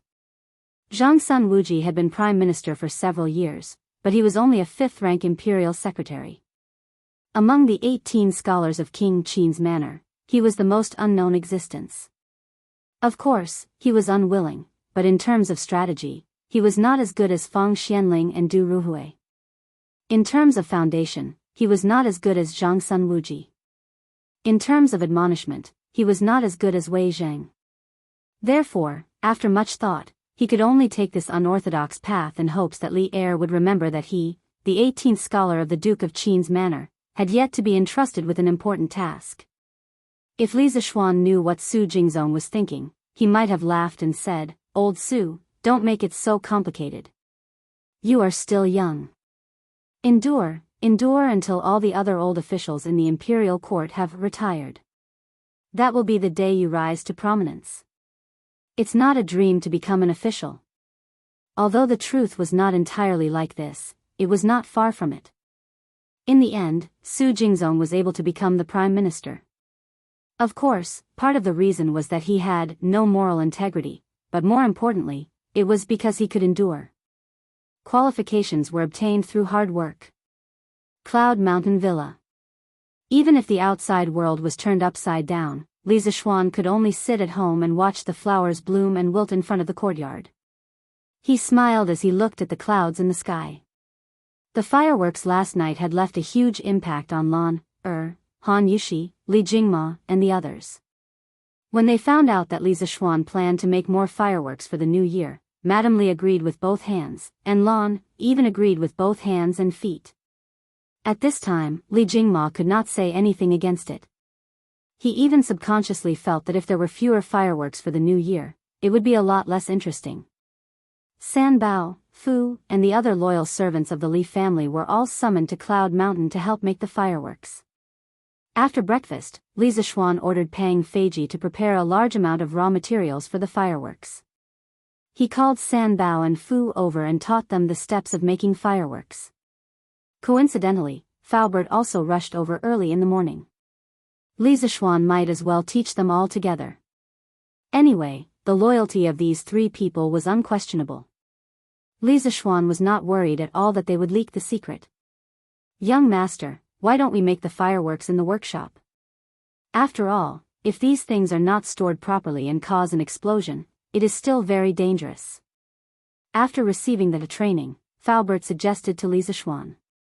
Last night, others were watching the show, but he saw the dangerous side of the fireworks from the show. Li Zishuan thought about it and felt that Faubert's words made sense. He nodded and said, "Yes. Then let's do it. But the method of making fireworks must be kept a secret. San Bao and Fu will go to the workshop soon. Faubert, if you have any confidential matters, just let them do it. The secret recipe that I have given to the three of you must not be leaked under any circumstances." The reason why Li Zishuan wanted the recipe to be kept a secret was not because he was worried that someone would get hold of the recipe and imitate the fireworks, thus affecting the profits of the workshop or using the gunpowder in the fireworks to harm others. In fact, he was not worried about this at all. Firstly, even if someone got hold of the recipe, it would be very difficult for them to mass-produce it without the advanced craftsmanship of the Strange Taste Pavilion. Secondly, the gunpowder in the fireworks was very weak and would not be able to cause mass destruction. What Li Zishuan was really worried about was that someone would use the recipe of the fireworks to deduce the recipe of the gunpowder. Although the probability of this happening was very low, it was better to be safe than sorry. If someone really got hold of the recipe of the gunpowder, it would be a disaster for Tang Dynasty. By then, who knew how many good men would die from the gunpowder? Thus, as a precaution, Li Zishuan gave a third of the recipe to Faubert, San Bao, and Fu each. This way, unless the three of them betrayed him at the same time, and the person who got hold of the complete recipe was a peerless genius in chemistry, the real recipe of the gunpowder would not be leaked. In fact, the probability of this happening was basically zero. "Young master, don't worry. This old man understands." Faubert could roughly guess the problem that Li Zishuan was worried about. He clasped his hands and replied, San Bao, Fu, you two better keep your mouths shut. This is the first time I, your young master, am entrusting you with such an important task. I hope that the two of you won't disappoint me." After saying that, Li Zishuan looked at San Bao and Ah Fu and instructed them. The two of them had gone through thick and thin with him. When the flying snake tried to assassinate him outside the city, the two of them almost lost their lives as well. In terms of loyalty, there was no problem with them. Young master, don't worry. Sanbao, Fu, will definitely not disappoint you. The two of them said solemnly. Go. Li Zishuan waved his hand and said with a smile. The three of them left. At this moment, there was a commotion outside. Li Zishuan went out to take a look. It was Li Tai leading a group of students from the academy. Yamacho, aren't you a little too cunning? The firecrackers you taught us the day before yesterday were of inferior quality. The ones you set off last night were of superior quality. As soon as Li Tai came up, he acted like a resentful, little wife, and spoke in an aggrieved manner. Chapter 1137. What do you mean by inferior firecrackers?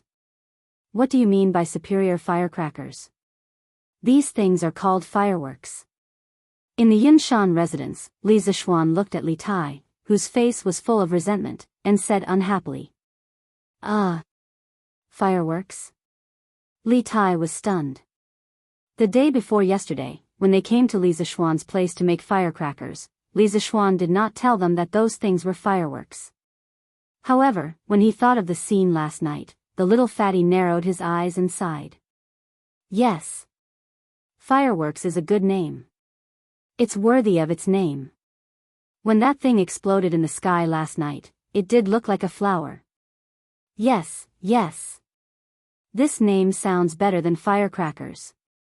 Sun Zifan also nodded and said, Yamacho, do you have any more of those fireworks from last night? We want to make a few ourselves. We can even buy them. Yes. That's right. Yamacho, do you have any more? We can even buy some with money. Li Tai agreed. Li Ku, Zhang Sun Chong, and the others looked over eagerly. Obviously, they had the same idea. They were the children of officials and did not lack money. However, the eyes of the rest of the students behind them dimmed. Not everyone in Yanhuang College came from wealthy families. However, Li Zishuan's next sentence made their eyes light up. Li Zishuan shook his head and said, I don't have any more of those fireworks at the moment.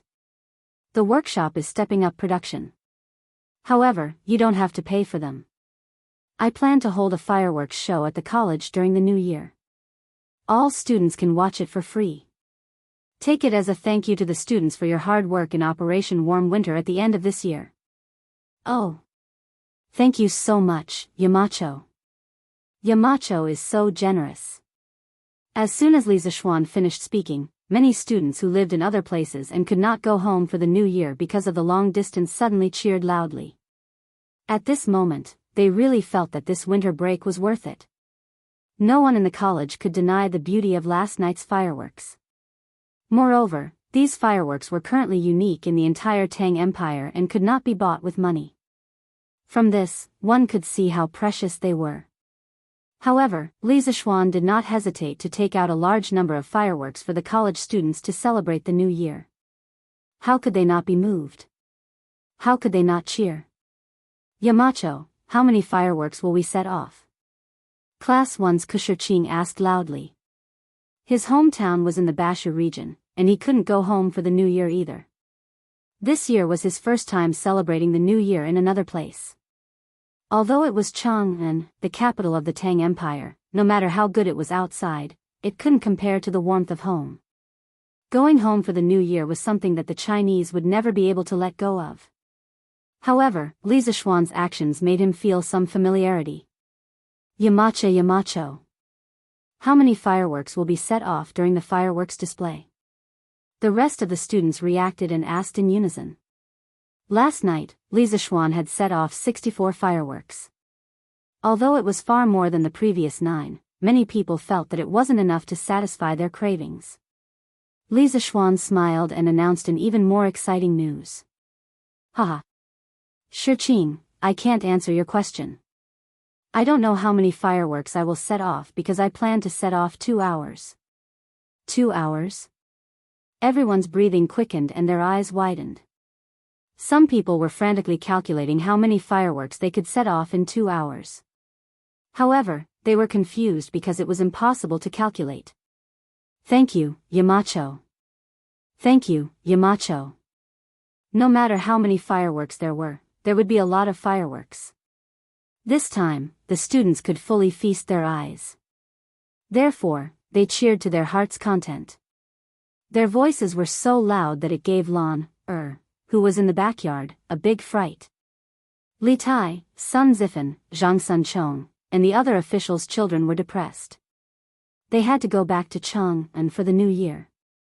In that case, wouldn't they only be able to watch the gorgeous sky in Chang'an? Most of the students were satisfied with the answer. However, Li Tai and the others did not leave. The little fatty came up and said with a smile, that Yamacho, I wonder if there will be more fireworks.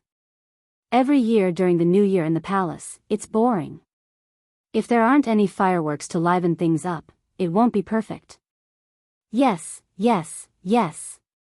Zhang Sunchong, Sun Zifan, and the others nodded in agreement. Li Zishuan thought for a while and said, it's hard to say. Even if there are some left, there probably won't be many. Qingke, if you want some, it's best to wait until next year. Next year? Li Tai opened his eyes wide and shook his head. We can't wait. Yamacho, can't you ask the workshop to send more people to make more? What a joke. After seeing the charm of fireworks, Li Tai felt that waiting for one more day was too much, let alone waiting for next year. Li Zishuan said angrily, you brat, it's easy for you to say that. Don't you know how many days are left until the new year? Do you know how long it takes for the workshop to prepare the fireworks for the academy? If you really want to see the fireworks, just come to the academy. On the night of the new year, the academy will start to set off the fireworks at midnight. midnight. You can come after dinner in Chang'an City. Coincidentally, the curfew in Chang'an City will be lifted that night.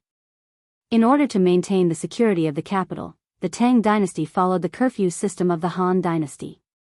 Of course, the walls could protect the safety of the people, but at the same time, it restricted their freedom and affected their livelihood. According to the rules, on special days such as the Lantern Festival, the workshop could stay open all night. On these days, the people would be so excited that they would usually celebrate all night. That's the only way. Li Tai muttered gloomily. Suddenly, his eyes lit up and he said, oh right, Yamacho. Why don't you set the fireworks show in Chang'an City? At that time, the people in Chang'an City can feast their eyes. In fact, these were all excuses. He was just too lazy to run errands. After all, Chang'an City was more than 20 miles away from Yunshan City. Li Zishuan frowned and said, there are many people in Chang'an City, and the houses are close together. If we set off the fireworks on a large scale, it will easily cause a big fire.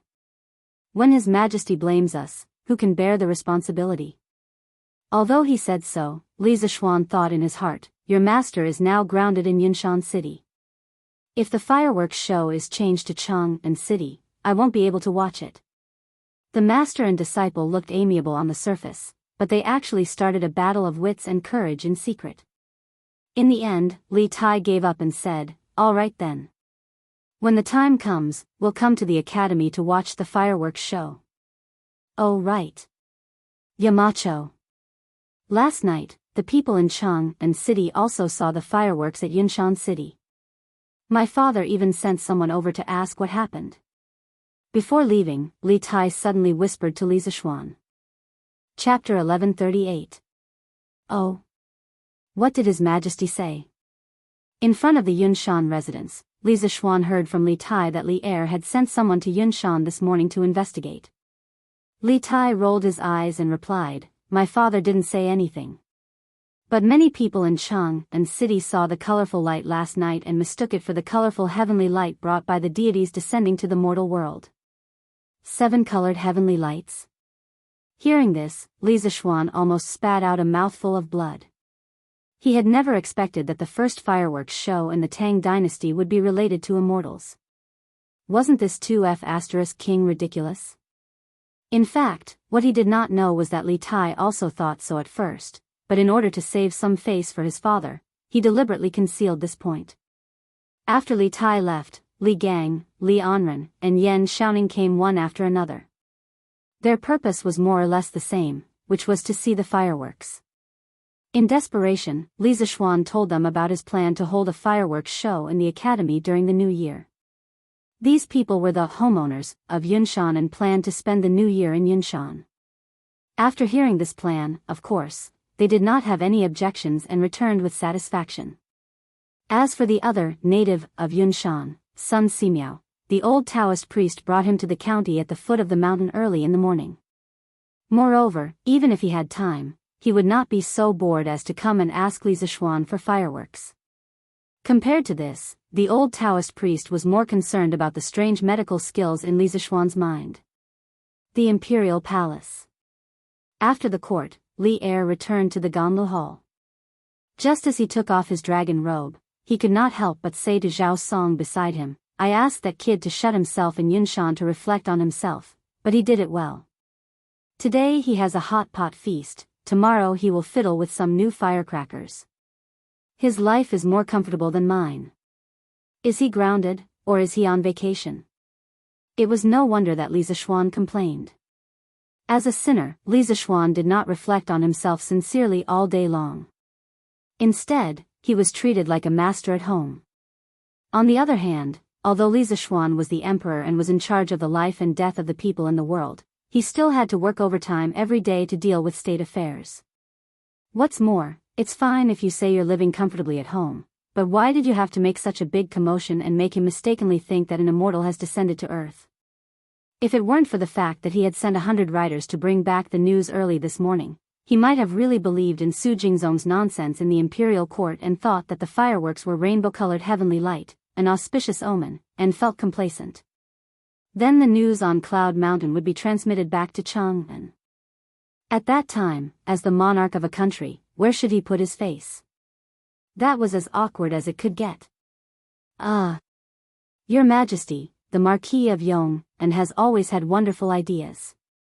Otherwise, where would our Tang Empire have the curved plow, where would we have the honeycomb coal and heaters, and where would we have the Yanhuang College? Zhao Song laughed dryly and spoke up for Li Zishuan without leaving a trace. If it weren't for the fact that this kid is truly talented, would have removed him from his position long ago. Li Zishuan sat on the couch and said unhappily, "Haha. Is your Majesty angry at the Marquis of Yong'an?" At this moment, Empress Jiangsun walked in from outside the hall. She nodded at Zhao Song and indicated that the latter could leave. Then, she walked to Li Zishuan's side and put down the lotus seed soup in her hand. She smiled gently and said, "Your Majesty has just finished the morning court and must be hungry. Your Majesty, please fill your stomach and warm your body first." Li Zishuan's eyebrows finally relaxed. He took the lotus seed soup and smiled as he ate. "Haha. It's been hard on you. If my officials were as understanding as you, concubine Guanyin, I wouldn't be so tired usually." Empress Jiangsun smiled and said, "Your Majesty must be joking. 1,000 people have 1,000 faces. All the civil and military officials in the court have their own talents. Some are more stubborn, some are more tactful, and some are more cynical. They all have their own personalities. How can you expect everyone to have the same personality? This isn't good for handling government affairs." Haha. Concubine Guanin's words are reasonable. Li Zishuan's thoughts suddenly became clear. He put down the soup spoon and laughed. "Your Majesty, I heard that the rainbow sky at Yunshan last night was the Marquis of Yong'an's new type of firecrackers. Is it true?" Zhang Suan's eyes were smiling as she looked at Li Zishuan and said. Li Zishuan nodded and replied, "Yes. There is such a thing. I also just received the news this morning.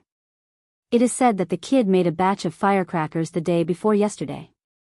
They can shoot into the sky and explode, but only the flames can be seen. Who knew that he would improve it again yesterday, so when the firecrackers shot into the sky and exploded last night, it became a rainbow of colors." Empress Jiangsun blinked and said, "If I guessed correctly, the Marquis of Yong and making such a new toy at this time should be to prepare for the new year, right?" Li Zishuan thought for a bit and felt that Empress Jiangsuan's guess was very likely true. He said unhappily, This kid is already a married person, but he's still like a child, fiddling with these little toys all day. He doesn't have any manners of a marquis at all. Zhang Sun shook her head and said, Your Majesty, I feel that the Marquis of Yong'an's actions aren't just for his personal enjoyment. It is said that a large portion of Yanhuang College's students this year didn't have the chance to go home for the new year because of the Warm Tang Foundation's Operation Warm Winter. I think that the Marquis of Yong'an probably wants these students to have a regretless new year at the academy. As the president of the Warm Tang Foundation, although she was only in name and didn't usually manage things, since the Yanhuang College's students stayed at the academy because of the Operation Warm Winter and didn't have time to go home, as the president, she more or less felt that she owed them. And Li Zixuan's actions of caring for the students made her have a good impression of Li Zixuan in her heart. Naturally, she also had to say a few words for Li Zixuan. Yes. If that's really the case, then this kid did the right thing. Li Zixuan nodded. He was half doubtful and half sure as he said, he has indeed taught this batch of Yanhuang College's students well.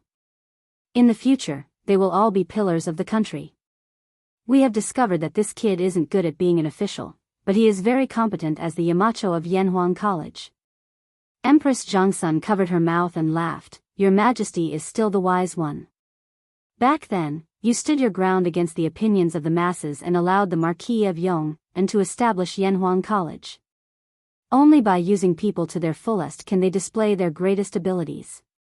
For a genius like the Marquis of Yong'an, only Yunshan can accommodate his talent. Hey! Maid Guanyin, don't praise him anymore. As long as that kid doesn't cause trouble for us every few days, we will be satisfied. Li Zixuan complained with deep resentment. Chapter 1139. The days passed, and soon it was the 28th of the 12th lunar month. What was strange was that Chang'an did not even have a single snowfall at this time of the year. It was said that a timely snow promised a bumper harvest, but there was not even a single snow seed this year. How could there be a good harvest next year? The children were immersed in the joy of the upcoming new year, but some of the experienced farmers were frowning more and more. Li Zixuan, who was living in seclusion in the Cloud Mountain, suddenly had a trace of worry in his heart. He looked up at the sky and muttered to himself, If there is no snow for a year, the locust eggs in the ground will probably survive in large numbers. The next year's locust plague will definitely be fierce. Fortunately, the Tang Empire was prepared. The first voyage of the Tang Empire's fleet brought back a large amount of food. After that, Li Shaogong went to Lingnan to take up the position of the Left Commissioner of the Department of Shipping. He was in charge of the trade between the Nanyang countries and the Tang Empire. Gradually, he brought back a lot of food from other countries. Now, the Tang Empire's warehouses were all full, and the warehouse near Chang'an was still expanding. It could be said that the Tang Empire's warehouse had never been so full before. Young master, according to your instructions, we have distributed the 280 bicycles produced by the workshop to the members of the Chamber of Commerce. They should be selling them today. Faubert came over early in the morning to tell Li Zixuan this news. The workshop was now well staffed. In just a few days, they could produce more than 200 bicycles. On average, they could produce dozens of bicycles a day. Li Zixuan was quite satisfied with this speed. He nodded and said, I got it. Prepare a reward for the craftsmen and masters in the workshop. Let everyone go back for the new year. We will start work on the 7th of the first lunar month. Faubert smiled and replied, Okay. Young master. Everyone was waiting for you to say that. Li Zixuan smiled and said, Don't be stingy with the reward. Give as much as you can. Everyone has worked hard this past year. Oh right, after the holidays, Faubert, you have to arrange a few people to guard the workshop. Fire prevention and theft prevention. The guards will get 5 times the salary during the new year. Ask around and see if anyone is willing. The new year was one thing, but the workshop couldn't be left unguarded. If it caught fire or attracted thieves, the loss would be too great. Faubert nodded and said, Don't worry, young master. This old man will find a few craftsmen who live nearby and ask. We won't let the workshop's business go out of business. Yes. Chang'an City was particularly lively today because the citizens had received news from the Datong Daily that 280 bicycles had arrived in Chang'an and were about to be sold. The workshop only produced 40 bicycles during the first sale.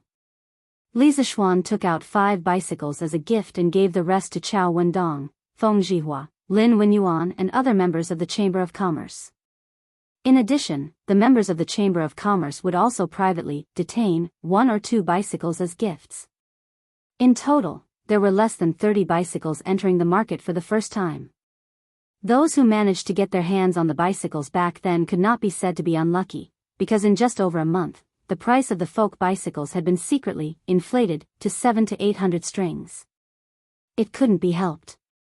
Some rich people just didn't lack money. They just wanted to enjoy themselves. For those middle-class families who were not very rich, it was a little frustrating. They could still afford a bicycle that cost 400 strings of coins, but 700 to 800 strings of coins? They couldn't bear to part with it. But now, the bicycles were being sold again, and they were directly supplied with 280 bicycles. This time, there were 280 bicycles, and no one was secretly detaining them. Compared to the previous sale, it was 10 times more. Although 280 bicycles were still not enough for the huge population of Chang'an City, the chances of getting one of the bicycles were undoubtedly higher. Therefore, countless citizens and wealthy businessmen rushed to the Chao family's Jianbao Pavilion, the Lin family's Qingyezhai, the Zhang family's Yixian and other places. This was because the second batch of bicycles was also not being sold by the Strange Taste Pavilion. They were all given to the members of the Chamber of Commerce. Hey! The Strange Taste Pavilion is finally being generous today. According to the Datong Daily, there are 280 bicycles for sale today. Haha. According to my position, it will definitely be my turn today. Hee hee. Fortunately, this old man lives nearby. I have to thank Brother Tao for informing me in time. Otherwise, I wouldn't have been able to make it in time. Haha. There's no sincerity in an empty thank you. After buying the bicycles, brother you won't be able to escape this meal. Of course. In a while, I will invite Brother Tao to Zuaxian restaurant for a big meal. With a bicycle, it will be much more convenient to go to places to pay New Year's greetings. Yes, yes. This foolish brother thinks so too. In front of the Lin family's Qingyezhai, there was a long line. The people at the front were naturally elated, while the people at the back were dejected. Just like what the 2 old men at the front had said, it was almost the new year. If they could buy a bicycle, how cool would it be to ride a bicycle around to greet the new year? Everyone would feel embarrassed. Hee hee. Madam, how is it? Your husband's previous judgment was correct, right? For this second batch of bicycles, our family has a total of 34 bicycles.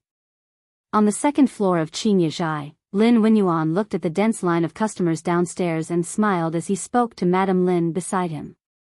Madame Lin couldn't help but say, there are only 30 bicycles in total. If we sell them, we can only earn about 3,000 strings of cash. Look at how happy Master is. Lin Wenyuan shook his head and said, Madam, you don't understand, right? This old man heard that this batch of bicycles only took 5 days for the Strange Interest Pavilion to produce. Previously, because the workshop was busy producing honeycomb coal and coal furnaces, they didn't have time to make bicycles. Madam, think about it. If the workshop could concentrate on producing bicycles, how many bicycles would they be able to produce in a month?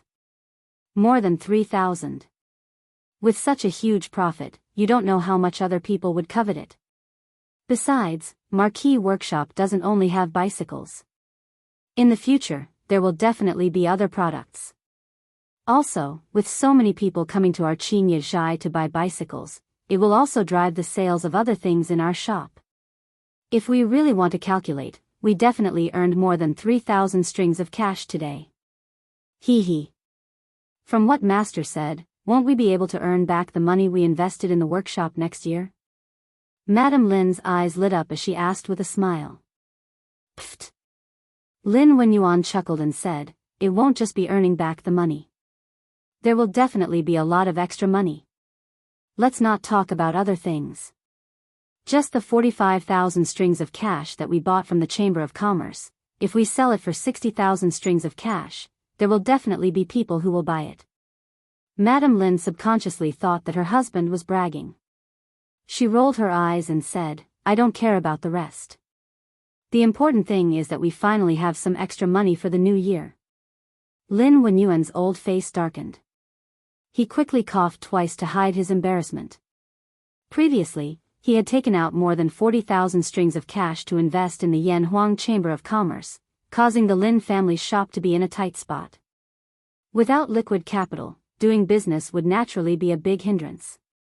They had to scrape together funds left and right to barely survive until now. During this period, the Lin family could be considered to have lived frugally for a long time.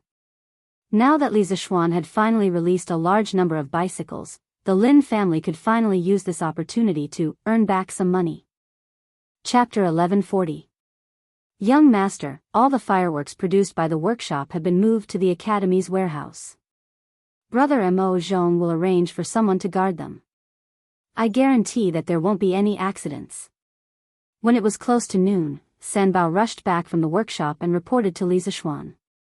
The workshop had received orders from Li Zishuan early in the morning to start a holiday.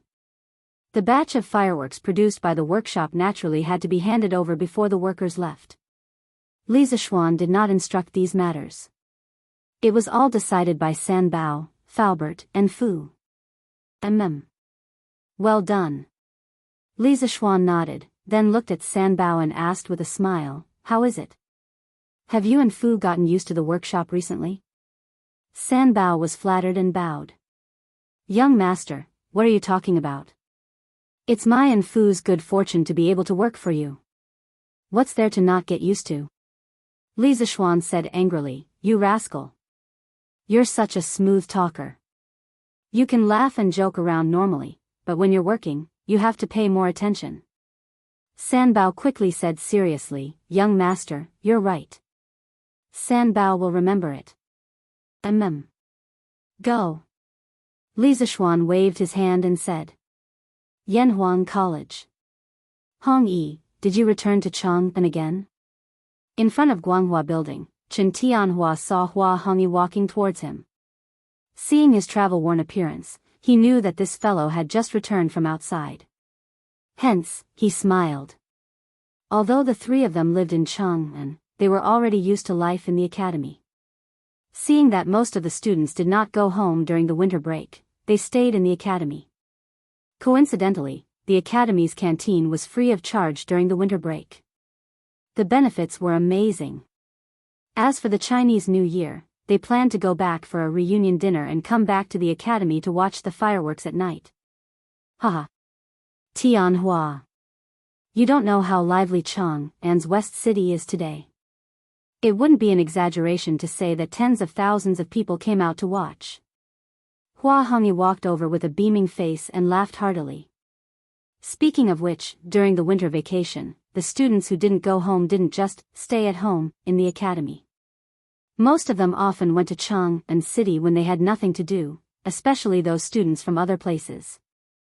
It was not easy for them to come to Chang'an City to study, but the academy was located outside of Chang'an City. Moreover, they usually had a lot of homework and had no time for other things. Now that it was the winter vacation, how could they live up to themselves if they didn't go to Chang'an City for a walk? Moreover, Yun Mountain was only about 20 miles away from Chang'an City. Along the way, they might meet some villagers from the Han Village, Plum Village, or other villages who were driving their ox carts and planning to go to the market. With a few polite words, the villagers would usually happily give them a ride. This would save them a lot of effort. This morning, Hua Hongyi rode on Old Hu's ox cart to Chang'an. Is it because of the bike? Chen Tianhua rolled his eyes and said indifferently. Obviously, he had already read today's Datong Daily. Hua Hongyi gave a thumbs up and praised, "Hee hee. It's the bike. Tianhua is indeed Tianhua. You don't even have to go out and you already know what's going on." Amazing. TSK, today's scene is really crowded. Even if Yamacho released 280 bicycles, they would definitely be sold out by this morning. Chen Tianhua interrupted him impatiently. All right. Stop talking nonsense.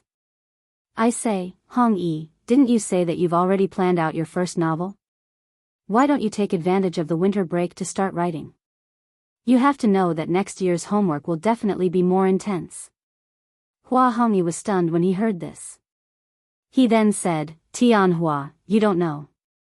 Actually, regarding this novel, I've already started writing it a long time ago. It's almost done. Chen Tianhua was suddenly energized. He said with great interest, Oh? You finished writing it so quickly? Can you let me take a look first? Hua Hongyi scratched his head and said embarrassedly, I meant that the outline is almost done. Pfft. Chen Tianhua almost vomited blood. If the person in front of him wasn't his best friend, he would have punched him. Haha. Tianhua, this novel of mine is a little special. I'm sure you've never seen or heard of it before, so it'll be very difficult to comprehend it. You can't force the progress. Hua Hongyi quickly explained. Chen Tianhua looked at him suspiciously and said helplessly, All right. Since that's the case, do whatever you want. Just let me and Fei Chen know when you're ready to release the book. Of course. Hua Hongyi nodded. Suddenly, he saw many students crowding around the Guanghua building. He pointed in that direction and asked curiously, Tianhua, why are they crowding around there? Chen Tianhua looked in the direction Hua Hongyi was pointing at. Then, he looked away and answered, In the morning, the Yamacho sent people to move the fireworks for the new year here. They used a lot of ox carts, countless of them. Now, the fireworks have been placed in the warehouse on the first floor. Those people are crowding around the warehouse, probably wanting to see the fireworks in advance. What? The fireworks are here? Damn! I want to see it too. Hua Hongyi opened his eyes wide and ran over excitedly. The fireworks were his biggest anticipation for this year's new year. Master, the Strange Taste Pavilion workshop has been established. In just a few days, they can make almost 300 bicycles. The process requires iron, sulfur, and other raw materials. They are completely self-sufficient. This is terrifying. Chongren Square, Zhangsun Wuji's house. The layman just enjoys the show, while the expert appreciates the skill. While the people outside were crazy about the 280 bicycles, the experts saw the terrifying production capacity and efficiency of the Strange Taste Pavilion workshop. From the looks of it, their way of smelting iron is undoubtedly more efficient. It's hard to imagine that Li Zishuan has such achievements in smelting iron. I have really underestimated him. Zhang Sun Wuji sighed with his hands behind his back. Master, with the Strange Taste Pavilion workshop, our smelting speed will definitely not be as fast as theirs. If the Marquis of Yong'an wants to snatch business from us, we won't be able to do so. The middle-aged man standing below Zhang Sun Wuji, who looked like a manager, complained carefully. Zhang Sun Wuji squinted his eyes. If the manager could think of this problem, how could he not? However, don't bother about this. No matter what, during the cholera outbreak, Li Zishuan saved Chong'er's life. If we were to fall out with him because of the business of the workshop, wouldn't we be a joke? Moreover, from the looks of it, the iron produced by the Strange Taste Pavilion workshop is for their own use. Li Zishuan doesn't have the intention to sell the iron to others. We don't need to complicate things. After a moment, Zhang Sun Wuji shook his head and gave the final word. Chapter 1141. The largest iron-making workshop in Chang'an was owned by Zhang Sun Wuji's family. After all, it was still the era of salt and iron officials.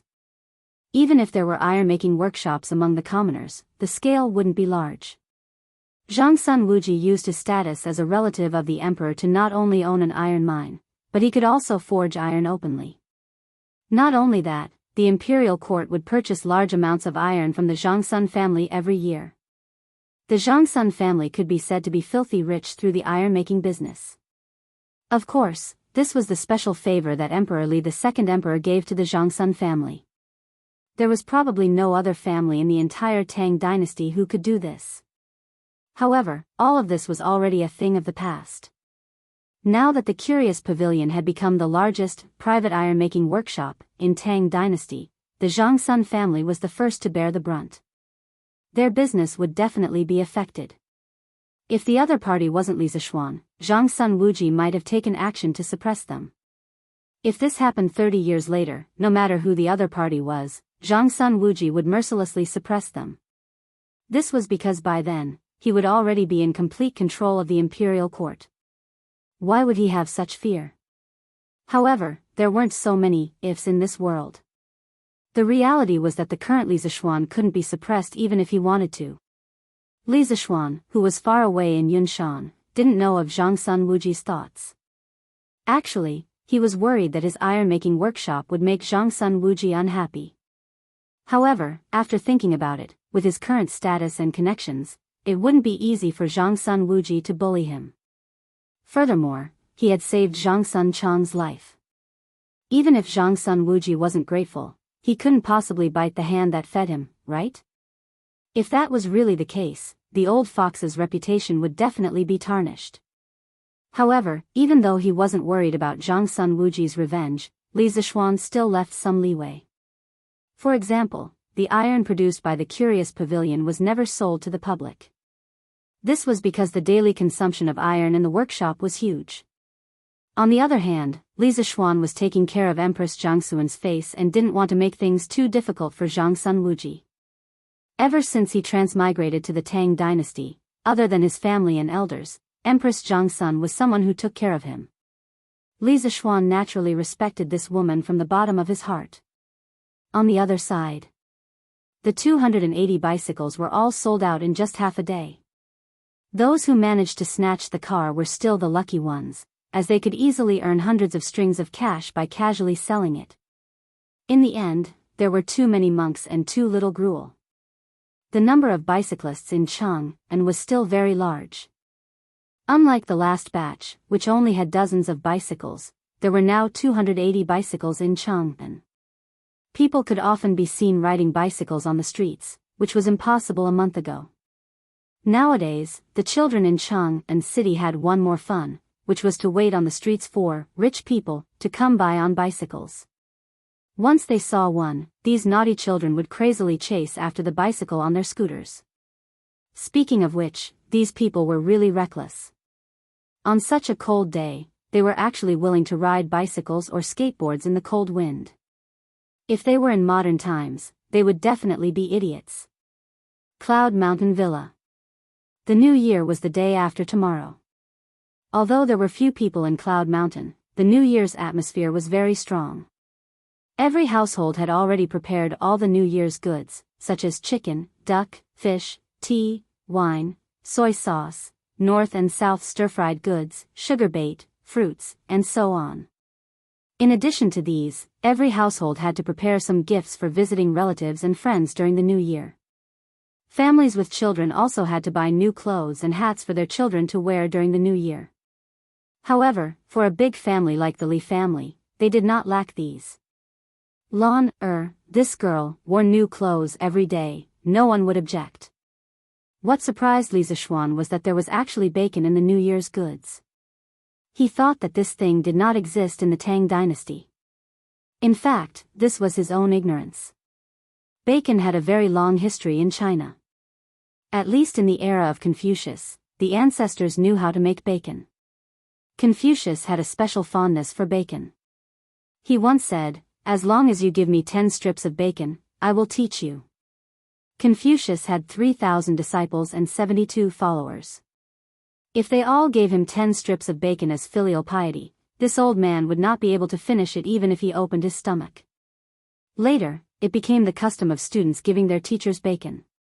However, in the ancient language, it was called shu xiu, which meant a bundle of dried meat. Tsk. This bacon stir-fried with garlic core is a delicious dish. Wife, your husband will teach you a new dish in the afternoon. Li Zishuan looked at the bacon hanging in the house and said with joy. There were still garlic sprouts in the winter because garlic was a crop with relatively strong cold resistance. It could withstand a short period of -10 degrees Celsius. If the temperature below -10 degrees Celsius was low for a long time, or if the temperature was extremely low, garlic sprouts would easily freeze and die. However, the temperature in Jianghu city was not that low this year, so it was not difficult to find some garlic core. This was the first time Han Yushi heard of this dish. She thought for a while and nodded. Okay. Hubby, you can tell me later and I'll do it. Hey. That's right, my wife, I asked you to buy more pork. Did you not buy it? His original plan was to buy a batch of pork before the new year and give some to each household in his village as an auspicious sign for the new year. However, he realized that there was not enough pork in the New Year's goods at home. Han Yushi looked at Li Zixuan angrily and said, "Husband, you asked for more than 10,000 pounds of pork. Do you expect to pile it all up at home? Don't worry, Uncle Wang has already taken care of it. He bought more than 100 pigs and temporarily raised them in the field in front of Uncle Hu's house. Uncle Wang plans to distribute the pork to each village tomorrow. Then, the village chief of each village will personally distribute the pork to the villagers." Oh. Li Zixuan touched his nose embarrassedly. Then, he suddenly thought of the pig slaughtering banquet in the village in his previous life. He said, "Wife, we will distribute the pork tomorrow, but you have to let Faubert keep 8 pigs. I plan to hold a pig slaughtering banquet in each village during the New Year the day after tomorrow." Pig slaughtering banquet? Husband, what is a pig slaughtering banquet? Han Yushi asked curiously. Li Zixuan thought for a while and replied, This pig slaughtering banquet is to put different parts of a pig, both inside and outside, into a big pot, half boiling and half steaming. Then, the meat in the big pot can be divided into many dishes, such as garlic minced meat, garlic minced heart meat, firewood meat, hand-chopped liver, pickled vegetables stewed with white meat and blood sausage, and so on. Wife, let me tell you, don't think that the pig slaughtering banquet is tasteless just because there are so many things cooking together. In fact, if it is done well, it will be delicious. Chapter 1142. Cloud Mountain Residence. Hearing Li Zixuan talk about the pig slaughtering feast so seriously, Han Yushi was also a little tempted, but, husband, although the pig slaughtering feast is good, don't forget that you are still grounded by His Majesty. Grounding, the desire for the pig slaughtering feast that had just appeared on Li Zixuan's face instantly disappeared without a trace. Once a person was pleased with himself, it was easy for him to forget himself. He was a typical example of this. All right then. Let Uncle Wang distribute all the pork to the villagers. Li Zixuan waved his hand dispiritedly. At first, he thought that being grounded for 2 months was no big deal. After all, he liked to stay at home. However, now that it was close to the new year, he realized that he couldn't even leave Cloud Mountain. How frustrating. Sigh. Now I have no choice but to be an otaku even if I don't want to. Li Zixuan sighed in his heart. He had heard what his father-in-law had said to him earlier. He knew that he had caused too much trouble this time. Taking advantage of being grounded, he had to lay low for a period of time and let everyone gradually forget about the Chui family. That was the wisest move. During this period, Li Zixuan was determined not to cause any trouble and let others have a hold on him. Pfft. Han Yushi saw that Li Zixuan was as dejected as a child who didn't get a toy. She felt an inexplicable sense of pity in her heart. She couldn't help but giggle and say, "Husband, why are you so dejected? If we can't have the pig slaughtering feast this year, we can have it next year. Anyway, there will be a new year every year." Li Zixuan shook his head helplessly and forced a smile. Haha. Wife, you don't have to comfort me. It's just a pig slaughtering feast. Your husband is not a greedy person. Han Yushi smiled when she heard that. She thought disapprovingly, "Husband, if you are not a greedy person, then who in the world would have the nerve to call themselves greedy people?" The 30th of December, New Year's Eve. Finally, it was New Year's Eve. Yan Lide and Yan Liben had already moved to Yunshan 2 days ago to live with Yan Xiaoning. Because the imperial court would give the officials a Lunar New Year's Eve holiday every year, there were a total of 7 days. It was the 3 days before Lunar New Year's Eve, the first day of the Lunar New Year, the second day of the Lunar New Year, and the third day of the Lunar New Year. Therefore, old Yan's family happened to be here for a holiday. Although Qing Yaojin and Qin Xiong both had houses in Yunshan, of course, it was given to them by Li Zishuan, they still had many connections in Chang'an, so they had no time to come over during the day. It was rare for Sun Simiao to give himself a day off today. He suspended the free clinic activity at the foot of the mountain. The Hu family had been helping him tidy up his house and buy New Year goods these few days. It could be said that they had worked hard. Therefore, although the old Daoist priest had been running down the mountain recently, he was quite well prepared for the new year. In the afternoon, Li Zishuan, the host, invited the big group of people to his house for a meal. It was considered a welcome for them to celebrate the new year in Yunshan. To be honest, those who could be long-term residents of Cloud Mountain were not simple people. Every one of them was quite knowledgeable, and most of them knew each other. Therefore, during the banquet, there were toasts and conversations, and it was very lively. The meal lasted until around 1:00 in the afternoon. Li Zishuan lay at home for a while, then brought Sanbao out and walked towards the academy. He was indeed grounded at home now, but Yanhuang College was also his home. The current situation was that as long as he didn't leave Yunshan, no one would find trouble with him. After entering the academy, Li Zishuan went straight to the canteen. He found the canteen manager, Wang Dahu, and said, "Dahu, have you prepared the flour and ingredients that I asked you to prepare?" Eru, you're here too."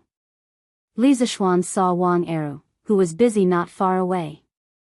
When Wang Eru heard him, he quickly ran over and said, "Yes. Young master. Today, the Drunken Immortal restaurant is on holiday, so I came here to help my brother. At the same time, the whole family will celebrate the new year at the academy." In the modern era, during the new year, the business was the best in the restaurant industry. Usually, the employees of the restaurants and hotels would not be on holiday at this time, because many people were too lazy to prepare a reunion dinner, so they would celebrate the new year at the restaurant. But it was different in the ancient era. In this era, the concept of home was still very strong in people's hearts. During the new year, basically no one would eat a reunion dinner outside. Therefore, Li Zishuan simply let everyone in the Drunken Immortal restaurant go on holiday. Li Zishuan smiled and nodded, then asked, "Eru, you brought your father and mother over too?" Wang Eru quickly waved his hand and said, "How can I? This is the academy. How can my father and mother come in casually? I let my father and mother wait at a farmer's house at the foot of the mountain. After my brother and I are done with our work, we will go down the mountain to find them and have a reunion dinner together." "Pa." Li Zishuan slapped the back of Wang Eru's head and said, "It's so cold now. How can you leave your parents at the foot of the mountain? Although Yanhuang College does not allow outsiders to come in casually, you and Dahu are not outsiders. Hurry up and bring your father and mother over here. Your whole family can celebrate the new year with so many students at the academy today. Speaking of which, if possible, who wouldn't want to have a family reunion?" However, the academy was a sacred place for scholars. How could outsiders enter just because they wanted to? Therefore, Wang Eru did not dare to bring his parents directly to the academy. At this time, after listening to Li Zishuan, Wang Eru and Wang Dahu were touched. They bowed and said, "Thank you, young master, for thinking highly of us."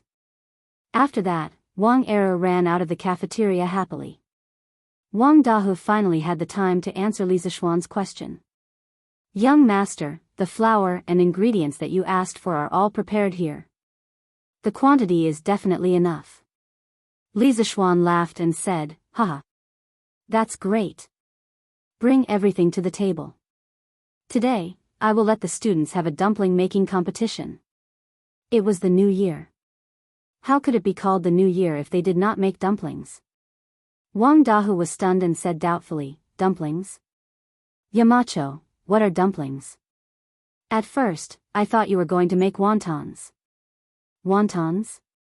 Ahem. Actually, the two are similar. It's just that the names are different. In the future, it will be dumplings, no wontons. We must eat dumplings for the new year. Li Zishuan quickly explained. In fact, there was no such thing as dumplings in the Tang dynasty, but there were dumplings in the Tang dynasty. Today's wontons are shaped like a crescent moon. They are eaten everywhere. This was the first sentence that talked about dumplings in ancient Chinese literature. It was written by the northern Qi writer and educator, Yan Jitue. Although Yan Jitue said wontons, he said crescent moon-shaped wontons. Then, wouldn't crescent moon-shaped wontons be dumplings? In the middle of the Tang dynasty, there was a new name for dumplings, jiawan. In the Song dynasty, in order to distinguish it from wontons, people began to shape it into a crescent moon shape. It was actually a triangular shape with two pointed corners and was called jiaozi. Zhou Mi of the Song dynasty even wrote in his Old Stories of Wulin that there were records of multicolored buns, multicolored dumplings. Since jiaozi and dumplings both appeared, the name dumplings appeared naturally. Therefore, dumplings was officially named in the Song dynasty. Wang Dahu nodded his head in confusion. Li Zishuan said to Sanbao, go tell Mo Zhong and the rest to inform all the students in the school to come to the cafeteria to participate in the dumpling making competition. Yes. Young Master. Chapter 1143. Dumplings? What are dumplings? In the Guanghua building of the Yanhuang Academy, Kushirqing was reviewing his homework. He used to be the top student in the School of Mathematics. Ever since the new students of the School of Mathematics joined the Yanhuang Academy, he had never been the top student again. As a person who had once been in the clouds, if he accidentally fell halfway, he would definitely want to climb back up again. Kushirqing was the same person. In the past 6 months, there was not a moment when he did not want to climb to the top again. Since he could not go home during the winter break, he had been revising his homework in the hope that he could deepen his understanding of engineering.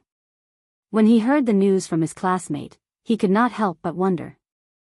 Zheng Ziren scratched his head and looked confused. He said, I don't know what dumplings are either. Anyway, Yamacho asked us to go, so we'll go. Today was New Year's Eve. Most of the students in Class 1 had returned to Chang'an for the new year. There were less than 15 students left. The 2 of them were from out of town, so they could only stay in the school to study by themselves. Yamacho is here? Let's go and see.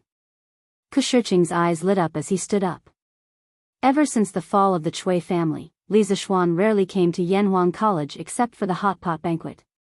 It was said that he had been staying at home and rarely went down Yinshan. This made Kushirqing a little worried. Although Li Zishuan did not say it, his intuition told him that the Chui family had brought a lot of trouble to Li Zishuan. If this was a year ago, Kushirqing wouldn't have cared if Li Zishuan was dead or alive. However, in the past year, Li Zishuan's vast knowledge and powerful charisma had won over most of the students in the school. He was one of them. Li Zishuan was now the one and only spiritual idol in his heart. Of course he would be worried if something happened to his idol. The 2 of them walked together and arrived in front of the cafeteria. At this time, many students had gathered in front of the cafeteria. The crowd was noisy and everyone was talking about the dumpling competition. Jiayin, what are dumplings? How would I know? But since these dumplings need to be wrapped by hand, and Yamacho told us to come to the cafeteria, these dumplings must be eaten. Therefore, I'm guessing that these dumplings are probably food similar to steamed buns or hundun. F***ck. Jia-yin, your analysis makes sense. So we're all in for a treat tonight? Haha. Was there even a need to ask? Since it's Yamacho's new food, it definitely won't taste bad. That makes sense. Hey. Yamacho said it was a dumpling making competition. Does that mean there will be a competition later? Yeah. Since it's a competition, there must be a winner and a loser. I wonder what surprises Yamacho will bring us this time. Kushirqing and Xingziran looked at each other. They found the group of students from Class 1 and walked over. Is everyone here? In the cafeteria, Mo Zhong pushed open the door and entered. Before he could speak, Li Zishuan raised his head and asked. Mo Zhong cupped his fist and answered, Yamacho, everyone is here. Since it's New Year's Eve, there are only 300 students left in the academy. The rest have gone home for the new year. Li Zishuan nodded and said, okay.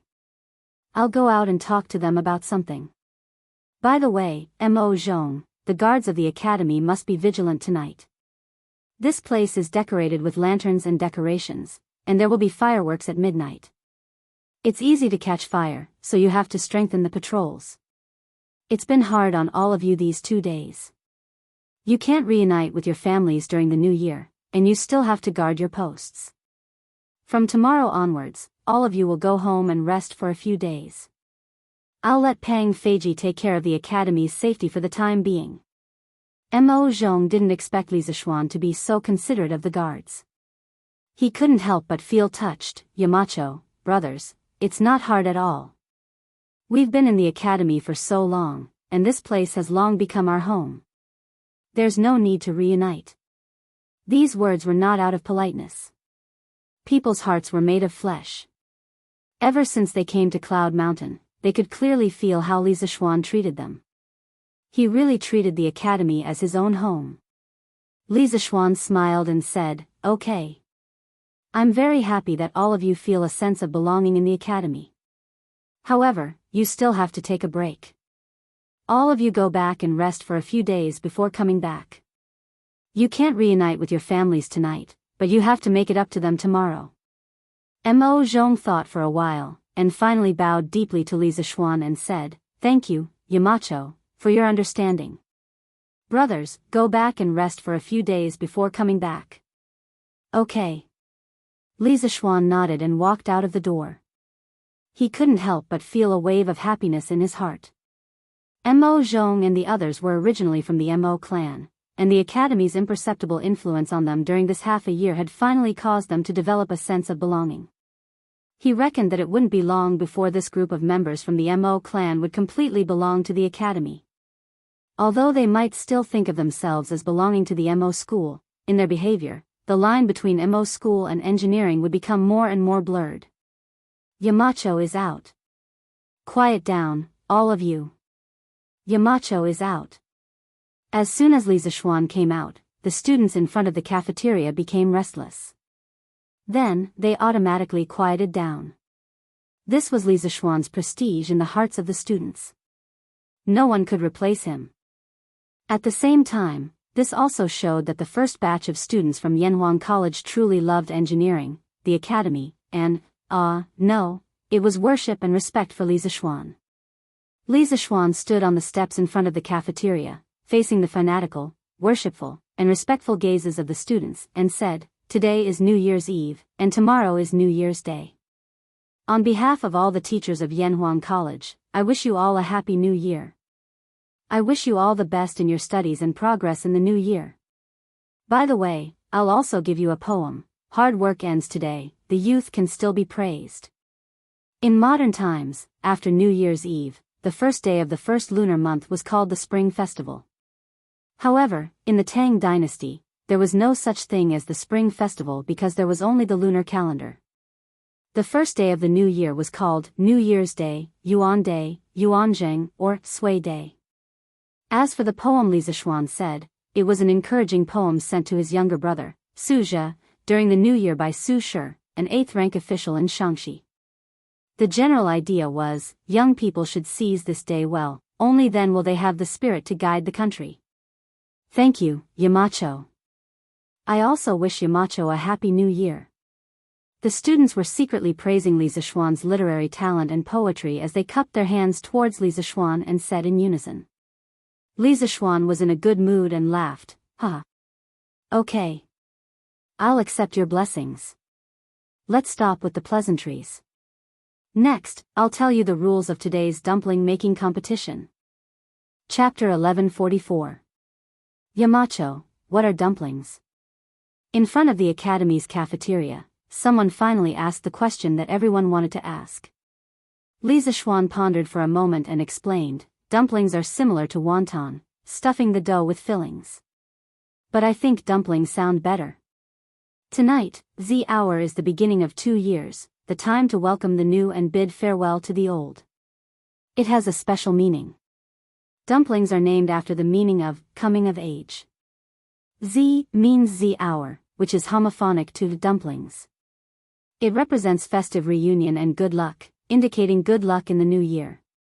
In the future, no matter what position you hold or where you are, as your former Yamacho, I hope that you can eat dumplings during the new year and remember today's dumpling making competition.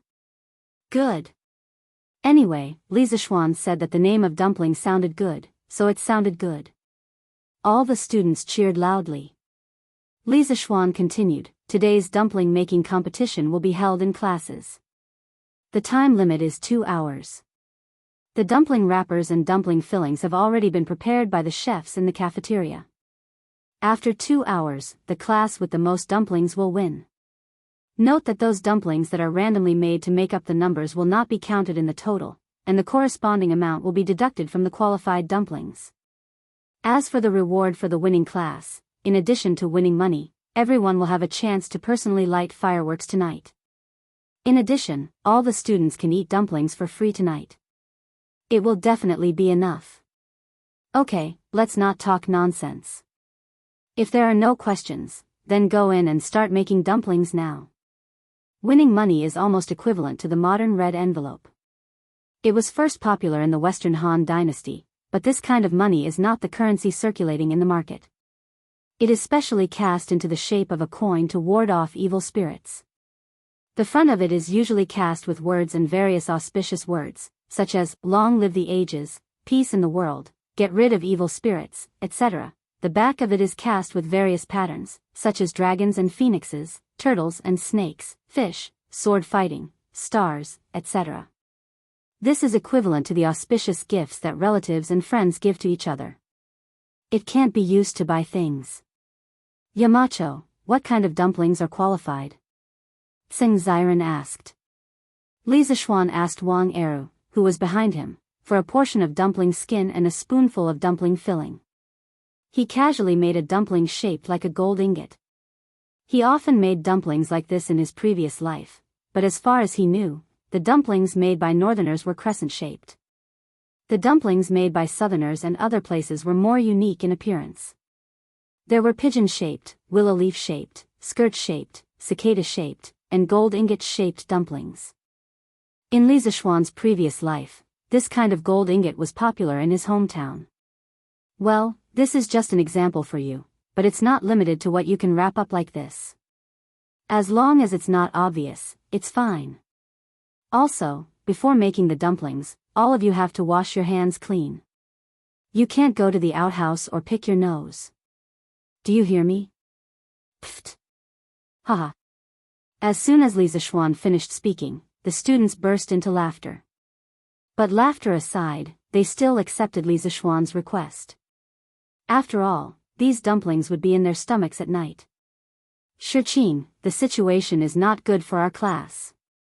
Qingke, Zifan, Qingchumo, and the others have all gone home. There are only 13 people left in our class, and I think the average number of people in the other classes is around 20. How can we compare?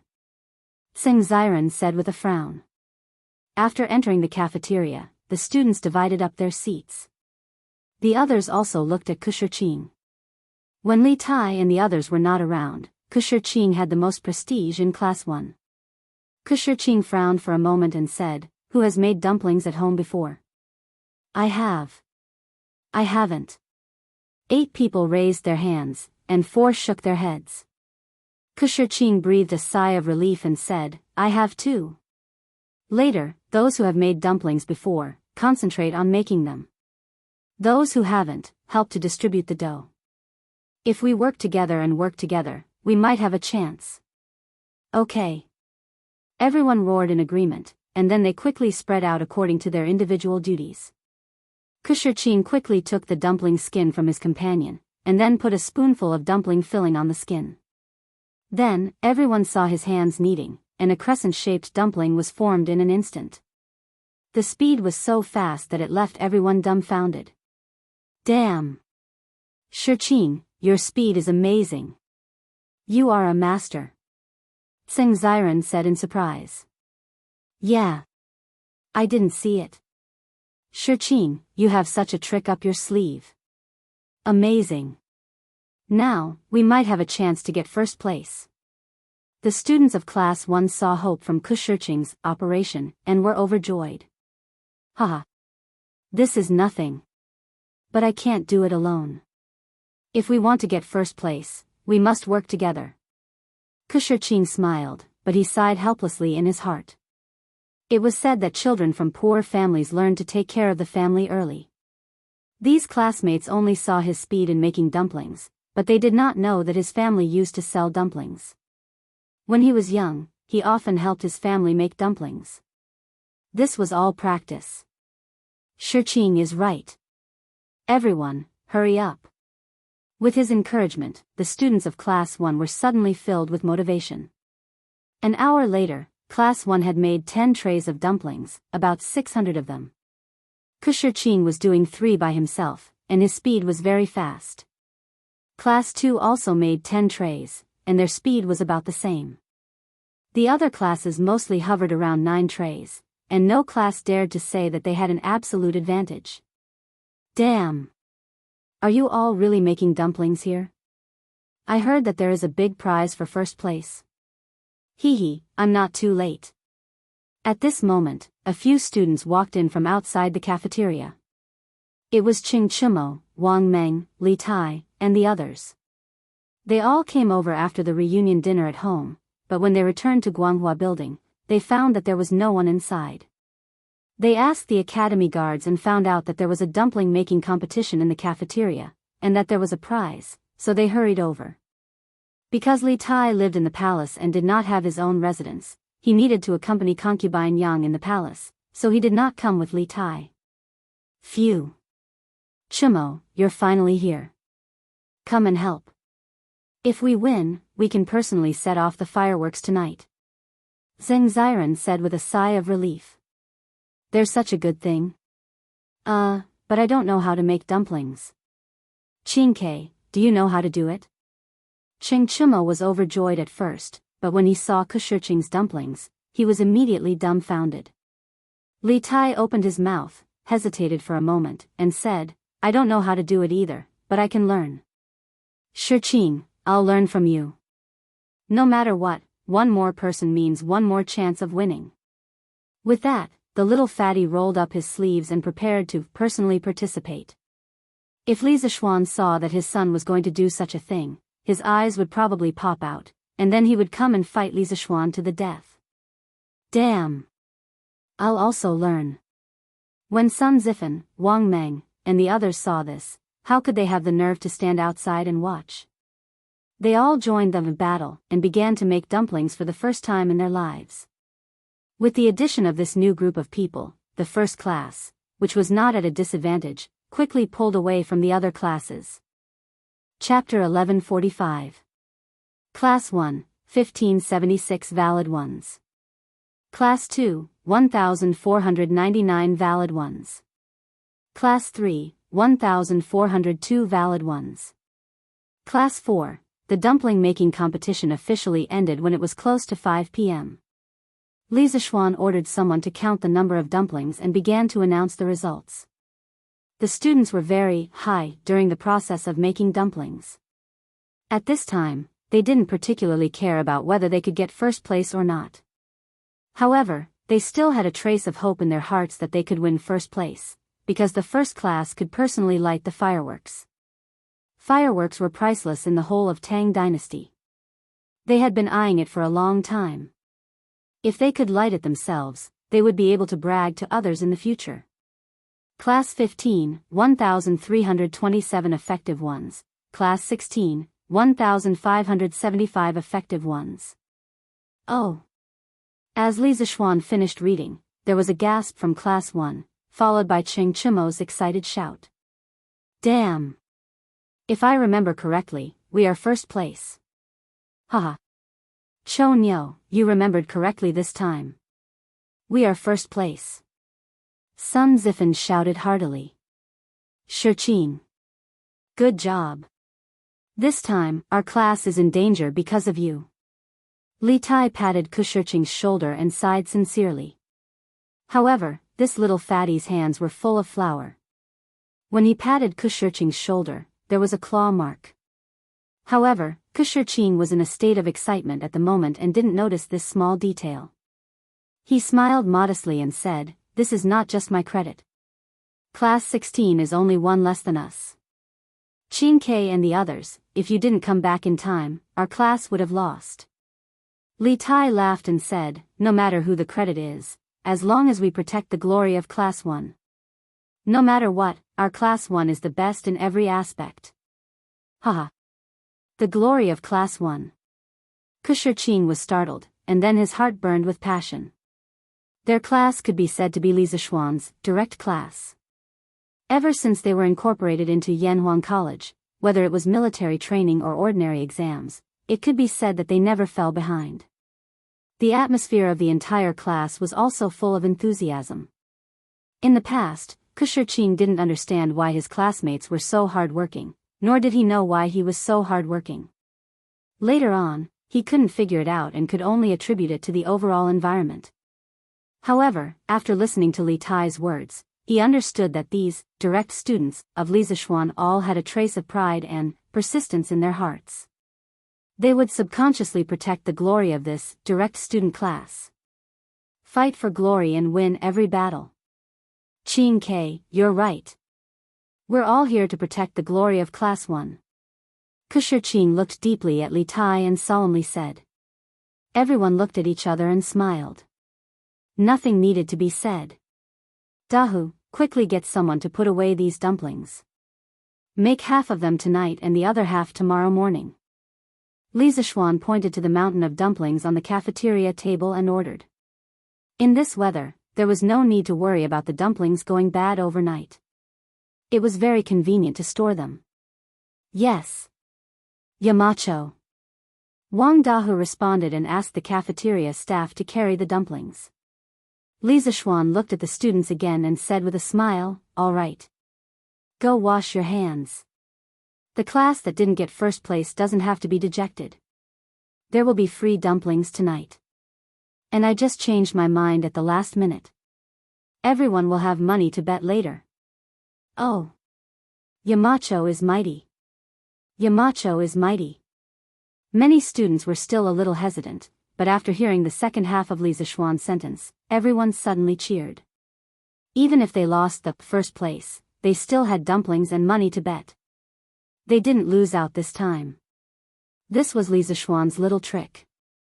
He actually wanted to give each student a red packet from the beginning. But obviously, the experience of regaining something after losing it made the students happier. The students of Class 1 weren't disappointed because of this. As the champion, they had another special privilege later, lighting fireworks. After 15 minutes, the students sat neatly in the cafeteria according to their class. Sanbao carried a sack from outside and walked to Li Zishuan and said, "Young master, the money is inside." "Okay. You carry it and follow me to give it out one by one," Li Zishuan said. Yes, young master." Sanbao wiped the sweat off her forehead and carried the sack again. She followed Li Zishuan and gave out money to each student one by one. Each set of money was placed in a small pouch sewn with red cloth. It looked very exquisite and festive. This was the red packet that Li Zishuan wanted to recreate as modern as possible. The students received the red packets and quickly thanked him. Then, they solemnly put the red packets in their pockets. After 30 minutes, Li Zishuan gave out a red packet to each of the 300 students in the cafeteria. In the end, there were still some left. He simply let Sanbao give one to each of the cafeteria workers. At this time, the sky outside was gradually turning dark. Wang Dahu just happened to report that the dumplings were cooked. Li Zishuan took the opportunity to announce that dinner was ready. The students stood up and lined up to get their food. Li Zishuan walked out of the cafeteria. He planned to go home and bring his family over for the reunion dinner. The more people there were, the more lively it was. Have you brought little Yu, and Ma Zhou over? After walking out of the cafeteria, Li Zixuan looked at San Bao and asked. Li Zixuan had planned for the whole family to celebrate the reunion dinner at the academy. Not only that, he also sent people to Cheng and to bring Li Yu and Ma Zhou over. The two of them had no relatives in Cheng and city. Their house was even rented. He thought that it would be too lonely to celebrate the reunion dinner alone, so he brought them over to celebrate the reunion dinner together. Young master, they are here. Miss Li Yu and Mr. Ma are at the side yard now. San Bao replied. Good. Then go and invite Mr. Mo, Ink Girl, Daoist son, Mr. Wen Ji, Mr. Wang, Mr. Zhang San, Yan Xiaoning, and the rest to the academy. Since we are going to have a reunion dinner together, how can we leave them out? It will be more lively if they are all here. The second floor of the cafeteria was specially prepared for the teachers of the academy and Li Zixuan's family. It was not a special arrangement, but the first floor was really full. San Bao could feel the joy in Li Zixuan's words. She smiled and replied, Yes, young master. After saying that, he ran off like a wisp of smoke to make arrangements. Li Zixuan walked towards the side yard. Inadvertently, he saw the moon hanging in the sky. He felt an inexplicable emotion in his heart. New Year's Eve. This was the first time he was celebrating New Year's Eve in this space-time. Chapter 1146. Come, come, come. Don't stand on ceremony. Let's eat. Yanhuang College, second floor of the cafeteria. A few tables were temporarily put together to form a large table. Li Zixuan, Yan Xiaoning, Li Gang, Mo Huai, Li Yu, Ma Zhou, Wang Ji, and the others were all sitting together. The atmosphere was very lively. Oh, there was also Han Lizheng and Iron Egg. Li Zixuan had invited them too. Han Yushi had told him a long time ago that she would invite her father over to celebrate the New Year together. Now that the Li family had chosen to celebrate the New Year in Yunshan, Han Lizheng did not have to travel that long distance. After the dishes were served, Li Zixuan stood up and greeted them. Good, good, good. Everyone, let's eat. Don't reject the Yamacho's good intentions. Among this group of people, Sun Simiao was the oldest, 87 years old, followed by Li Gang, 81 years old. However, Sun Simiao did not like this kind of social interaction, so Li Gang became the opening person. The old man's son, daughter-in-law, and grandson were sitting next to him. Today, it could be said that several families were gathered together at this table. Everyone gave Li Gang face and picked up their chopsticks one after another. Even the bearded guest was no exception. Mr. Li, Mr. Wang, Mr. Mo, Mr. Zhang San, Brother Ma, all of you have worked hard for the students of the college for more than half a year. As the Yamacho of the college, Ziyuan has not fulfilled his responsibilities as the Yamacho. The college was able to run smoothly for a semester because of all of your help. Today, Ziyuan proposes a toast to all of you. Ziyuan was the name Li Zixuan given to him by Li Er. This was the first time he used it in public. At this time, Li Zixuan stood up and solemnly raised his cup to Li Gang and the other teachers of the academy. They quickly stood up. Li Gang stroked his beard and smiled. Yamacho, you're too modest. Not to mention other things, almost all the teaching materials of the college were written by you. Just this point alone, I'm afraid that none of us can beat you. Ma Zhou also smiled. Yamacho, you built the soul of Yanhuang College. Without you, the college is just an empty shell. The bearded man snorted and said coolly, no matter what, my contribution will be the least. You don't have to fight anymore. Everyone laughed. Li Zixuan said, Mr. Zhang San's martial arts are outstanding. It's precisely because you're overseeing the academy that those rascals don't dare to be impudent in Mount Yun. How can you say that my contribution is the least? He wasn't deliberately flattering him. There were too many secrets in the college that outsiders wanted to know. For example, the telescope.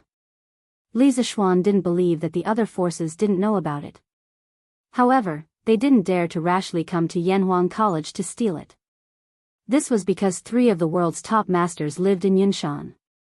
Moreover, Li Er's elite troops might be lying in ambush in the dark. That was what Li Zishuan thought. However, the bearded man couldn't help but blush. What outstanding martial arts! To him, it was simply too ear-piercing. At that time, he also thought that his martial arts were outstanding. He wanted to go up Yunshan to teach this junior, Li Zishuan, the principles of being a man. Who knew that in the end, he was beaten to the point that his own mother couldn't recognize him. If Hong Fionu and Li Jing hadn't arrived, he might not have been able to leave Yunshan. Haha. Don't talk, don't talk. Good wine is the way, only drink. This old man will drink first as a toast. The old drunkard, Wang Ji, looked at the bearded man with a smile that didn't look like a smile. No one knew if he wanted to help the bearded man or if he was greedy for the good wine in the cup. Haha. What Mr. Wang said makes a lot of sense. Let's not argue anymore. Drink. Tonight, we won't rest until we're drunk. Li Zishuan laughed loudly. He raised his head and drank the good wine in the cup in one gulp. Everyone else followed closely behind him, and they finished drinking the wine in their cups before taking their seats. Li Zishuan poured himself another cup of wine and looked at Sun Simiao. He raised his cup and said, "Priest's son, in March, you saved my life. At the end of the year, you returned to Chang'an and helped me quell the chaos in the city. I gained fame and fortune, but you retreated behind the scenes.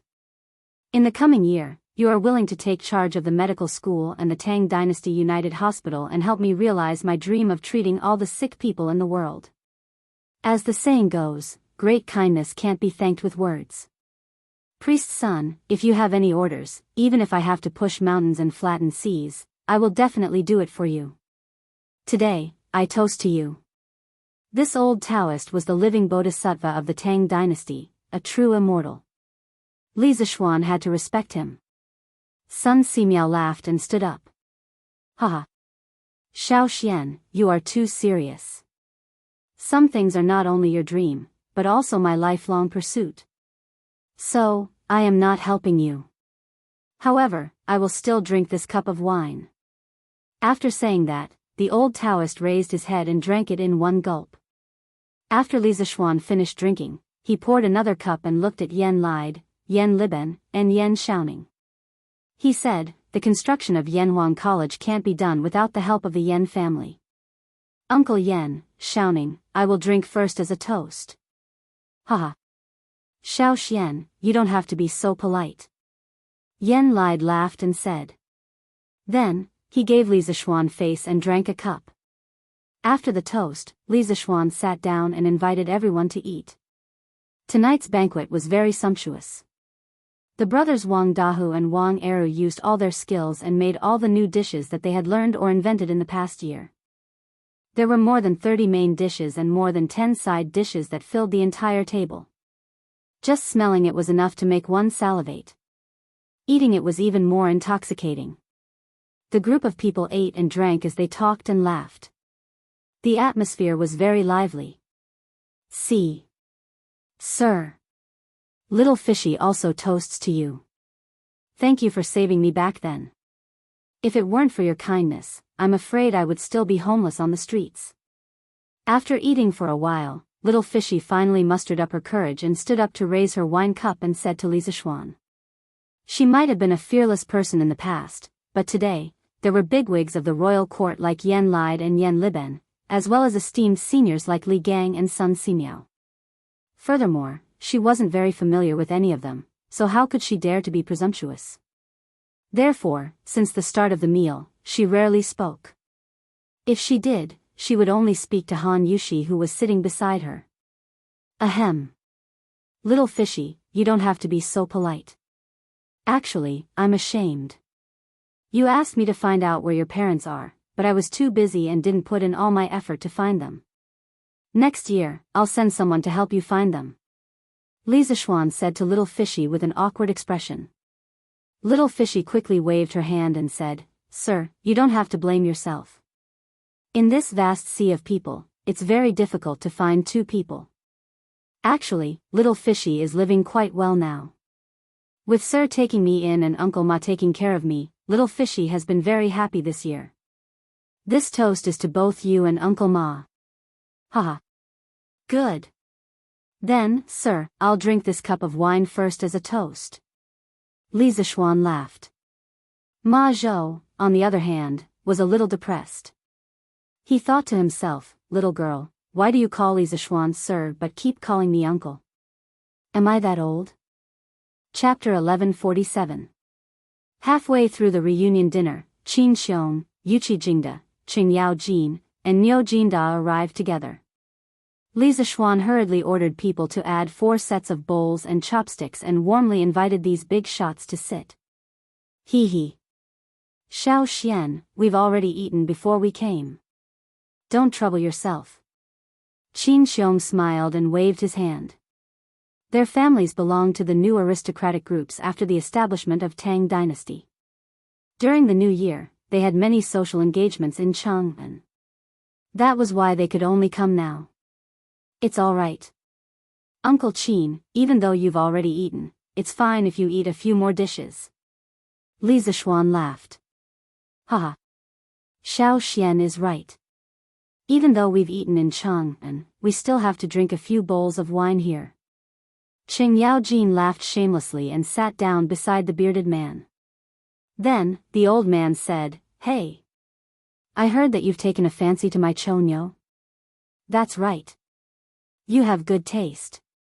It's not that I'm bragging, but my Chonyo's martial arts talent is second only to Xiao Xian. It's mainly because I'm usually busy with military affairs and don't have time to train that kid. Since you want to be his master, I'll reluctantly agree. Next year, you have to fulfill your responsibility as a master and teach him martial arts. I, Old Cheng, will drink with you tonight. Haha. Everyone covered their faces when they heard this. There was no other reason. This old man was 2F** king, oh, 2F** king shameless. What did he mean by his martial arts talent was second only to Li Zishuan? Even people like Yan Lied who didn't know martial arts knew that Qing Chimo's martial arts talent was far from Li Zishuan's. But this old demon spoke against his conscience and praised Qing Chimo to the heavens. If Qing Chimo was here, he would probably blush if he heard this. Dad. Do you have another son named Shonyo? Speaking of the devil, Qing Chimo also quietly came up the stairs. Perhaps he happened to hear the last few words of Qing Chimo. He suddenly froze in place, looked suspiciously at Qing Chimo and asked. Scram. Qing Yaojin's old face turned green and white. In the end, he roared at Qing Chimo. Oh. Father, don't be angry. Qing Chimo quivered and immediately fled. He had only gone upstairs to ask Li Zishuan if he could give them a batch of fireworks to play with. Now that things had turned out this way, who had he offended? Ahem. Unfilial son. What an unfilial son. Old Zhang, you've seen it for yourself. Cho Ox has no confidence in himself. He doesn't know his own potential. You have to guide him well when you return. Qing Yaojin first coughed dryly, then continued to speak to the bearded man without blushing or skipping a beat. Haha. All right. Lu Guogong, don't try to persuade me anymore. Since I've promised to train Cho Ox for half a year, I'll definitely do it when the time comes. The bearded man laughed heartily. He originally didn't have any good or bad feelings towards Qing Yaojin. However, when he heard that old Sheng was going to drink with him, his interest was immediately piqued. As for the rest, he didn't care. Half a year? Old Zhang, why can't you train him for another 2 years? Qing Yaojin was slightly dissatisfied. The bearded man replied, I have an agreement with the Yamacho. I'll only stay in the academy for a year. Next year, I'll be going out to sea. Cho Ox naturally can't follow me. His days in the academy were nothing more than teaching students, drinking fine wine under the setting sun, and bragging. It was indeed very comfortable, and it was comfortable to the point his fighting spirit was almost completely exhausted. However, the sea was where he should be. He liked the feeling of being able to roam the four seas. He wouldn't give up. Going out to sea? Oh. All right then. Come. Let's not talk about this first. Drink. Qing Yaojin was stunned. Only then did he remember the bearded man's other identity, the pirate leader. He could only say helplessly. Suddenly, with this old bastard shouting and joking around, the atmosphere at the table became even more lively. Toasts were exchanged, cups were exchanged, laughter was exchanged, and drinking games were played. The scene was so lively that it was a little out of control. In the end, Li Zixuan had no choice but to let his mother leave with Han Yushi, Lan, and the other women from the other families. Following that, this group of men bragged and talked nonsense here, becoming even more unscrupulous. Chang'an City. There were millions of people living here. It was even more lively on New Year's Eve.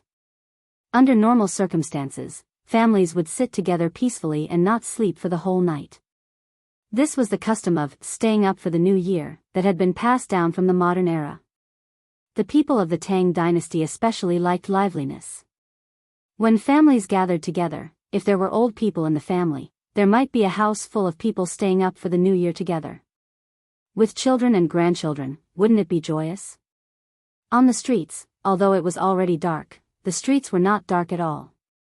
Basically, every house had two big lanterns hanging outside their doors. Every square also had lanterns placed at the entrance. Looking down from the sky, Chang'an City was like a city that never slept. Tens of thousands of lights were embellished in the city, as beautiful and moving as the stars in the sky. There was no curfew tonight. Many naughty children were chasing and playing in various squares. There were also some who set off firecrackers. However, these firecrackers were not made of gunpowder. They were purely made of bamboo sticks. Once this thing was thrown into the fire, it would make a muffled bang sound after a while. If passers-by happened to pass by, they would often be scared out of their wits. In addition to the naughty children, many love-struck men and women, couples would also come out for a stroll. After all, in a year, the number of times that there was no curfew in Chang'an City could be counted with one hand. If they didn't come out to have some fun, they would feel sorry for themselves. Xiaoqin, see if Baoshan has prepared the carriage. South of Chang'an City, and Le Square, Lin family's backyard. Lin Hao had just finished his dinner and went straight back to his courtyard. This fellow rubbed his stomach as he asked the maid beside him. Young master, Baoshan said not to touch the things at home. I've already prepared them. However, I'm asking too much. Young master, are you really going to leave the city alone? The maidservant named Xiaoqin first responded, then asked timidly.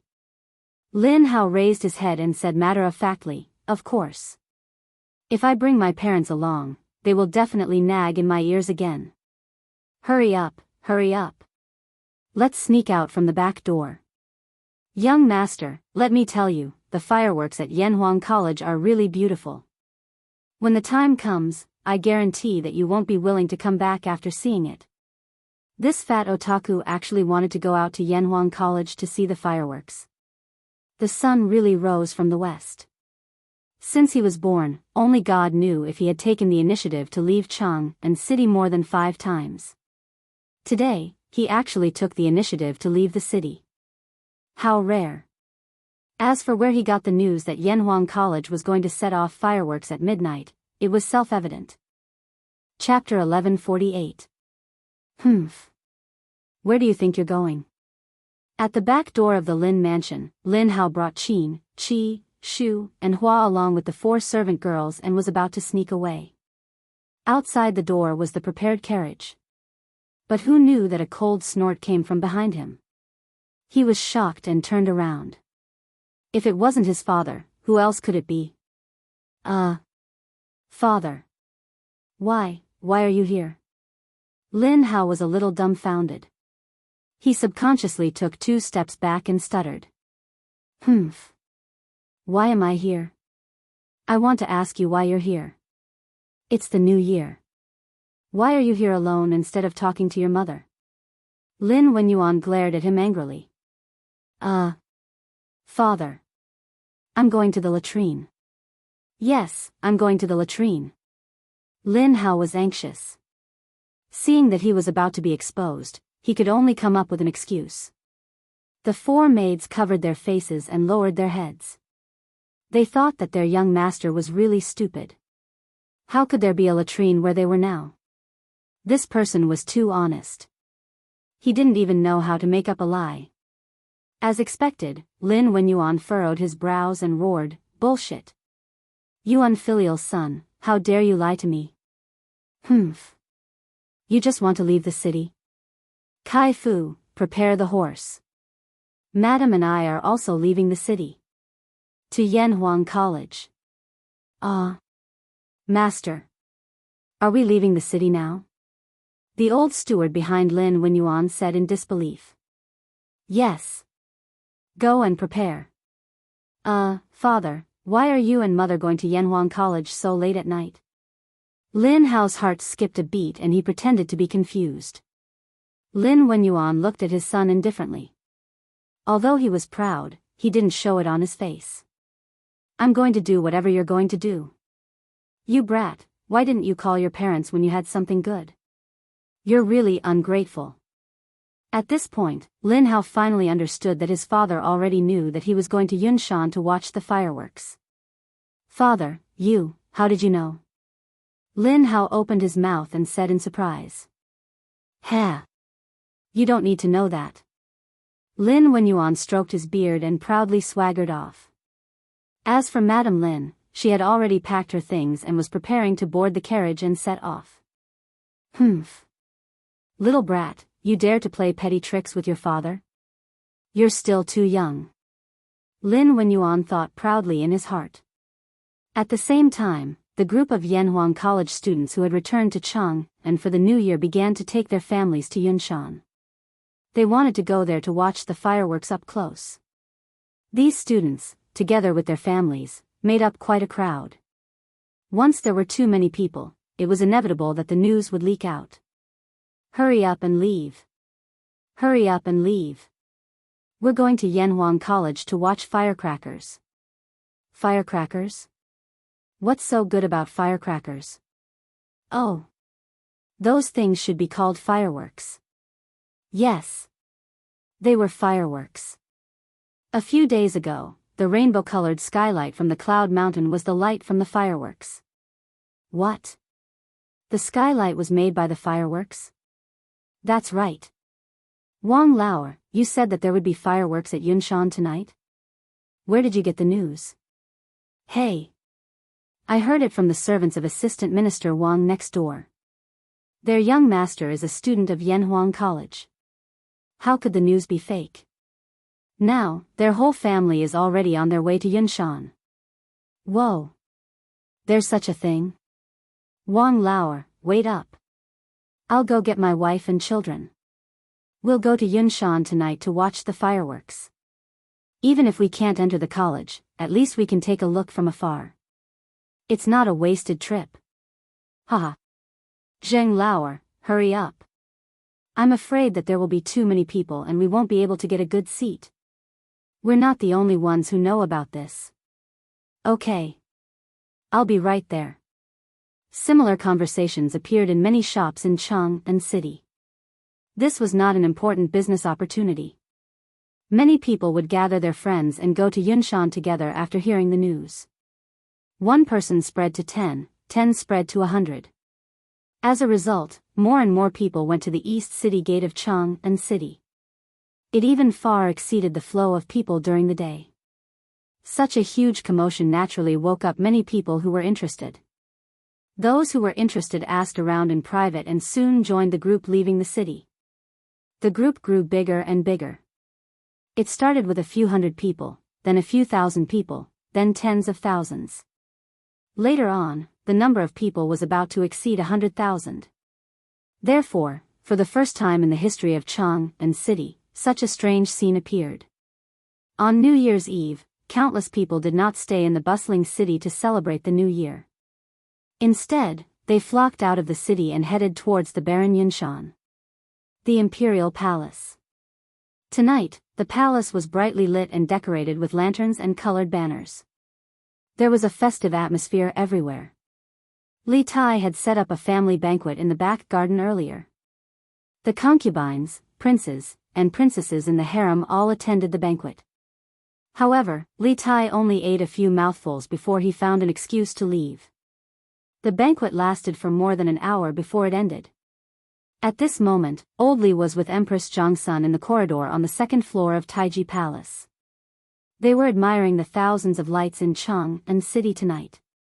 At this moment, a chamberlain came downstairs and whispered something to Li Tai. Then, he left quietly. In the end, Li Tai smiled and said, "Ha! Yunshan tonight will probably be more lively than Chang'an City. Guanyin, do you want to go take a look later?" Tens of thousands of people in Chang'an City rushed out of the city to Yunshan. How could Li Tai, who was in the palace, not receive the news? The chamberlain just now came for this reason. Empress Jiangsuan's eyes turned and she said softly with a smile, "I don't know where those people got the news. In this way, won't the foot of Yunshan be densely packed with people tonight?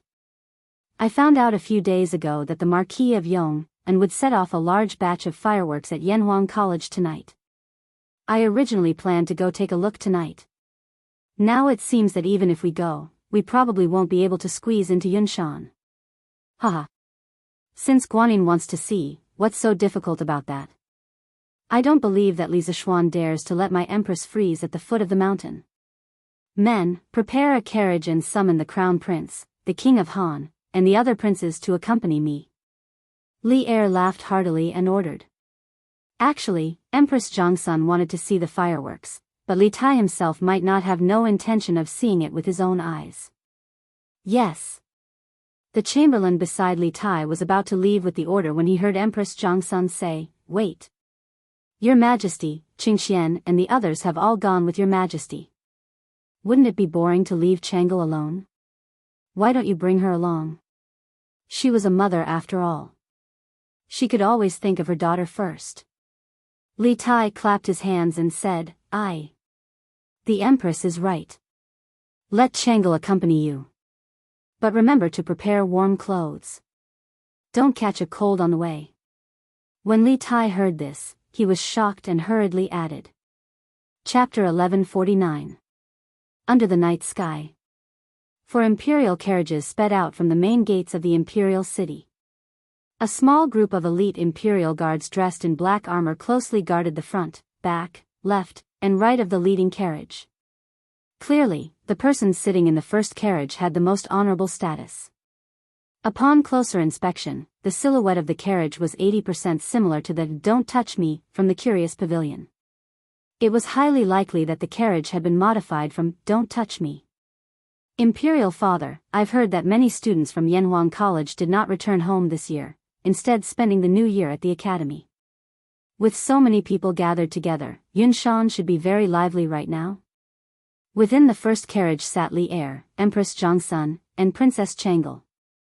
Although Li Er's harem was not particularly large, if he had brought all of his concubines, even several dozen carriages would not be able to fit them all. Thus, he simply did not bring anyone, only bringing Jiangsun, the Empress. From this, it could be seen that Empress Jiangsun had an irreplaceable position in Li Er's heart. Haha. Of course Yunshan is lively. We previously heard that Li Zishuan had the students organize a dumpling-making competition this afternoon. Ever since Qingke was born, she had never done anything like cooking. Unexpectedly, she was bewitched by that brat Li Zishuan to personally make dumplings. How preposterous. Li Er reclined on the sofa in the carriage, squinting his eyes as he spoke in a satisfied yet unhappy tone. Next to him was a stove, causing the interior of the carriage to be as warm as spring. Dumplings? Imperial Father, what are dumplings? Changle's eyes brightened as she softly asked. Li Er thought for a moment before replying, "These dumplings are wontons." However, it is a new name that Li Zishuan gave them. It is said that tonight is the Z hour, the time for the new and the old. It has a special meaning. These dumplings just so happen to have the meaning of making friends at a younger age. I didn't expect that brat to have such meticulous thoughts. Yanhuang College clearly had old Li's eyes and ears. Otherwise, how could Li Er have such detailed information? Dumplings? Making friends at a younger age? This name is quite appropriate. Changle muttered to herself. Then, she couldn't help but chuckle. Father, with brother Qingshue's skills, Changle really wants to see what kind of dumplings he makes. Speaking of this, Empress Zhangsun couldn't help but cover her mouth and chuckle. This Empress also really wants to see Qing K's dumplings. Hey! I reckon you guys are looking down on them. Because those dumplings might have already entered the students' stomachs. F***CK. Why are there so many people in front? And there doesn't seem to be any movement. It seems like we can't go up Cloud Mountain. Sigh. I should have come earlier. At the foot of Cloud Mountain, there was already a sea of people. At a rough glance, there were at least tens of thousands of people. Previously, when Li Zishuan received the news, he hurriedly ordered to block the mountain path of Cloud Mountain. If so many people swarmed up, it was likely to cause trouble. Moreover, there were rows of flowing flames on the cement road outside Plum Village. It was obvious that more people were coming this way. Under such circumstances, he dared not open the mountain path. It was not that he was stingy, but once there were too many people, it was easy to cause trouble. Last time, when he used public opinion to mobilize the people to destroy the Chui family, some hooligans took advantage of the situation to steal and molest the Chui family's maids. This was a very good example. Li Zishuan had always taken this as a warning in his heart.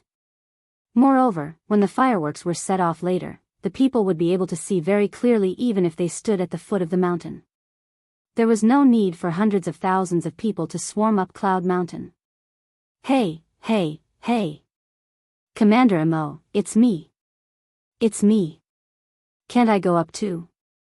At the entrance of the mountain path to Cloud Mountain, Mo Zhong and the Academy's guards were maintaining order. Cloud Mountain was close to 200 meters above sea level. It was not considered high, but it was definitely not low either. At present, if one wanted to go up Cloud Mountain to Yanhuang College, this was the only way. They had set up a checkpoint here. It could be said that one man could hold the pass against 10,000 people. At this moment, a young man suddenly squeezed out of the crowd. Behind the young man stood a middle-aged couple. Although they were dressed ordinarily, their aura could not be concealed. Chu Yanfu. Mo Zhong had stayed in Yanhuang College for so long that he was familiar with most of the students. He fixed his eyes on the young man. Who else could it be but Chu Yanfu? This child went home 2 days ago to prepare for the new year. He did not expect to return to Cloud Mountain today. As for the couple behind him, their identities were even more obvious. Mo Zhong pays his respects to Assistant Minister Chu. Mo Zhong clasped his fist and bowed to Chu Suiliang. Haha. This old man is just here to watch the fun. Commander Mo, you don't have to be so courteous. Chu Suiliang did not put on any airs. He stroked his beard and said with a smile. Yanfu, Yamacho said that if the students of the academy want to go back to the academy at night, they are allowed to do so. And they can bring their families along. You and Assistant Minister Chu go up quickly. Mo Zhong nodded and said to Chu Yanfu with a smile. Chu Yanfu thanked him happily and hurriedly brought his parents up the mountain. The crowd of onlookers was naturally envious. Those who had children at home were muttering in their hearts. Next year, they must let their children get into Yanhuang College. Not only would they have a bright future, but they would also receive special treatment everywhere. Although the commoners were envious, they did not feel indignant and used this as an excuse to cause trouble. After all, the students were going back to their own academy. Young master, what should we do? They only allowed Yanhuang College students to go up the mountain. We can't go up. Xiao Shi, the maidservant of the Lin family, ran over to the carriage at the back and said. There were 2 carriages parked in an open space by the roadside. Since we can't go up, then let's watch from the foot of the mountain. Before Lin Hao could say anything, Lin Wenyuan, who was in the carriage in front, said, "Father. Don't. Let me go up and talk to the guards of the academy." Lin Hao was not willing to just watch the fireworks at the foot of the mountain. He jumped off the carriage and volunteered. After saying that, he lifted his feet and walked towards the mountain path. "Young brother, Yinshan is not receiving guests today. Please forgive me and stop." Mo Zhong immediately recognized that Lin Hao was not a student of the academy. He blocked the way and spoke in an elegant but not polite manner. Lin Hao came prepared. How could he retreat because of this small setback? He rolled his eyes and said with a smile, "Hee hee. Big brother, although I'm not a student of Yanhuang College, my master is Han Li. He's a student of Yanhuang College. So, I'm also a student of Yanhuang College. Big brother, please let me in." Han Li? Mo Zhong muttered doubtfully. Then, he quickly tried to recall if there was a student named Han Li in the academy. After a while, he shook his head and said with some displeasure, "Young brother, don't make fun of me. There's no student named Han Li in the academy." There was a hint of anger in his words. Obviously, he thought that the young man in front of him was making fun of him. That's impossible. I've asked around. My master's master is a disciple of the Yamacho of Yanhuang College. Big brother, you must have heard of him. Think about it again. Lin Hao was dumbfounded. Then, he remembered Iron Egg's other special identity and quickly said, "Young brother, please leave quickly. Little brother, please leave quickly and don't cause trouble here." The disciple of the headmaster? Are you talking about Bruiser? When Mo Zhong saw Lin Hao trying to defend himself, he subconsciously wanted to scold him to leave. But when he heard Lin Hao say that Han Li was a Yamacho's disciple, he changed his words. Yes. My master's nickname is Iron Egg," Lin Hao said excitedly. Mo Zhong patted his forehead. Only then did he remember that Iron Egg's real name was Han Li. It was only because the people around him usually called him Iron Egg that he didn't remember it at first. That won't do. Yamacho only said that the family members of the students can go up the mountain. They didn't say that the students' disciples can go up the mountain as well. Mo Zhong's expression turned serious as he refused righteously. In fact, the main reason was that he wasn't sure what the relationship between Lin Hao and Iron Egg was. If he let him go rashly, then if someone came later and said that he was a student's disciple, would he let him go? He couldn't allow this to happen. Get out of the way. Get out of the way. A group of unruly people, get out of the way. At this moment, the crowd seemed to be separated by a powerful force. A luxuriously dressed young man, who was protected by a group of soldiers in black armor, walked towards Mo Zhong. "Hey! Non-students of Yanhuang College can't enter? How arrogant! This king is going in today. Let's see who dares to stop me." The luxuriously dressed young man looked at the wooden sign next to Mo Zhong and said arrogantly with a sneer. As soon as he finished speaking, he ignored Mo Zhong and the others and walked towards them. When Mo Zhong heard this young man call himself king, his eyes narrowed. However, he had been in the bitter cold for a long time and had only been in Chang'an for half a year. He wasn't familiar with some of the nobles in the current dynasty, let alone the young man in front of him. "It's His Highness, the King of Lu." The King of Lu? The Academy's guards are in trouble. Back off. Don't fight later. The King of Lu, Li Yuanchang. This young man was Li Er's half-brother, the King of Lu, Li Yuanchang. Mo Zhong didn't recognize this person, but the people around him did. Someone shouted, and the crowd became restless. The people quickly backed off. Obviously, they were quite afraid of this King of Lu. At this time, Li Yuanchang was still using the title of the 3rd year of Wuda. According to history, in the 10th year of Zhongguan, he would be changed to the King of Han by Li Er. Now, the King of Han title is still used by Li Ku. Your Highness, you can't go up. The Yamacho has, how dare you? What Yamacho? Yamacho? Li Zishuan is just an official. Even if he was here, he wouldn't dare to talk to this king like this. If you know what's good for you, you'd better get out of the way. Otherwise, if you lose an arm or a leg, this king won't be responsible. Li Yuanchang said rudely to Mo Zhong with his nose in the air. Mo Zhong's expression changed, but he still braced himself and said, "The headmaster has ordered that Your Highness, Prince of Lu, you cannot go up the mountain. However, I can pass the message on your behalf. Your Highness, please wait here for a moment." Get lost. You want this king to wait for Li Zishuan's permission? In your dreams. Ha! You still dare to hide? You're just AF * king dog raised by Li Zishuan. You still dare to hide? Guards. Take him down. This king wants to see how you're going to hide later. Li Yuanchang shouted angrily and raised his foot to kick Mo Zhong. However, Mo Zhong instinctively dodged. This made him even angrier. He pointed at Mo Zhong and shouted angrily. Actually, he wanted to slap Mo Zhong, but he couldn't reach him. He was only 1 year older than Li Tai. Naturally, he couldn't be compared to adults like Mo Zhong. Yes, sir. The guards beside Li Yuanchang answered loudly. Then, there was the sound of metal clanging. These guards unsheathed their Mo swords at the same time and slashed at Mo Zhong. Obviously, they could tell that Mo Zhong was a martial artist and wanted to injure him before capturing him. Protect the commander. Mo Zhong and the other guards of the academy were facing a great enemy. They weren't afraid of these guards, but behind them was Li Zishuan. They couldn't help but be afraid. If they attacked too hard, they would create a great enemy for Li Zishuan.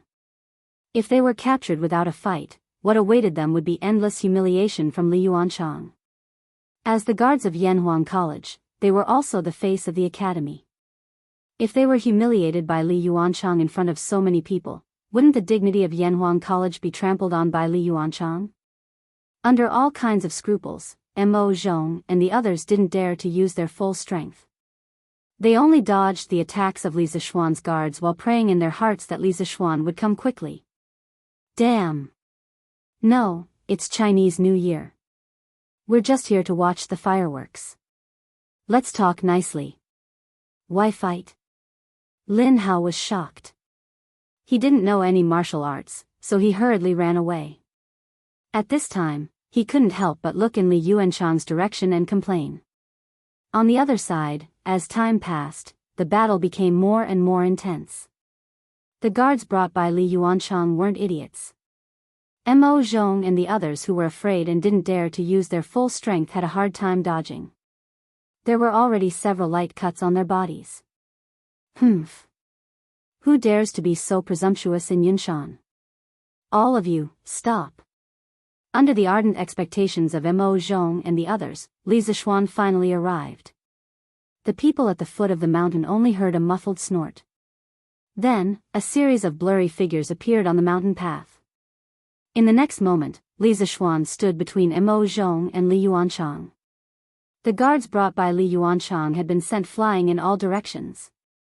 Bang, bang, bang. All of this happened in the blink of an eye. Before Li Yuanchang could react, all of his guards had already landed heavily on the ground. He was instantly horrified. He pointed at Li Zishuan and said, "How? How presumptuous! You dare to hurt the people brought by this prince?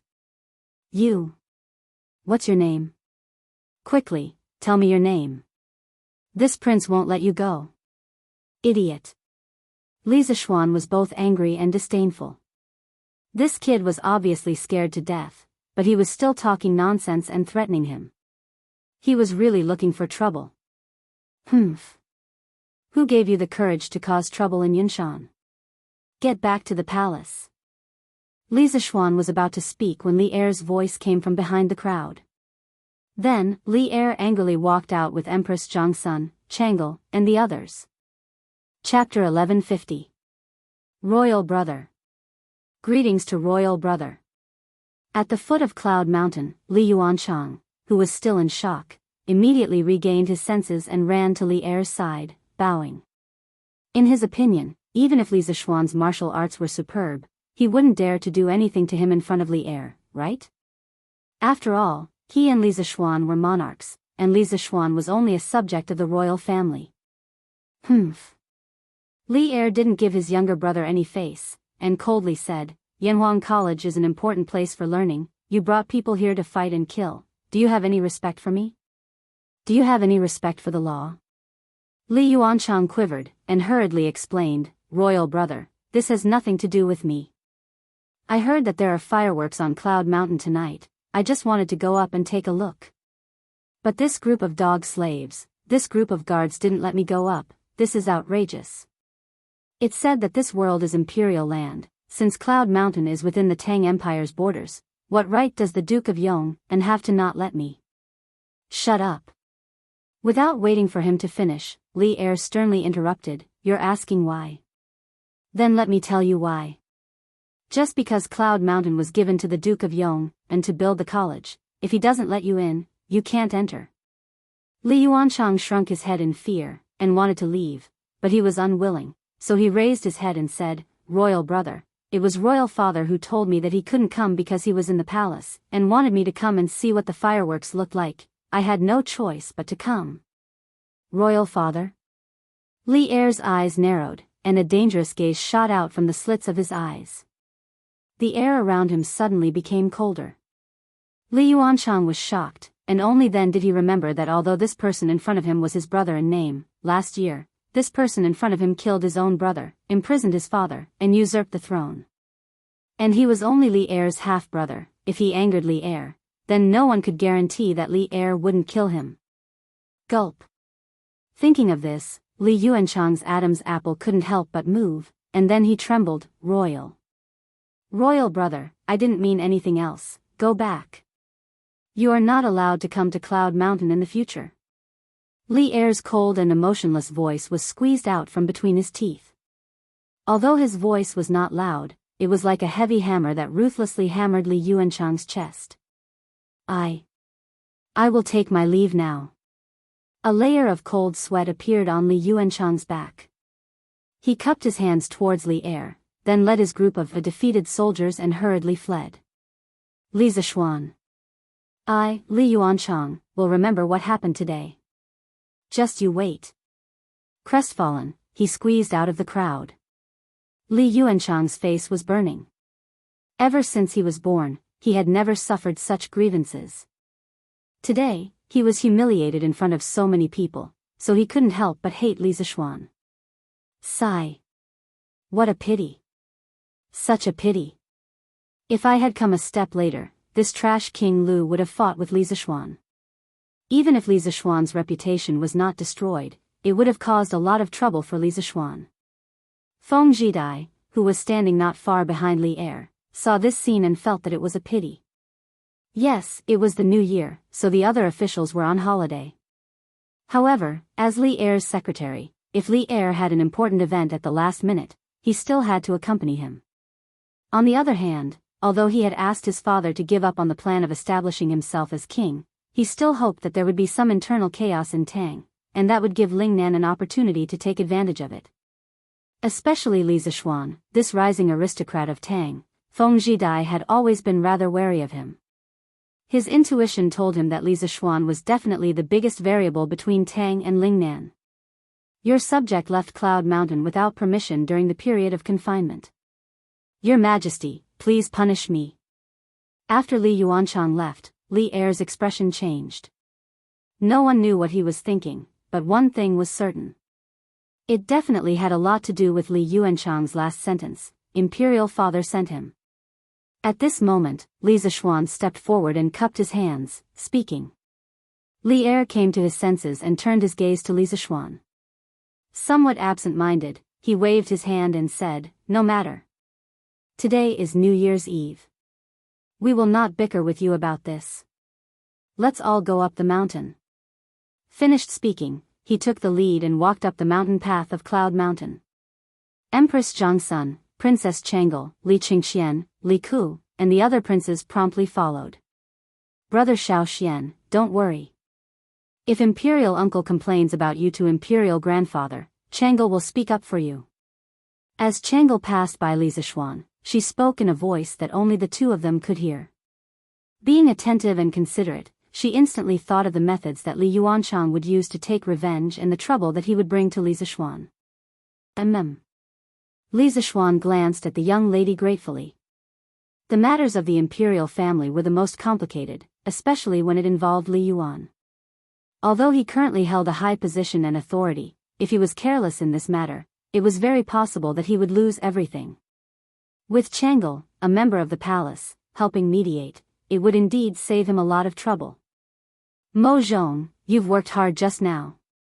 Quickly bring the injured brothers to have their wounds bandaged. Li Zishuan did not immediately chase after Li Er. Instead, he instructed Mo Zhong. He. It's fine. Yamacho. They're all minor injuries. Mo Zhong said with a smile. Minor injuries still need to be bandaged. Quickly go. Let the uninjured brothers hold the fort here for now. Li Zishuan insisted. All right then. Mo Yun, take the uninjured brothers and hold the fort here. I'll follow them up the mountain to have their wounds bandaged. No problem. Li Zishuan nodded his head in satisfaction. Then, he turned around and followed the group of injured academy guards as he prepared to ascend Cloud Mountain. At this moment, Grandmaster, can you take me with you? A youth in the shape of a ball suddenly rolled out from the crowd. Then, the youth was heard shouting. Li Zishuan was stunned. Grandmaster? Was he calling him? Since when did he become a Grandmaster? Just as Li Zishuan was wondering if the person behind him was calling him, a rather quiet little fatty dressed in luxurious clothes scurried in front of him. Ha! Which family's child are you? Are you calling me Grandmaster? Li Zishuan felt inexplicably amused. He was only 15 years old, and he was already a Grandmaster? Yes. You're my Grandmaster. Grandmaster, my name is Lin Hao. My master is Iron Egg. You're my master's master, so naturally, you're my Grandmaster. Who else could this little fatty be if not Lin Hao? Seeing Li Zishuan's question, he quickly introduced himself. Lin Hao? Your boss Lin's son. Li Zishuan suddenly remembered that Han Yushi had mentioned to him that Iron Egg was working part-time as a teacher in the Lin family. Hence, he asked with a smile. Yes. Grandmaster, you should know my father. He's a member of the Flaming Yellow Chamber of Commerce. Lin Hao had never felt like this before. He felt that his father's membership in the Chamber of Commerce was so useful. Chapter 1151. Ahem. Marquis. My son speaks without restraint. Please don't lower yourself to his level. At the foot of the Cloud Mountain, the conflict had dissipated. However, what followed was a scene of him acknowledging his Grandmaster. The surrounding onlookers could not help but secretly sigh that they did not come in vain today. When Lin Wenyuan saw his son talking to Li Zishuan from afar, he hurriedly ran over and bowed to Li Zishuan to apologize. Lin Hao's words just now seemed to be stealthily changing the concept. This was because he only invited Iron Egg to be Lin Hao's teacher. There was a huge difference between a teacher and a master. The former was only responsible for imparting knowledge and dispelling doubts, or for passing down the orthodoxy. Haha. It's fine. I've heard of your son from Iron Egg before.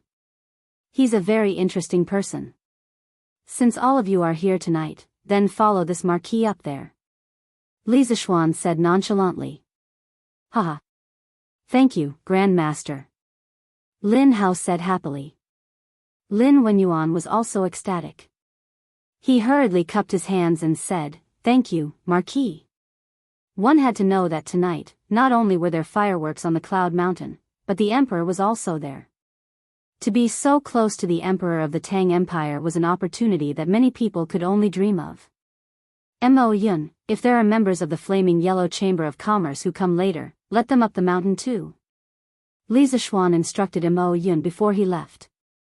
Yes. Yamacho. Mo Yun cupped his hands and said. On the Cloud Mountain. Li Er first went to the canteen to check out the dumplings left over from the dumpling-making competition.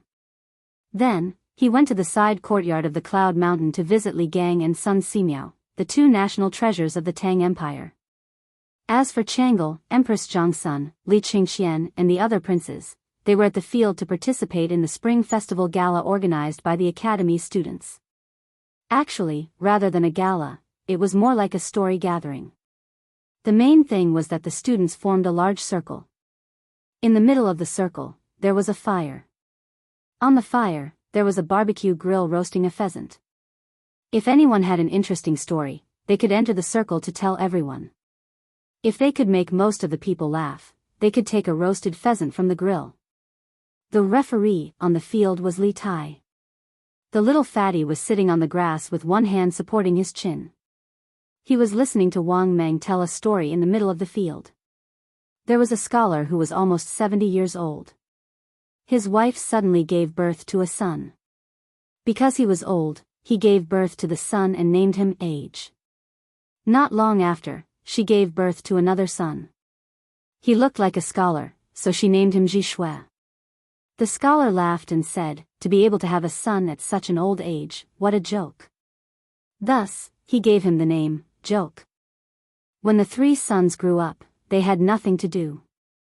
The scholar had them go into the mountains to gather firewood. When they returned, the husband asked his wife, of the three, who gathered the most firewood. The wife replied, at such an old age, I have no knowledge at all. However, I have a lot of jokes. Pfft. Ha ha ha. Too funny. I'm dying of laughter. Wang Meng was also a joker. When this fellow was telling a joke, he was even dancing with joy. That cadence of his, coupled with his wacky movements, immediately caused everyone on the field to laugh out loud when they heard the joke. Pfft. Kakik. Imperial Mother, this joke is too funny. And this Sun Zifan, his acting is too talented. At this moment, Princess Chang'e was laughing so hard that she could not breathe. While everyone else was sitting on the ground, she and Empress Jiangsun were sitting on thick praying mats. Beside them were two heaters. This was not a special treatment. Rather, because of their physiques, they could not stand the cold. Haha. It really is quite funny. Empress Jiangsun smiled, happily speaking.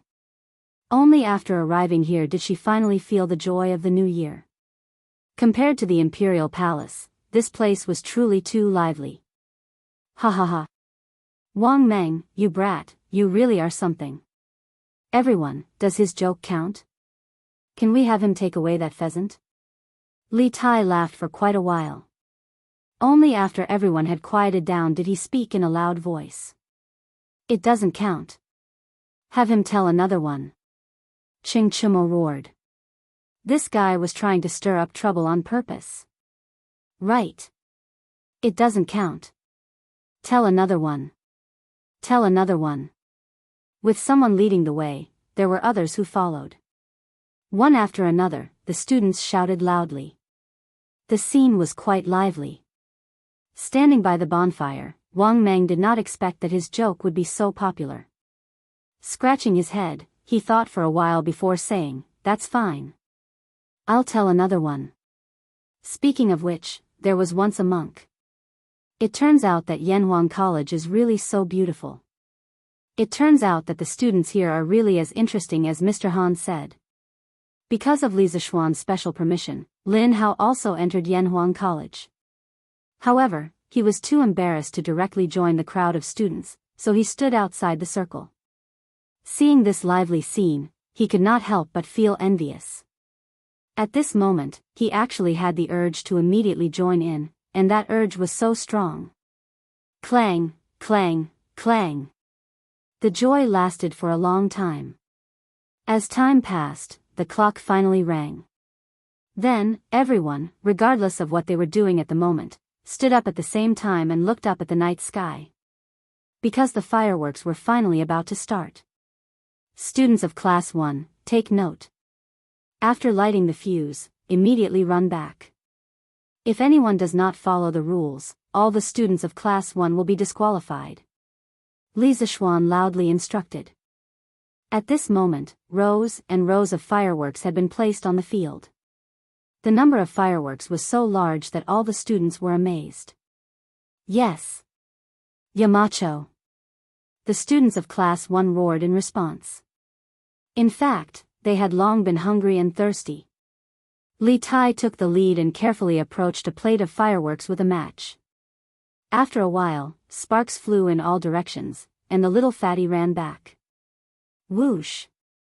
Bam! Accompanied by the sharp sound of gunpowder firing, a bullet flew straight into the night sky and flew to a very high place. Then, it exploded instantly. A flower with a super large diameter proudly bloomed in the night sky. The colorful flames immediately lit up the dark night sky. Wow! Mother! It's so beautiful. It's very beautiful.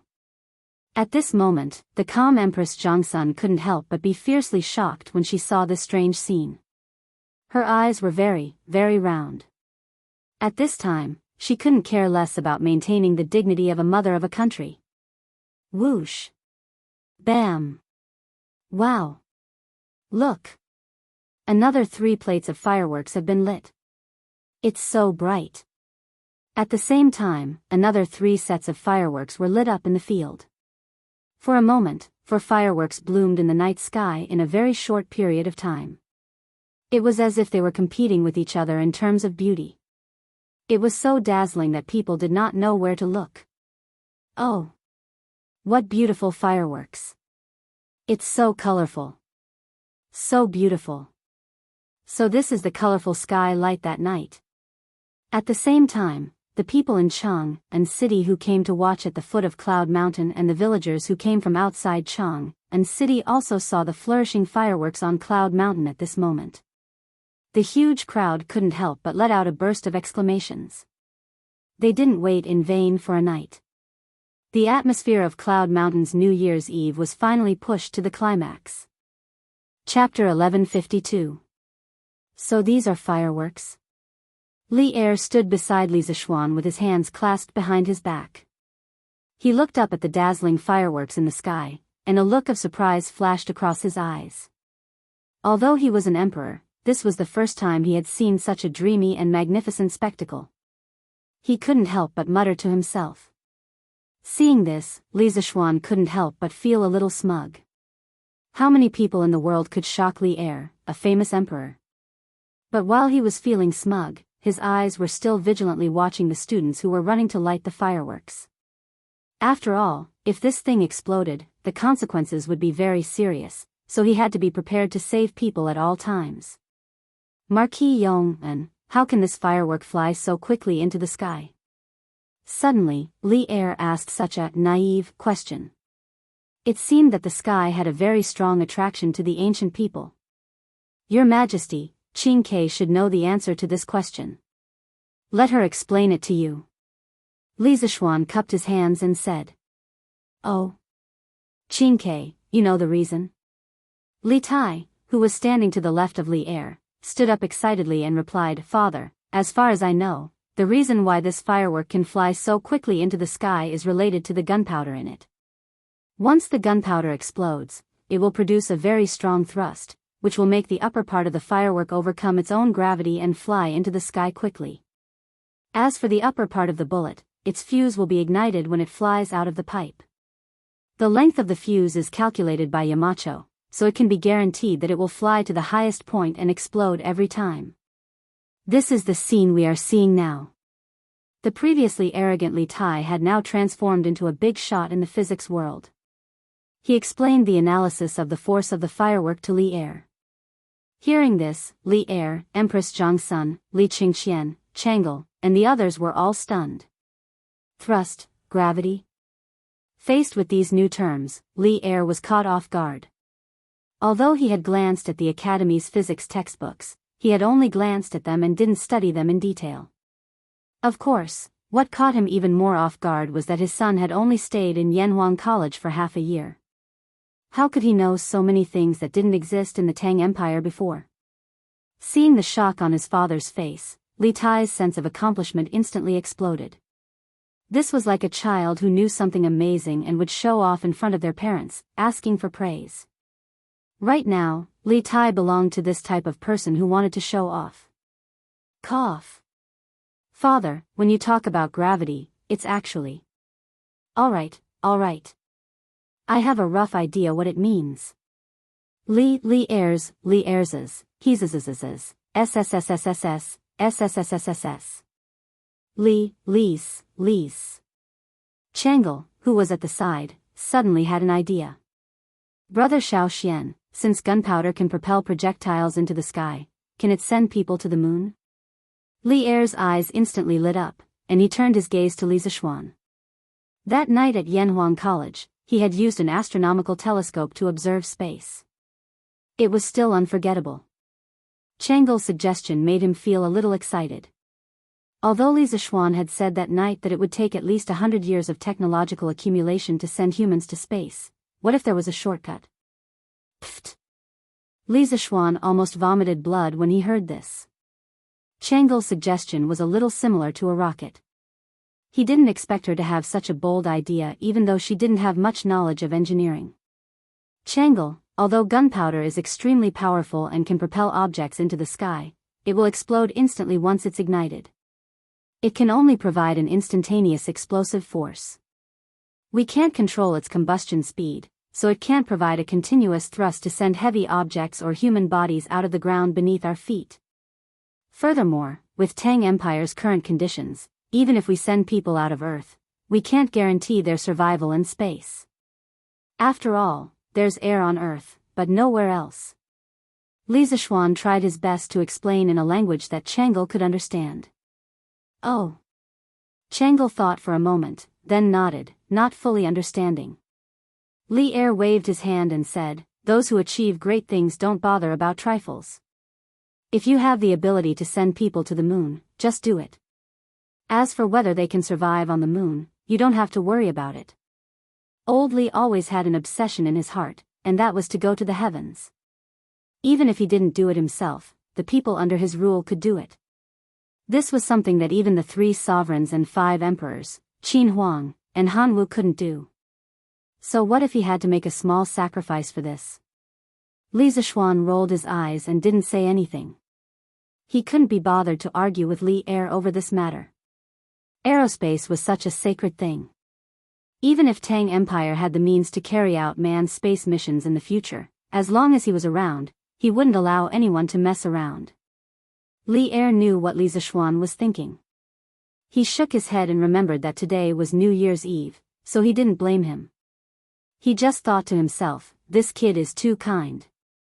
Boom, boom, boom. The sky of Yun Mountain was especially charming tonight. After the students of Class 1 finished setting off the fireworks, Li Zishuan asked the remaining guards of the academy to go into action together. Previously, there were 4 sets of fireworks, but later, there were more than 10 sets of fireworks aimed at the sky. Colorful sparks flew up and landed, blooming proudly in the sky. Red, orange, yellow, green, blue, indigo, and purple. Everything was there. Colorful purples and reds decorated the night sky beautifully and gracefully, illuminating the earth as if it was daytime. This was really a night filled with fireworks to welcome the new year. The people on Yun Mountain and at the foot of Yun Mountain hadn't stopped exclaiming since midnight. Most people didn't even blink their eyes. They were completely conquered by the beauty of the fireworks. However, tonight's fireworks lasted longer than expected. 15 minutes, 30 minutes, 45 minutes, 45 minutes. The clock chimed at 1 o'clock, but the fireworks on Yun Mountain didn't seem to have any intention of stopping. This made everyone exclaim in satisfaction, but at the same time, they were lamenting because their necks hurt from looking up. In the end, many people simply got some hay, laid it on the ground, and lay down on their backs. The rich kids or rich old masters got people to get cushions or blankets and laid them on the roof of the horse carriage. This way, they could enjoy the fireworks in the sky and save time and effort. As for Li Zishuan, after watching the fireworks for 15 minutes, he took his wife and old Li's family to the top floor of the left tower of Guanghua Tower. Oh, to be precise, it was Li Er who took him there, because the 10th floor of the left tower was Li Er's office. Only Li Er had the key. However, old Li had never been here before. Today was his first time here. After entering the dean's office, they sat on the sofa. Through the large floor-to-ceiling window, they could see the fireworks above the sports field while lying down. It was extremely comfortable. At midnight, all the fireworks were released. Li Er stretched. He was very satisfied with this New Year's Eve. It could even be said that this was the most satisfying New Year's Eve in his life. Old Li was satisfied. Of course, he had to reward his subjects. He stood up and said to Li Zishuan, "Tomorrow, oh, no, it's today. Today is the imperial court meeting. I temporarily lift the ban on you. Remember to attend on time. If you're late or absent, humph." After that, he left with Tranquil, Zhang Sun, Li Qingxian, and the others, leaving behind a dumbfounded Li Zishuan. Damn! Damn God! What did I do wrong? Why are you punishing me like this? After a long time, Li Zishuan pointed at the sky and cursed. He wanted to stay up for the New Year tonight. Tomorrow morning, he still wanted to sleep in? And attend the imperial court meeting? Participate my ass. Yes, old Li thought it was a reward, but little Li thought it was a punishment. Chapter 1153. After Li Er left, Li Zishuan instructed Mo Zhong to wrap things up properly before bringing his wife and sister back home. As for his father, mother, maternal grandfather, and maternal grandmother, they had already gone back to stay up for the new year. Tonight, Yunshan had set off fireworks for 2 hours. The night air was too cold, and they couldn't stand it for so long. After all, although the fireworks were beautiful, their health was more important. When they returned home, the whole family was gathered in the main hall, eating snacks and chatting. Since it was the New Year's Eve, the whole family had to gather together. Therefore, they all went to Li Zishuan's courtyard number 1. Li Zishuan was also happy to be lively. He moved a chair and sat next to them. He calmed down and listened to the family talk. Haha. I didn't expect this. The New Year's Eve on Yunshan is even more lively than Nanyang. I've lived for so long, and this is the most lively New Year's Eve I've ever had. Old Lady Yi said with a smile. The fireworks tonight added to the fun, and the scene of thousands of people celebrating New Year's Eve made Old Lady Yi feel that it was the New Year's Eve. Until now, the gorgeous fireworks scene still lingered in Old Lady Ye's mind. Mrs. Li said with a smile, "Mother. Since you like the New Year's Eve here, then don't go back next year. It's not like there's no place to stay here. You and Father don't have much to do in the family now. Stay here and let me fulfill my filial piety. Otherwise, Yuzhu will not be at ease for the rest of her life." Hearing her sincere words, Old Lady Yi looked at Yi Guozhong hesitantly. It was not a problem to let her stay here, but this matter depended on Yi Guozhong's opinion. Yi Guozhong frowned and said, "Let me think about this. We'll talk about it after the new year." After saying that, he glanced at Li Zishuan. It was unknown whether he did it intentionally or not. Li Zishuan was puzzled by his look. He thought to himself, if you want to stay, then stay. How can I say no? What do you mean by looking at me? In fact, after getting along with Yi Guozhong for such a long time, he didn't have any ill feelings towards Yi Guozhong. Not only that, but he also sometimes admired Yi Guozhong's vision of the big picture. At this moment, San Bao, Ah Fu, Xiao He, Xiao Shi and the other servants walked over together. It seemed like they had discussed this beforehand. The 4 of them walked closer and knelt down in front of Li Zishuan. Then, they said, "San Bao, Ah Fu, and Xiao He, Xiao Shi, wish young master and young mistress good health." We wish young master and young mistress good health and a young master soon. Although the Tang dynasty did not practice kneeling, it also depended on the time. According to custom, on New Year's Eve, when the time came, the younger generation would have to salute and give their blessings to their elders.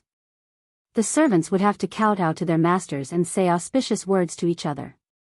It was probably similar to how modern people wished for good health and safety. Li Zishuan was stunned for a moment before he came back to his senses. Wasn't this the modern New Year's greeting? However, he didn't expect these people to be so courteous. Haha. Good. Young master, I'll give you red packets later. No, I'll give you bets to win money.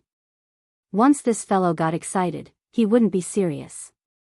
He even pulled out red packets. Thank you, young master.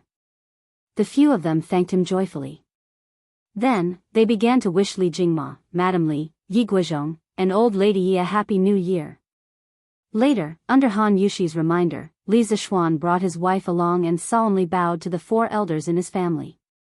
Although he was not used to this kind of greeting as a modern person, when he thought of how Old Man Li and Madame Li usually doted on him, the knot in his heart faded a lot. Husband, you still have to attend the court assembly tomorrow. You don't have to stay up for the new year. You should rest early. After everything was done, Han Yushi reminded Li Zishuan.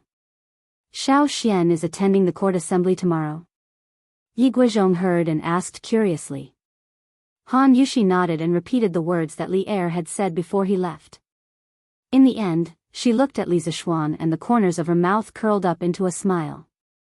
Yi Guizhong nodded and said, yes. Since you're going to attend the court assembly, Xiao Xian, you should rest early. You don't have to stay up for the new year. Li Zishuan didn't care and said, it's okay. Grandfather. I can still hold on. Besides, it's just a court assembly. At most, I'll find a corner where no one will notice and secretly sleep for a while. Yi Guizhong glared and said angrily, nonsense. Tomorrow is the Yuanri court assembly. How important is it? How can you sleep? Stop messing around. Go and rest. He wouldn't compromise with Li Zishuan on such a major issue, so his tone couldn't help but reveal a slightly stern and indisputable tone. Li Jingma also advised at this time, Xian, your grandfather is right. The Yuanri court assembly is no small matter. You'd better go and rest early. Seeing that the 2 old men had said so, Li Zishuan could only say unhappily, all right then. Mother, grandmother, and wife, I'll go and rest first. In the Tang dynasty, although the court officials had a 7-day, New Year's Eve, holiday, on the Yuanri day, they had to attend the morning court assembly. That was to enter the palace to pay a New Year's visit to the emperor. The court assembly that day was called the Yuanri court assembly. It was considered one of the grandest court assemblies of the year. It could be called the collective New Year's greeting ceremony of the Tang dynasty's ruling group. First of all the civil and military officials in the capital had to clock in on time. They were not allowed to be late. Local officials from all over the country had to come from afar. The surrounding countries had to send people collectively to support them. It was like an international gathering. In order not to be late, the officials had to wake up early in the morning and bring their servants with torches into the palace. The early morning Chang and city was like a fire dragon at dawn. It was a magnificent scene. Li Zishuan was woken up by his wife and helped to put on his official uniform. After eating some porridge, he rode into Chang and city and saw such a magnificent scene. Damn! So many people. I don't usually see so many people attending the morning court assembly. Seeing the fire dragon everywhere on the street, Li Zishuan was a little dumbfounded. Seeing that his marquis was like a country bumpkin, Pang Feiji was a little embarrassed. He quickly explained in a low voice, Marquis, there aren't usually so many officials attending the morning court assembly, but today is the Yuanri court assembly. All the officials in the capital, including those below the 5th rank, and the officials of other states and counties outside Chang and city, and even the envoys of the surrounding small countries will attend this court assembly. Of course, there will be more people than before. Li Zixuan sucked in a breath of cold air and thought to himself, grandfather really didn't lie to me. This Yuanri court assembly is really awesome. But with so many people, wouldn't it be easier for me to fish in troubled waters? By then, wouldn't I be able to sleep whenever I want? Hee hee. Let's go quickly. Don't be late. Thinking of this, Li Zixuan chuckled, then spurred his horse and rushed out. Chapter 1154. After entering the imperial palace and arriving at the plaza in front of the Taiji palace, Li Zixuan was greeted by a sea of people. With a cursory glance, he estimated that there were at least 1,000 people. Li Zixuan was elated at the sight of this. This was because the Taiji palace would definitely not be able to accommodate so many people. When the time came, there would be a group of officials standing outside. He could also take advantage of the chaos and fall asleep behind them. Logically speaking, he was not at all interested in this nuisance of a court assembly. Although he had never experienced it before, he knew that it would be nothing more than Li Er leading the officials to recall how awesome their achievements were last year, reflect on their shortcomings, look forward to what breakthroughs they should make in the new year, and so on. In any case, Li Zixuan did not like to listen to such superficial things. Yo! Marquis Yongmen? What a coincidence. Just as Li Zixuan's eyes were darting around, a familiar voice came from behind him. He turned around and saw an old acquaintance. Provincial Governor Wang. You've also come to Chang'an. Who else could this person be but Wang Yu? Back then, Wang Renbiao's half-brother, Wang Rini, had urged the bandits to kidnap Han Yushi and failed. Wang Yu had personally come to Chang'an to apologize to Li Zixuan. Now, more than half a year had passed, and Wang Yu's appearance seemed to have aged a little, with white hair at his temples. Haha. This old man has already arrived in Chang'an a few days ago. Marquis Yong'an, I hope you've been well. Wang Yu narrowed his eyes, his face amiable. However, his heart was not calm at all at this moment. After more than half a year, Li Zixuan had gone from being a lowly county boy to a marquis of the Great Tang. No one dared to underestimate him in court. But that was not the main point. The main point was that the Chui clan had collapsed under Li Zixuan's secret maneuvering. That was a 1,000-year-old clan that even Wang Yu had to be careful when dealing with. But it had collapsed just like that? Wang Yu couldn't help but secretly rejoice at his decision back then. If he had completely fallen out with Li Zixuan because of Wang Rini, then before the Chui clan fell, wouldn't their Wang clan have fallen first? After hearing the news from Chang'an, Wang Yu could not help but break out in a cold sweat every time he thought of this. Logically speaking, during the annual Yuanri Imperial Court meeting, there was no rigid rule that required the provincial governors of each province to personally come to the capital. They only needed to send their adjutants. However, Wang Yu had chosen to come personally for two reasons. On one hand, he wanted to use his wife, Princess Tong'an, to further strengthen his relationship with the imperial family. On the other hand, he wanted to use Wang Renbiao to deepen the friendship between the two families with Li Zixuan. Wang Yu had no reason to make an enemy out of a young man with such strength at such an age. Since you can't be enemies with some people, then you can be friends with them. Unlike the other arrogant aristocratic families, Wang Yu understood the Wang clan's current situation very well. As such, he was always able to make the right choice. Haha. I wonder if Governor Wang is still doing well in Sui province? As the saying goes, don't slap a smiling face. Moreover, Li Zixuan's enmity with the Wang family had long been resolved, so there was no need for him to deliberately keep a straight face. Everything is good. Everything was good. Haha. I heard that tens of thousands of flowers bloomed in the sky above Cloud Mountain last night. This old man was busy with mundane matters and had no chance to see it. It's truly a pity. Next year, oh, no, it's this year's new year. If there is such a wondrous scene on Cloud Mountain, this old man will definitely make time to personally take a look. Wang Yu stroked his beard and said with a smile. Li Zixuan smiled. The doors of Cloud Mountain are always open for Governor Wang. As Li Zixuan lived outside the city, he was relatively late. The two of them didn't chat much before the imperial court meeting was about to begin. At this moment, on the steps of Taiji Palace, an attendant holding a horsetail whisk stood there and shouted in a sharp voice, "The Yuanri Imperial Court meeting begins." Civil and military officials, envoys from various countries, enter the court for an audience. The previously noisy Taiji Palace immediately quieted down. The officials of all levels immediately lined up according to their ranks. Under the leadership of the civil official, Sun Wuji, they carried the imperial edict and walked up the steps toward Taiji Palace. Halfway through, Li Zishuan wanted to take advantage of the situation and sneak to the back of the line, but he was stopped by Wang Yu. Marquis Yong and all the officials in this Yuanri Imperial Court meeting must be positioned according to their ranks and merits. They cannot stand randomly. Crown Prince Zhang was a third-rank official, while the founding marquis was a third-rank official. As a result, Li Zishuan directly jumped to the sixth row of civil officials. Those standing in front of him were all the old officials who founded the country. This made Li Zishuan rather depressed. He originally wanted to catch up on sleep, but with his current position, how could he sleep? He didn't even have a place to lean on.